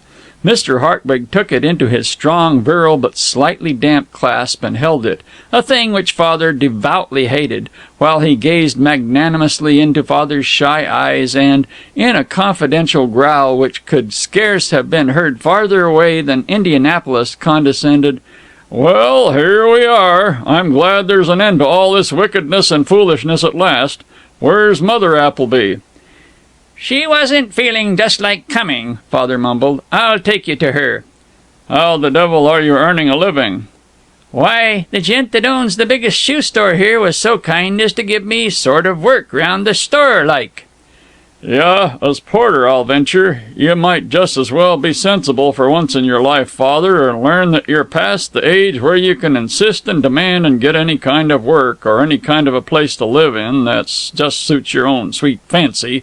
Business ain't charity, you know, and all these working people that think a business is run just to suit them. And that's why you ought to have been more appreciative of all Lulu did for you, and then running away and bringing her just about to the verge of nervous prostration worrying over you." They had left the station now and were passing along Maple Avenue, with its glory of trees and shining lawns, the new Presbyterian church, and the Carnegie Library. Mr. Hartwig of Saserkopee was getting far too much satisfaction out of his role as sage and counselor to notice Maple Avenue. He never had the chance to play that role when the wife of his bosom was about.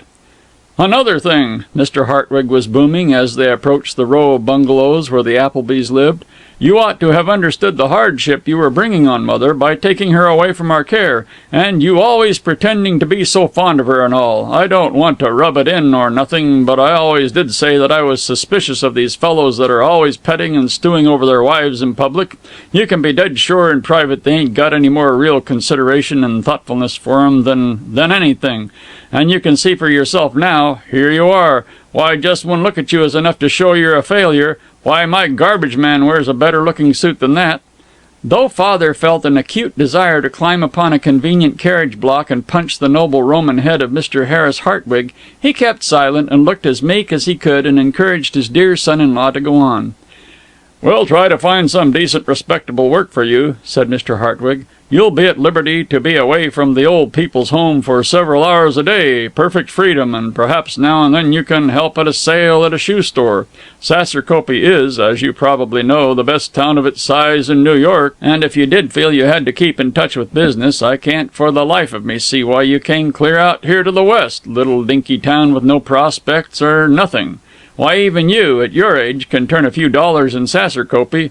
Course, with my influence there, I could throw things your way." Then bitterly, "Though, of course, I wouldn't expect any thanks."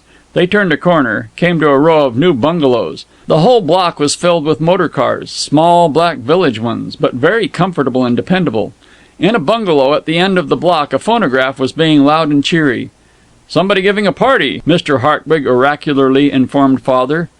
"Why, sure enough, so somebody is. Yes, it must be my boss. That's where I live. Boss lets us bunk in the dustbin." Father's voice was excited, slightly hysterical. Mr. Hartwig looked at him wonderingly. "What do you mean, in the dustbin?" he asked in a puzzled way. "I'll show you," said Father. In a low, poisonous voice, he added certain words which could not be made out, but which sounded curiously like, "You great big fat weevily ham."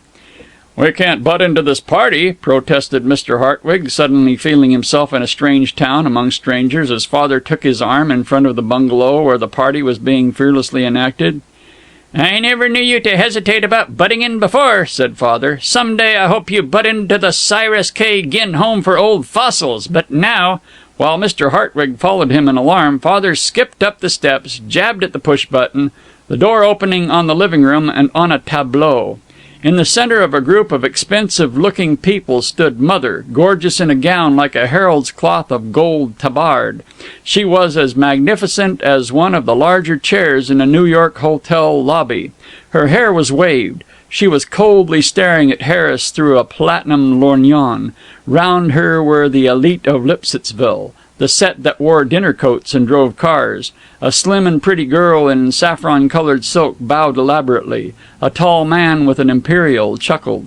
"Why, Harris, this is very, very pleasant. I had almost forgotten you were coming," Mother said languidly. Harris could not know that the distinguished pedestrian, actor, impresario, and capitalist Mr. Seth Appleby had spent 2 hours and 17 minutes in training the unwilling Mother to deliver this speech. If Mother stumbled somewhat as she went on, that merely enhanced her manner of delicate languor. "So pleasant to see you. Just a few of our friends dropped in for a little informal gathering. Would you like to wash up and join us? Seth, dear, will you ring for Lena and have her take dear Harris's bag to his room? Did you bring your evening clothes, Harris?" One time in his life, Harris had rented evening clothes, but otherwise, they didn't give Harris a chance to ask for explanations. When, still in his dusty, bulbous gray sack suit, he hesitated out of his pleasant room, he found that Father had changed to dinner coat and a stock, which he was old enough to wear with distinction. Harris was firmly introduced to Mr. Lyman Ford, sole owner and proprietor of the Lipsittsville Ozone.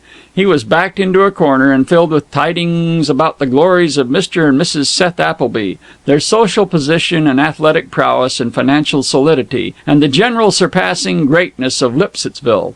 In fact, Mr. Ford overdid it a little, and Mr. Hartwig began to look suspicious, like a man about to sneeze, or one who fears that you are going to try to borrow money from him.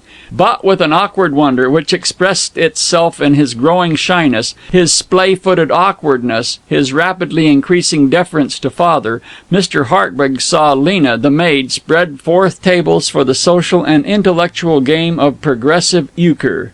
Saw father combat mightily with that king of euchre players, Squire Trowbridge. Saw the winners presented with expensive-looking prizes. And there were refreshments. The Lipsittsville Ozone would, in next Thursday's issue, be able to say, "Dainty refreshments, consisting of angels' food, ice cream, coffee, macaroons, and several kinds of pleasing sandwiches, were served."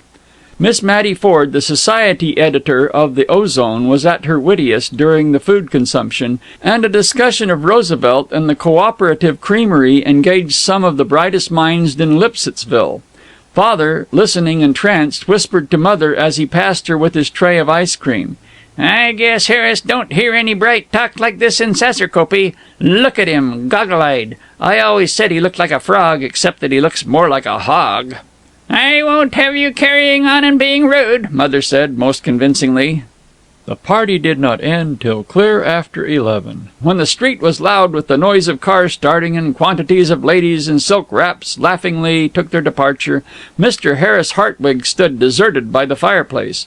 When the door had closed on the last of the revelers, Father returned, glanced once at him, coldly stopped to pick up a chair which had been upset, then stalked up to Harris and faced him, boring him with an accusing glance. "Well," said Harris uneasily, "you sure got... Say, I certainly got to hand it to you, Father Appleby." Like a big, blubbery, smear-faced schoolboy, he complained, "Gee, I don't think it's fair making a goat of me this way when I came to do you a service and take you home and all."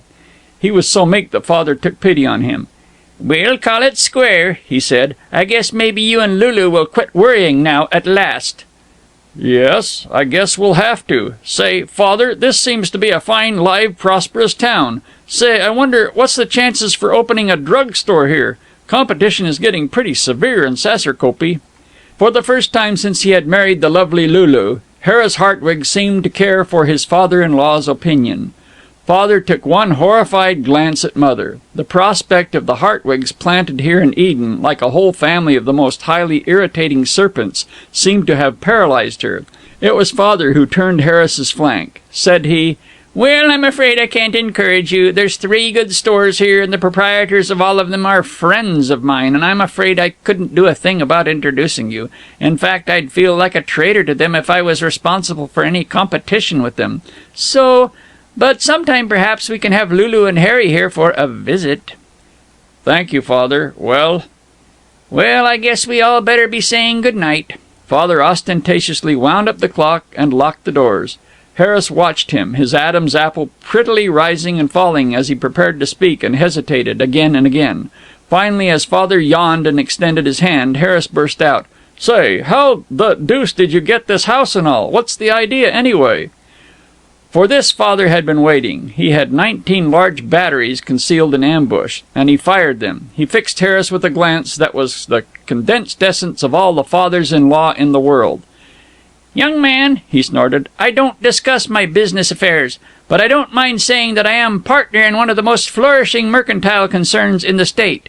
I knew that Lulu and you would never believe that the poor old folks could actually run their own business unless you came and saw for yourself. I stand ready to refund the railroad fare you spent in coming here. Now, are you satisfied?" Why, yes." "Well, then, I guess we'll say good night." "Good night," said Harris, forlornly. It was a proof of their complete recovery from Harris Hartwigism that, while they were undressing, the Applebys discussed Mr. Hartwig only for a moment, and that Father volunteered, "I actually do hope that Lulu and Harry will come to pay us a visit now. Maybe we can impress her too. I hope so. I really would like a chance to love our daughter a little. Don't seem natural we should always have to be scared of her. Well, let's forget the Hartwigs. They'll come around now. Catch them not knowing where their bread is buttered. Why, think maybe Lulu will let me kiss her some day without criticizing my necktie while I'm doing it? The innocents, the conquering babes in the wood, put out all the lights except the bedside lamp on the table between their twin beds. These aristocratic beds were close enough together so that they could lie with their outstretched hands clasped. They had left the door into the living room open, and the low lights from the coals in the fireplace made a path across the polished floor and the new rugs, a vista of spaciousness and content. "It's our first real home," murmured Father. "My old honey, we've come home. We'll have the Tubbses here from the Cape come Christmas time. Yes, and Crook McCusick, if we ever hear from him, and we'll play cribbage. I bet I can beat Joe Tubbs 4 games out of 5. Say, look here, young woman, don't you go to sleep yet. I'm a hard-working man, and it's Doc Shergan's orders that I've got to be played with and hold your hand like this for 14 minutes every night before I go to sleep, my old honey." "How you do run on," said Mother, drowsily. End of Chapter 18. The End of The Innocents, A Story for Lovers by Sinclair Lewis.